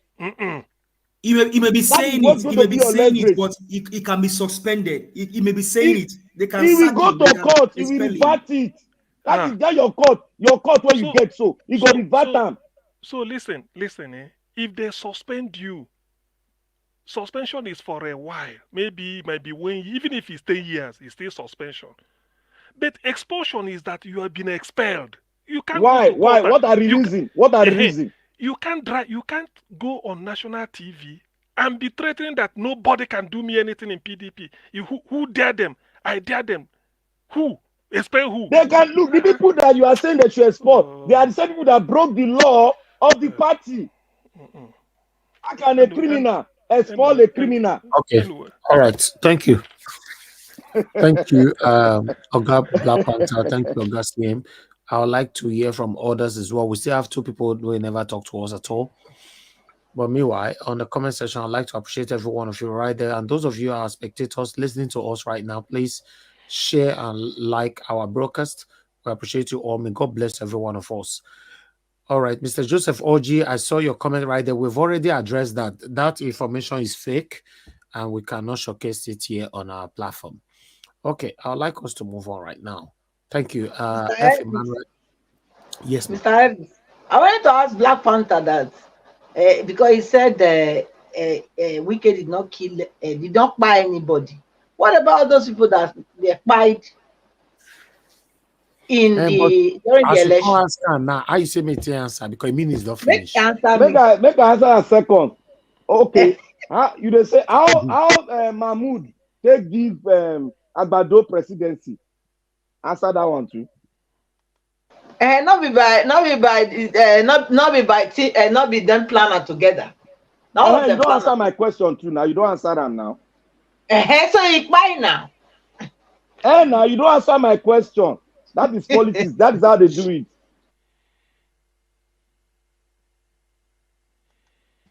All right. Thank you very much. This matter will just settle down. Thank you. F. Emmanuel, sir, please talk to us. Your 8 minutes starts now. After you, then we'll come to Dr. Ken. 8 minutes, so we can do the roundup. Go ahead, F. Emmanuel, sir. Thanks for your patience. God, I cannot speak. Thank you, sir. All right. Good afternoon, good evening, good morning. Everyone, the panelists, I hail every one of you. My special in-laws, the Edonians, the Beninians, I greet you. And for those who are listening across the globe, I also greet each and every one of you. First of all, I want to look at the Gabon president. I want to start from there. When I watched that video, how a whole president asking for people to shout. What kind of shout? When Abati asked that question, is it the French kind of shout, or the English kind of shout, or the which language does he want us to shout with? You know, before now, has he been sending people to shout? People have been shouting in pain. People have been groaning in pain, suffering in pain, in abject poverty in Gabon. Gabon is a small, it's very small, just like my village, very small, but with great endowment, natural resources that they have. They've got there. God has blessed them. You know, but look at what has happened there. If this hasn't happened to him, would he have asked people to shout? To shout, what kind of shout? At least you just give us a heads up. Okay, shout this way, or do it this way. He didn't specify any kind of shout. He just said, shout, make noise. Eh? That is a shame. 2 times presidency. Imagine. Well, for me, at least Agbado is seeing all this thing that is happening within his backyard. I hope he's watching all this thing that is happening. Okay. Let me just rest that case. Wike, my in-law. Let me advise you as your in-law. You married my sister. I beg you, don't bite the finger that feeds you, that fed you rather. PDP made you what you are today. Looking at your political antecedents, PDP made you what you are today.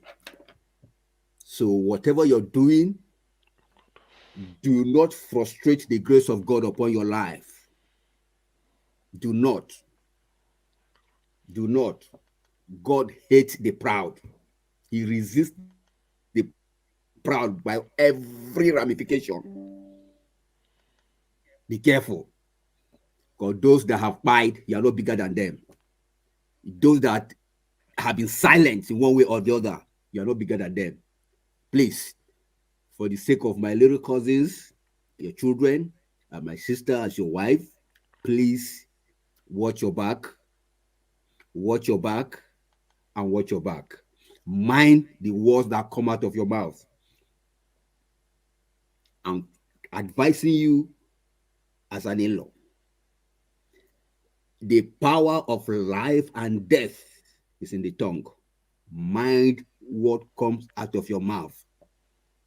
That Abuja where you are made a minister, at least by the virtue of the fact that I grew up in the north, you are trading in the land of the what they call them Gwari. We know what Gwari is.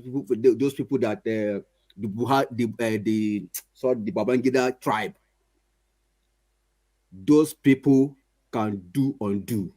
Be careful. It doesn't cost anything. They will just press one little button and you'll be forgotten. I'm just advising you. Be careful. If you are there to serve quietly and live quietly. That's for that. Innocent car. Well, like they say, the enemy of a man is that of his household. 60 to 70% of our problem is we, not even the government. It's we. Why? Because we human beings, we the people, we are part of the government. The government didn't fall from the sky. Why am I saying that? Because God has given us everything, say according as his divine power has given unto us, you and I, all things that pertain to life and godliness. If you like, you do it and get result. If you don't like, it's up to you. Those who built Tower of Babel, all they did was to think. They didn't go to prayer house. All they did was to think, and they thought harmoniously together, one mind. not Yoruba, not Igbo, no, hey, I'm South, I'm West, I'm East. That North, South, East, West is what is dividing us to today. So the center cannot hold.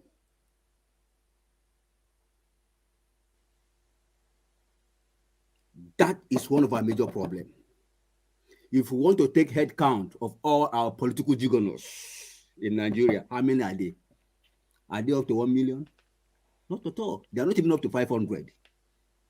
If you want to take head count of all our political leaders that have brought us into where we are today, I don't think they're up to 500,000. And how many are we in population? Over 200 million. As we speak right now, somebody just put to bed right now. And somebody just also buy.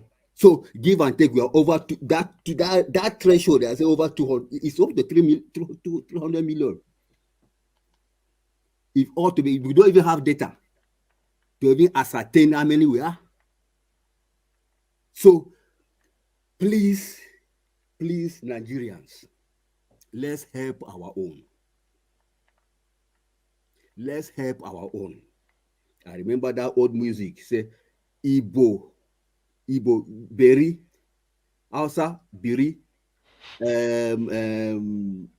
Igbo Biri, Yoruba Biri, Biri, Kambiri, according to Oliver the Coke. Live, so that I can live. Live and let live. Exactly, live and let live. You know, so all these dividends saying this, in fact, when you were in your mother's womb, who knows? Do you know your color? Do you even know whether you're white or whether you're black? Nobody knows. All we know that a liquid penetrated and gone from the baby. That's all. So we are our major enemy. Not even the devil. That day, devil will come and say, I wasn't part of the deal. I wasn't part of that shenanigan. You something that you brought upon yourself. So let's once in a while look back and see how many percentage of the problem we are contributing to this economic hostage in our country, and how many percentage that our political powers are also contributing. Let's look at it. Let's draw a table and see problem that we are contributing as a people, and the specific problem that our political powers are also contributing. Let's look at it. Let's just oppose it side by side and see where our problem is coming from. As long as God is concerned, He has blessed Nigeria. He has blessed our country. We are highly endowed.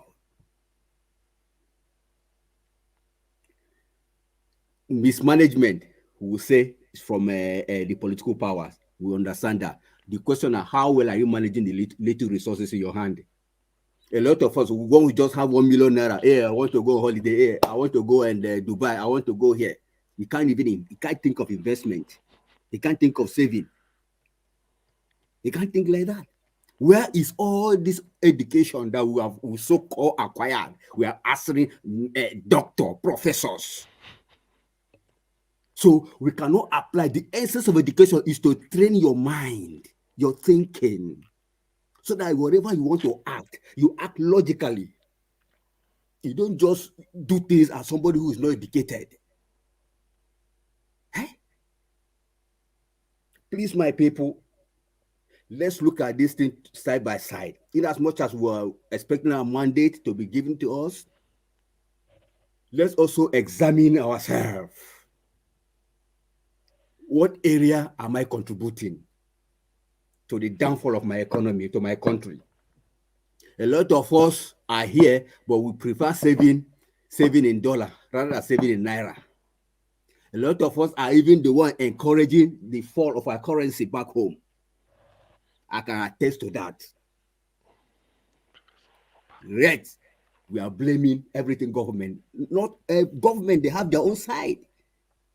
Our political thieves, criminals, they have their own side. But we the people, because the democracy is for government of the people, for the people, and by the people. So we are the one in the part of the government. So if you want to share blame, how many percentage is for ours, and how many percentage is for the political elite? Look at it side by side. Then that will give us a fair judgment. You know, that's for that. Mr. Elvis, I also want to say something. Thank you, sir. Your time don't finish. What you want to talk, you postpone now. Oh my goodness! So the time don't pass. No, you keep up for the final submission, okay, sir. I don't enter one chance. Okay, no wala. Thank you. Thank you, sir. Thank you. All right. Dr. Ken, thank you very much for your patience, sir. Please talk to us.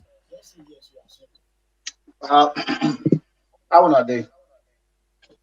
You say this our country, what do they call Nigeria now? Thank you very Our much. country will be say, our country will be say everybody for this whole world, they see something will be say in the wish in go fit collect inside. I know you will not say, if not because of say by the way we get some kind of our destiny day. I'm not sure say this independence we don't get, we enjoy, so for don't enjoy. For by now, many of us who don't who do this platform, you forget the experience where they get for South Africa. We be say the black and the white, they fight apartheid and this one, all kinds of things. So it's just because of say, I don't know what it happened. We be say immediately they leave us as they leave independence. In not too they don't discover oil. In not too they can't discover them rich mineral resources. We be say every country they envy, they look at us say if not them get them. Few years ago, which I don't know if you remember, the Chancellor of Germany say if not him be the president of Nigeria with what they get with the natural resources, the human resources, and all of this thing that they have as inherited from nature. He say him go fit bring the United States to his knees, and she will influence the whole world. That is the truth. Tell me what he did that country, or tell me what he did the whole world, where not did the country, or we not go fit use what we get to manufacture them or to get them. Everything starts with the brain, knowledge. Show me where Niger brain not the function. If you put them under the right atmosphere, they could compete. If they're not be top, they're there among the top class. But you go say, okay, from 5 up, make them show office. You go say Niger the inside. Go all of the area. Go to the United States and nuclear field. You go see Niger. He did it. What about the team of the past Queen of England medical team? I don't know that I stated it. Igbo man, he did it. So when I for that place, we never go there with the read. He did it. Go to when they talk about, some people say this our division, because this our epileptic seizure situation of the country, of economy or the other, every area we're very epileptic. Now because of this our many language, our this and that. I see them like assets. Now, how many language you not get? Go check India. How many dialects do they speak? How many region? How big we did? How many population we get? Go check India. Maybe then I don't enter moon, so go check. So that is not our problem, because we say they speak wa, zo, bia. I make us they get problem. Our problem is manufactured, is man-made. Now create without. Now, few people create them. They sit down for their evil caucus. They constantly make sure say we deal with these people, this other group, and then now we ourselves go rule. Now you know now we could take on like that. If I give you, you give me. If I give you, you give me. Now be what they kill us, so now be the whole thing. And because all of us they inside the team, if you give me, I give you. If you don't come out, tell me which reason now Tinubu gets not to probe Buhari, at least if not probe for anything safe. Look at the money where we say they borrow from China. Check how many trillion we borrow in the terms of naira value, and see what they for ground. Train what they do. Check the value. Not be the same train, even more sophisticated one like Kenya do with lesser millions of dollars. We do that same one, not reach that quality 3 times. What did they do? Wait, tell me if our government, not be because of say pass, I pass. If I don't chop, don't touch me, because next time too, you go bring your brother too. Your brother they go give you commission. So now you say push your brother, I go allow your brother make it enter, because then you go say okay. So now just chop and chop. Babangida sit down for there. You say need the chop again. You see the chop, you get your own interest with somewhere. All the oil we're waiting for different area for Delta region where they don't divide. So if that one say, look, if you know say you don't want, if you want make I protect you, make you enter to become into a position of strength, protect my oil interest for your region. If not, I go fight you, I go block you, no go, and you want the thing. Now be waiting, kick back. Now all those things, now they eat every fabric, every area of our whole country. It don't enter even the holy place where they call church, mosque, shrine. Today, you go see, before who be you when you go meet, even though they are on the negative side as we see them. Who's person go, I can't go meet Ojuju priest for inside bush. Where you say you want to, you know they take money. It go just say, you say, make you bring one seaman aromatic schnapp, one white fowl, or one black goat with one white chicken, red cloth, white cloth, bring cowries. Now your fee be that. You know they take. My brother, yes. They get experience for this area. Look, you know they take. But today, you go see, I don't know the right Juju priest there, voodoo priest. You go see they say they get laptop. You go see they say they don't they go tell you say no. I don't go the price where make they go negotiate how much you go take. Now who they talk now? Now the oracle they talk. I've been at this guy they talk. So everywhere don't they bastardize. Everywhere don't scatter. We be say now make they see today. So but my good the only way they make me they have to be say those generation. If you go back to the early 60s, the Buhari were they young that time, or Obasanjo were they young that time. Agu the Irosi, all those people you see Abu Salami them call their name Babangida. All those groups that generation. Now then I team up. Congo sell this divisional languages and sentiments to our brothers for the north so they need to go school. All they know now their politician, now be their read, now be their message, now be their book. Once they come say Nyamri, you know, I'm not saying I don't mean to make anybody look like humiliate anybody. I just want to make an example of the way they can normally look at when they see this person now how did they see him? If they say no vote for this person, no, vote for the person missing now how did they see him? But now the new generation, my brother, aided, powered by internet access, it don't open the eyes, it don't bring revelation, don't bring light, it don't bring illumination. According to when I go for Bible school, it don't bring illumination, it don't shine into their path. They don't see and say their brother with this now brother and I be enemy. They don't see say this thing with the say is not a guest. Now for them, oh, hey, so they make mistakes since now make you come here and say Peter Obi now the new celebrity for the north, west, south, and eastern part of this country because they don't see enough of what it will make them happen. Look, Tinubu no say now be the I think I'm not hear one of the guy name what they call last man standing. If you don't hear that name, you go no say that name be that. What they call that Tony of this bank, that guy, that billionaire. Now the name what they call him, the last man standing. And for true, now be the last man. After this section, all of them will they flush them to away. If you watch carefully, like what I was talking before, it'll be like my prelude. Look at the young generation. They don't care about your tribe. They don't care about your religion. They don't care about anything. All they care now their development. They must be developed. They must go to the height so that they see other country youths they go. So they don't care. You go see Yoruba, they marry Igbo. Go look all the and as much as you can remember all the Igbo Yoruba young people they come up now. Check them. Now Igbo babe now they collect. Now the video, check the video. Check all of them what they did the day inside.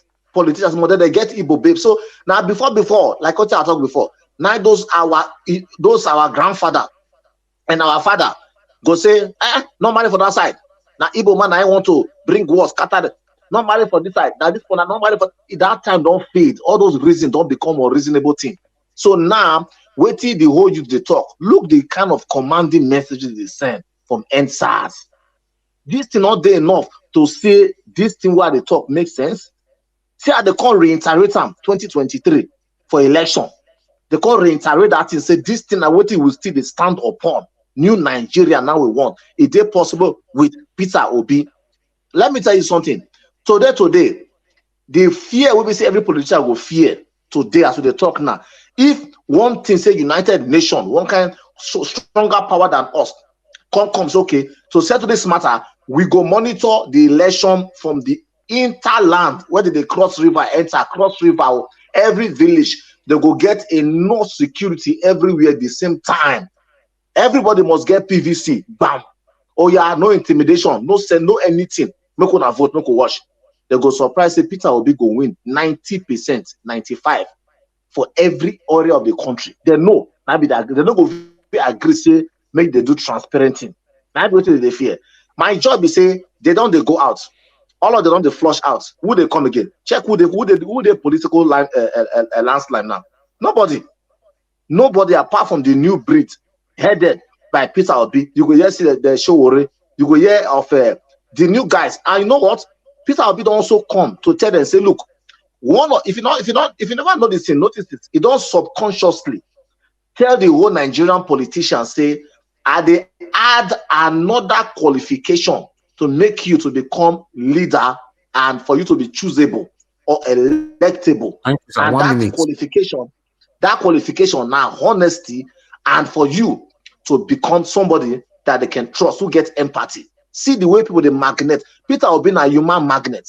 See the magnet crowd everywhere, irrespective of what you come from, where you come from, your tribe, everything and this. They know. And that is my joy.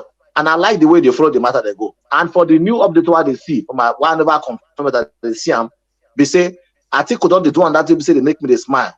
Say, they law, don't they ask, don't they see, wants to the highest leader or director in the terms of board of director for CSU University.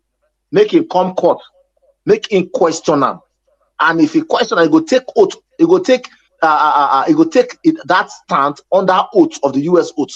That means if he lie, now perjury, now straight to USG, and his career don't finish. Whether he go fit stand that thing for anybody they want to know. They want ask him, this thing, are you bring him? Okay. Your time is up, sir. Yeah, thank you. Thank you, everybody. I appreciate you all. You know, the last person that we have right now before we take on our, we are taking on our final submission right now because Mashallah came late, so you are going to join the final submission, people. Mr. Elvis, I'm not calling. I did watch my sister, love you enter. Now love Dokukuroko. You know it's you know.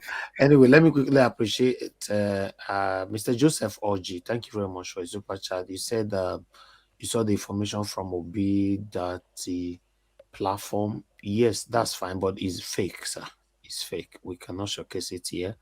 Where we see and not really matter. Maybe there's still things in a read before or something, but for me, you know, we can't. Anyway. Yes, it's fake. Let me just leave it like that. Thank you very much, everybody. May God bless you all. Press on the like button and help us to share. Amashallah, sir, talk to us. You have 5 minutes. Okay. I just want to agree to the house. I'm going back to what we discussed, what you showed last week Saturday.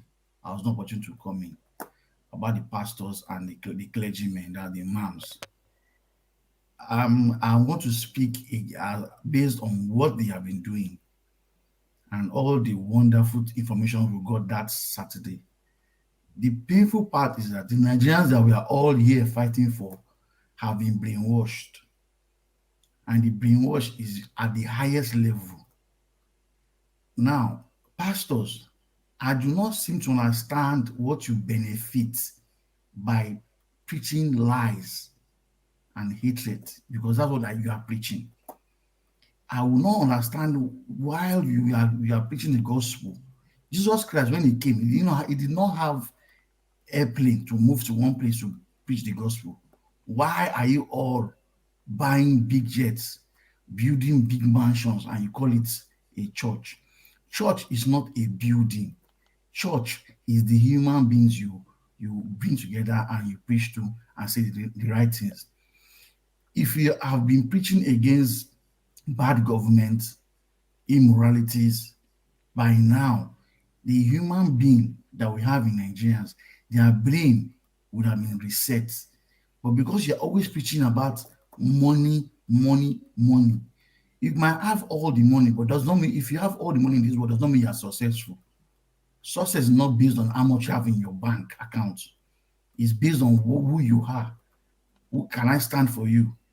Today we are all saying Peter Obi. Peter Obi has not. Nobody of us, none of us here can say, okay, this is how much Peter Obi has in his account. He does not have an airplane to himself. Not that he can't afford it. That's what we call a human being. You are a pastor. You have people in your church. You tell them after close, this week is your week. And you're telling me this week is week as if he has a job he's going to go on Monday morning. He does not have food in his house. He's telling me this week is his week. He saves all he has to come to church on a Sunday just to hear your brainwash. Nigerian pastors and imam, you are our problem. Forget the politicians. Because if you have been preaching the right things, by now Nigerians will not be sitting down in their house and watching somebody stealing their wealth. Their eyes will be open. But because you give them faith, tomorrow will be better, tomorrow will be better. Tomorrow will be better, yet it is you are not even getting close. The more you say tomorrow is better, the more it's going far from you. People are hungry. I saw a video during the week. I was crying. How can Nigerians be begging for food? Somebody is throwing a bag of rice for you from a trailer, and you're all gathering together as if you are in war. The war has not started, but we are begging for food. Pastors, they come to your place. If you've been preaching against all this wickedness, by now, conscience will judge our politicians. But they will come to your church. They will stay. You give them position elder. A man that has stolen the community's money is called an elder in church. We have thieves everywhere, and you are the one encouraging them because you want their money. Oyedepo and Kumuyi, they are all psychophants. Everybody is pretending. The day Nigerians stop pretending and see the real thing and attack politicians, attack pastors, we will know where we are. You are a politician, you are a pastor, you have police orderly. Why do you need police? Jesus Christ was preaching. Did he have police officers? He had disciples moving with him. But you see our Geo, Mommy Geo, Daddy Geo, Pikin Geo, all of them with politicians and police officers as their orderlies. I grew up, I never knew that police would move as orderly to a civilian. I only know of the military. Now everybody's having security chief around them. Pastors, the only way you can all redeem yourself, because in the next few days now, it will be Sunday as usual. Change your sermons and talk to people, let them know the right things. A young boy that is 21 years old is having a car of 50 million. When did he start working? When did he start working? Where did he work? We are preaching money every time in church. I don't know, I can't remember which program we opened. I said Jesus Christ is coming. I'm not coming here to come and preach Jesus Christ. But if we can be preaching and are preaching negative things and you're just making money out of them, you go to church from Monday to Friday. There's program on Monday, there's program on Tuesday, there's program on Wednesday. What time will they have to work? And if the anointing as Nigerians that don't go to church will still go there and see every time you put offering from Monday to Friday. If you have 1,000 people come to your church and every day they come to bring offering of 1,000 naira or 500 naira, you are just milking people and you don't have conscience. Thank you, Nigeria Watch.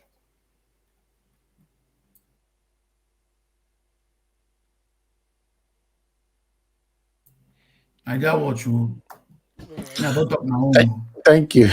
Thank you, Mashallah. God bless you, sir. Thank you very much for your wonderful please, can somebody mute themselves? Thank you. Thank you very much. I appreciate every one of you right there for your time with us. Everybody have contributed. I would like us to Nigeria Watch, please. Yes. I don't mind once in a while, that video Saturday. Keep playing it. The more we see it, the more the head changes. Which video? The video of that brought the information about all the pastors in Nigeria, the amount they have, all those their money they have, and their churches, Okay. Money. The more you play it, people here when they are listening to it, their brain will change. Because the more we see something, the more it Yeah. changes. We'll play, but they are bring to change that that one. I don't know. You know, No, I so once in a while just play it. Even though it's not part of the topic, just play it. Let it just go out. Let them be seeing it. okay. Thank you, sir. Thank you. My people, appreciate every one of you right there for your contribution today, your submissions.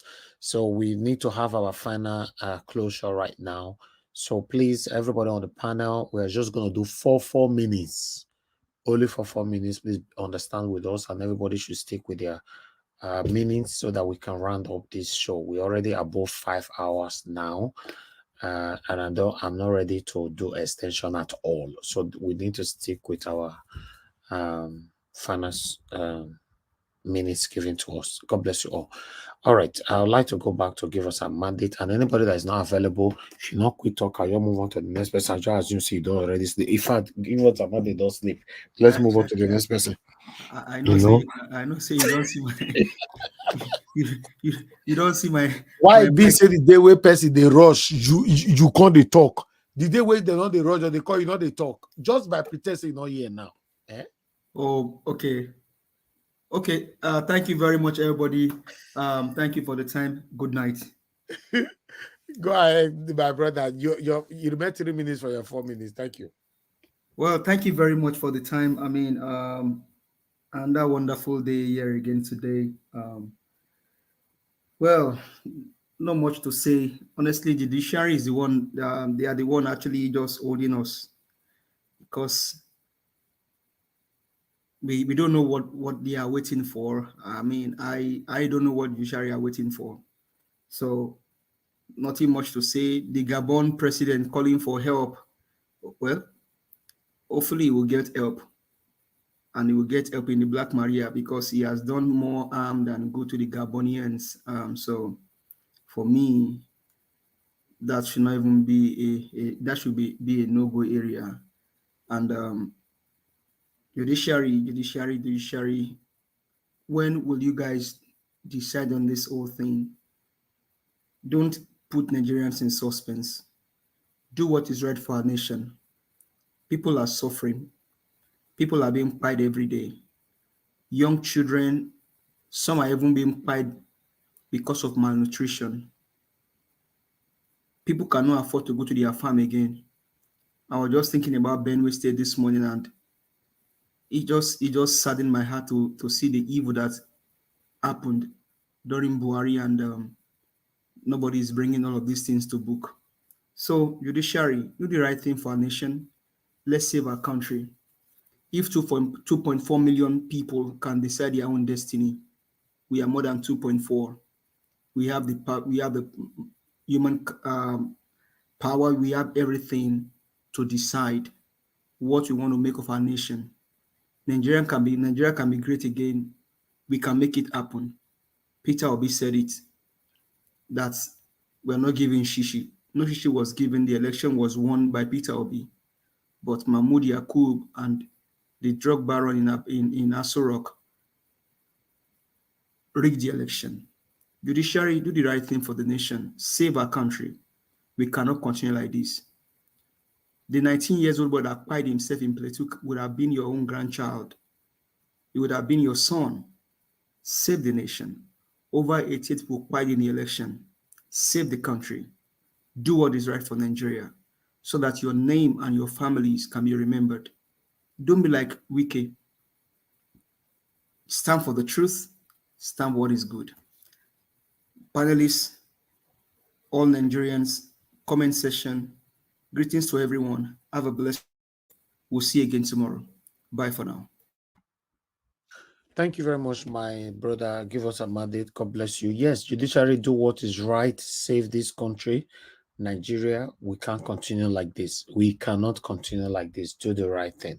Thank you very much. I would like to come to Oga CM. Oga CM, you know, it don't reach your turn quickly today. 4 minutes, sir. Final submission. Okay. Okay. Thank you, Niger Watch. I thank those that have spoken today. We must keep the flag flying. That is to say, all eyes must still be on the judiciary because that is actually our focus. Every other thing is just a side talk or what we can use to while away time, while we wait for for the real deal or the main meal. However, I'm counting days off until the day P2B is announced. Particularly, what I want people to understand is this. As far as I know, no Nigerian of my generation have seen what it means to have a real leader in the way they have it in the Western world. Imagine Obama, after being president of United States, is not interested in looting the American treasury. Rather, he's walking around a free man. You see him play basketball, very simple. That is the type of P2B, the type of person P2B is. And that is why we are rooting for him. Very clean, and he meant business. He's really coming for the poor people. He's not interested in building houses all over the world, going to Dubai. Have you ever had P2B went to Dubai? All these things, they are doing nonsense. P2B hasn't got a private jet. Even when he's a billionaire, you know what it means? Look at ordinary Rocha, so Korocha, he has a jet. All of them, P2B hasn't. P2B is a billionaire before he get into government. Before 1999, he's been a billionaire. But you won't know. He carries his bag, almost the same type of dressing. So that simplicity and honesty is what we are looking for. That's what is keeping some of us talking. If not, is to your turn to Israel. However, I still find it, in fact, sometimes I marvel whether P2B realizes the enormous tax, the amount of shit you go carry for head. But well, they said God brought him for a purpose, so he knows. And what I forgot to add when I talk about wicked something is this. Nigeria Watch, which must know this. P2B listening to some of this interview from Week. Even his aides, people around him will tell him. When they mention P2B, he said, no, I don't want it. I don't want social media. Social media. So P2B is social media. You know, when we can talk like this man, I don't know. He talks like a tout, which he is. But anyway, the gods are wise. We know what will happen. His types has been dealt with by history. He can never go scot-free. Not in the sense that history we have a chapter to write about Wike in Nigeria. If he hasn't learned lesson from even Amechi, all the noise they were making, now where are they? Now he's making his own minister for Abuja. He felt he's on top of the world. Ajosa Adiogun, the first minister for Abuja, I don't know where he is now. Marian Ikeji and a clerk, the minister for Abuja during Abacha's time, and when people tell him you are the first Southerner to be minister for Abuja, he's trying. He's not the first. Just for record purposes, the first minister for Federal Capital Territory (FCT) is Ajosa Adiogu. I think he has a street named after him in Victoria Island. It's a Yoruba man. During Abacha's time, an Igbo lady, Mrs. Professor Marian Ikeji and a clerk, a professor of political science, UNN, was the minister for Federal Capital. So he shouldn't just make noise. Even J.J. Kadia, he's a Christian, John Jakadia, was the minister for FCT during Shagare's time, the first Christian. So I don't know when they just say gave him one line, he feels pumped up. Anyway, but that is by the way. That is not what we are discussing. Let Obi get in first so that the political awareness is as ignited. People will now see, yes, that a leader, Nigeria cannot borrow kobo. I may bet it. P2B may not borrow shishi. Because when he seals all this, or this deports authority, and then stops oil theft, he will tell you that Nigeria is counting millions and billions of dollars. There's something, money will come out. So he won't be able to, there's no need for borrow. People like Nwike that make noise and feel they are too full of himself. All those people, nature will take care of them. It is not for me to say. Thank you very much and good night, everybody. All right, Godsame, thank you, sir. Thank you very much for your time with us today. I appreciate every one of you for your wonderful submissions today. Trust me, on this platform, we are learning from each other's. That's why we are here every day. So thank you very much. Let's continue to stand for what is right. We are fighting for our dear country. In our own various countries right now, where every one of us reside, we have a comfort life in our own locations, but home is home. That is my popular saying, is home is home. We cannot change that. That's why we're doing what we're doing. Judiciary, do the right thing. Let me call on Black Panther, sir. Your 4 minutes starts now, sir. Black Panther does. Thank you, Mr. Najawan. Okay, And I want to speak on this issue of what Wiki spoke concerning the Christians. We all can see that even the devil quotes the passion of the Bible. We all can see, even those that call themselves Christians knows the Bible, and they are telling the Christians that, look, you pray, you have to walk your faith. You have to go out there, you walk it. You don't stand on the premises of, oh, pray, pray, pray, pray, pray. If you pray on one particular issue for donkey years, that means you have no faith. Wike is trying to tell us that we don't, Christians, we have no faith. We believe on miracle, miracle, miracle. Now it's not left for Christians that are saying it is the will of God that Agbado should be our president. It is not left for you, whether it is the will of God for you to leave your destiny in the hand of one God. It is not left for you. Wike has not abused any Christians, but is trying to awaken the faith of the Christian. That faith without work is what is dead. So you all come out, stand strong and tall, and come. Let us come together and fight this menace in Nigeria called the politicians. Let us fight and get our country back. And to the judiciary, like I spoke to you, the 5 musketeers, the future of the country is in your hand. The reason why is it in your hand is because we agree to follow the one particular law blindly. It is in your hand. The people gave you that power. It is in your hand. Now it's not left for you to let justice reign.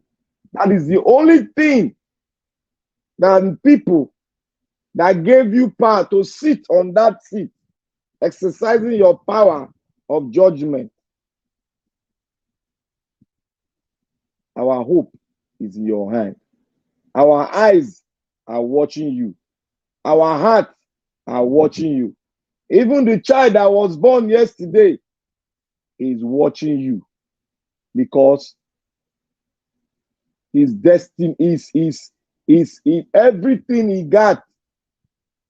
It is you that will decide it. If you decide it the other way, like I told you, and go the negative way, we look out for you people. You cannot hide. We will look out for you. We will look out for you. Even your generation will not hide. We will look out for you. Because if you give the wrong judgment, many will lose hope and many will fall down. If you don't want Nigeria, many to fall down, then you let justice reign. Give the people justice. We ask the question, is Agbado, the President Tinubu, is he a Nigerian? Does he have primary, secondary school certificate? The process which he got into that office, was it right? Was due process followed? That is the question we are asking you people. Thank you, sir. Thank you. Thank you all. Thank you, the obedient. Thank you, Nigeria Watch, and everyone that are listening to us. May God bless you all. Thank you very much, everybody. I appreciate you all. Please press on the like button before you leave. We're about ending this broadcast. F. Emmanuel, sir, please give us your 5 minutes, 4 minutes. Thank you. Why you deducted it now? You know, if you dash me 5 minutes. Okay, carry 5 minutes there. No, Hey, now you perform. Thank you so much. All right, thank you for the opportunity once again. Just an encouragement, for each and every one of us and for all the obedience and Nigerians at large. You see, like I said earlier, we have a part to play. Part of the blame should go to us. Part of the blame should also go to the politicians that are leading us. Like one of the callers that made some submission before, you will get to this stage. He's talked about the churches and all that, the men of God. He's 100% right. He's 100% right. But let's not also forget that this is the last days. According to the scripture, it said the last days, men will become lovers of themselves. So the scripture must be fulfilled. So there are things that no matter how you preach it, even in Jesus' time, there are still evil men. There are still people that are full of disobedience. Right? And according to the scripture, Mark 7:23, I'm just giving a reference. Let it not be that it's coming from me. You say that defiled the man comes from within. Say, out of the heart of men. You're not talking about religion now. Say, you're not even talking about politicians. Say, out of the heart of men proceed evil thoughts, adulteries, fornication, murder, theft, covetousness, wickedness, deceit, lasciviousness, an evil eye, blasphemy, pride, foolishness. Verse 23 now summarizes, he said, all these evil things come from within and defiled the man. You see, so you cannot see that this is what is called self-made evil, self-generated evil from within. Devil is not involved in this situation.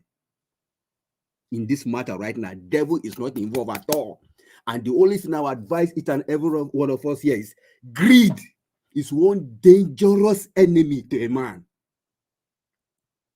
The godliness with contentment is great gain. But unfortunately, greed has landed us where we are. It's only greed that can make somebody to be a president for over 40 years. It's only greed that make a person to go to become a president for first tenure, second tenure, third tenure, fifth tenure. That is the result of greed, and it's a spirit. And let's just pray against it. And it comes softly. You will think I don't have it. Just little things. You just want to grab. It's a spirit. And that is what has made our politicians to amass so much wealth that they don't even have need for. So all these things are things that is self-generated. So if you don't have control, just like somebody mentioned about Peter Bina, who has CM, talked about Peter, he has been a billionaire right from 1990s. Why? Because he did everything moderately. So there are some things we need to also on our own cultivate. Does that mean that we don't have good men of God? Of course we have. Does that mean that we don't even read the Bible? Of course some of us read the Bible. But we ask ourselves, how many are we applying outside pushing the blame on men of God? Outside pushing the blame on politicians, how many are we ourselves applying to ourselves? Like I said earlier, the greatest enemy we have is you. It's we ourselves first. If you can deal with yourself, then 70% of our problem will be solved. Let's not focus on the external one that is coming from. Let's not focus on the external ones. So please, let's try as much as possible to always look inward before we cast aspersion, before we begin to complain. If I'm in this position, will I do it? You don't know. So let's be careful and let's just focus on our mandate. As soon as our mandate comes, I guarantee you, all of us here will dive back to Africa. And by the grace of God, we will build our industry there. That has been my dream. God bless you, Mr. Elvis. God bless you, the panelists. God bless you, my in-laws, the Edonians. God bless you, the Kamikaze. See you tomorrow. Good night. God bless you, sir. Thank you. Thank you. All right, Amashallah, sir, if you're still there with us, your 4 minutes now. Thank you, Nigeria Watch. Like my brother said just now, the pastors and the imams have our problems. I believe Nigerians, if tomorrow you see the Oyedepo and Kumuyi leading a crusade against this government, I can bet you the crowd they will carry. The government, they will not tell Tinubu to leave Aso Rock. But because Nigerians have been deceived, they are making them, nobody is talking.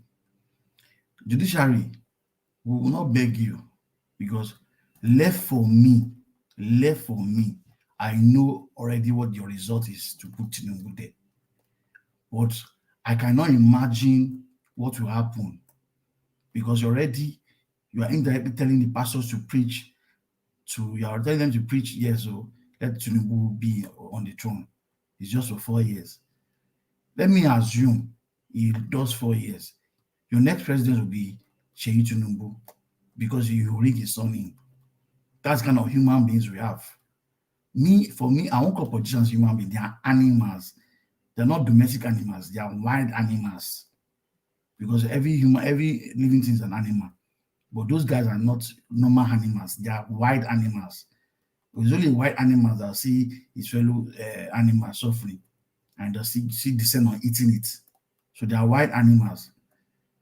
Because with the way we behave, black people, the way we behave is very funny. A white man does not amass so much wealth. Even though he amass so much wealth, in his will tells you donate it to a charity home. How many Nigerians have so much money and you've heard that they're donating it to one charity home? How many? How many rooms can you sleep? I'm just saying in Nigeria, how many rooms can you sleep in a night? How much of food can you eat in a day? How much money can you spend in a day? If it's not wickedness, you amass billions and put in your pocket, in your account. At the end of the day, when you finally die, none of this money will be buried with you. You go the way you came. So black people, not only Nigerians, black people, because we are wicked, and I'll keep saying it. And as well as Nigerians, an average Nigerian is wicked. He likes to be praised and worshipped. That's the reason why politicians are behaving the way they are. They like to be worshipped. They come to their house in the morning. A man has not food in his house, his family is suffering, but you want him to come to your house the next day to come and knock at your door. So for you to give him food to eat. Pastors, there are factories, 2 big factories. You can open factories, put your church members there. Open factories, open industries, let people work. This wickedness will not carry us a long way. Preach what you preach, act, behave the way you preach what you preach. Pastors, act what you preach, not the way things are. You can't be telling people to be nice to each other. Meanwhile, your next door neighbor has not eaten. We are wicked. I'm just saying it. I'll keep saying it. A black man is wicked. A black man is wicked, and his wickedness and greediness, the act of greediness is what's making us amass so much wealth that we cannot use and we cannot spend. Somebody is now in Ekrumadi is in jail here now because of his wickedness. If he's not wicked, he would have built a standard hospital for his child to be treated. He will not be in jail today. In his mind, he will be regretting his action that why didn't I build a standard hospital? I won't be passing through this. Government officials that are there, you have opportunity to make life better for people around you. Change things. Thank you. Thank you, Mashallah. God bless you, sir. Thank you very much. I appreciate you. All right. We've come to the end of this broadcast today. I appreciate every one of you today for your time with us. Thank you. Everyone that joined us on the panel today. Those of you that are still here with us, give us a mandate, F. Emmanuel, Dr. Ken, thank you very much, my people. Mr. Felix, Black Panther, Padrin was with us earlier on as well. Amashallah, and many others. I want to say thank you very much. Before that, I'd like to appreciate those of you that financially supported me today. I'd like to appreciate you, Shuk Sobibweze. I saw what you sent to my paper. God bless you, sir. I appreciate you. Thank you very much. And I'd like to appreciate Stella Masevedo, Madam Teresa B, Martin Benjamin, Dr. Elizabeth Gomez, and we have Amaka Fojabi. Thank you very much, my wonderful, wonderful people. Mr. Joseph Orji, may God bless you all, my people. Then those of you that called into the show today, thank you very much for calling in. And for those of you I could not pick your call, please understand with us. Tomorrow is another day. You know, on the comment section, I want to appreciate Mother for all Mommy Diaspora. Thank you very much, Mommy. We appreciate you. We love you. We appreciate everything you're doing for us here. Michael Oganamaro, thank you very much, sir. I appreciate you. Ebuka John Oga, thank you. Tony Africa, I can see you right there, sir. Thank you very much. Appreciate you all. Thank you, thank you, thank you. Peggy Modi, thank you very much, and thanks for the wonderful text right there on the screen. I deliberately just left it there on the screen because that it means a lot to me. Thank you very much for your continuous encouragement and kind words to every one of you that is right there encouraging us to do what we're doing today. Chris Dublin, we can see you, sir. You know, Nabila Sena from afar now. Would they see you this time? You know, it's good to see you, sir. Good evening to you. And Michael Ganemaro, thank you very much. God bless you all, my people. Kingsley Ogerahi is right there. Madam Origin, thank you very much, Madam. Appreciate you always, always, always. Madam Ame Bright, thank you very much, Madam. Appreciate you. Thank you, my people. And I can see Boaz Biggie, thank you very much. God now go bless every one of you right there. All right, I'd like us to end the broadcast right now. It's been a long day. Please like and share before you leave, you know, and let's do this together. My people, join us again tomorrow by 6 p.m. We're going with 6 p.m. We're going to be here Nigerian time. Tomorrow is 1st of September. I pray God Almighty, you know, that I've protected every one of us in today. Shall continue to protect us and let September be the best month ever that we've ever passed through. In the mighty name of Lord Jesus Christ. Thank you very much, my people. In advance, Happy New Month to you all. By the special grace of Almighty God, I'll be joining you guys again later on by 6 p.m. tomorrow, Nigerian time. Then we can talk about the things that is affecting you and I. Good night, my people, and bye for now. I know they do competition with anybody. If I offend you, forgive me. Show me love, go to biza. Kama bara walo ninu ife kan akanbi. I know they do competition with anybody. If I offend you, forgive me. Show me love, I go show you love. Kama bara walo ninu ife kan. But I know they do competition with anybody.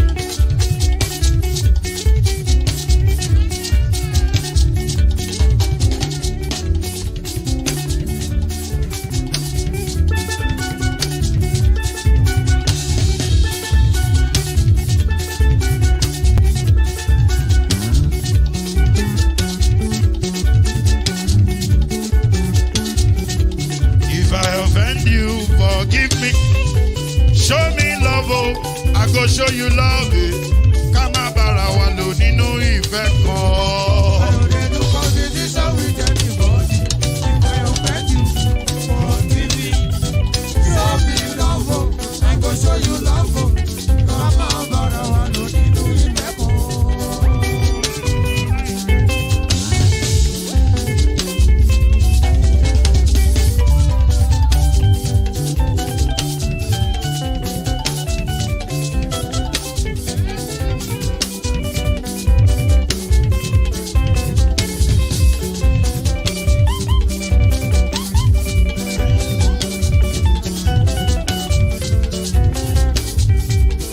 No, they do competition with anybody. If I offend you, forgive me. Tó bá ti sanwó fún Ṣẹ́gun nàbí o. Ẹ fẹ́ jókòó. Alagobi. Ṣẹ́gun Nabi. Alagobi. Sábàmẹ́là. Anybody? Anybody? Any bobo. Anybody? Mo ló ń folú, ó gbà mí bó ṣe rí mi láti kíníṣí. Délé mo ló ń folú, ẹ jẹ́ ń sọ̀rọ̀. Délé o,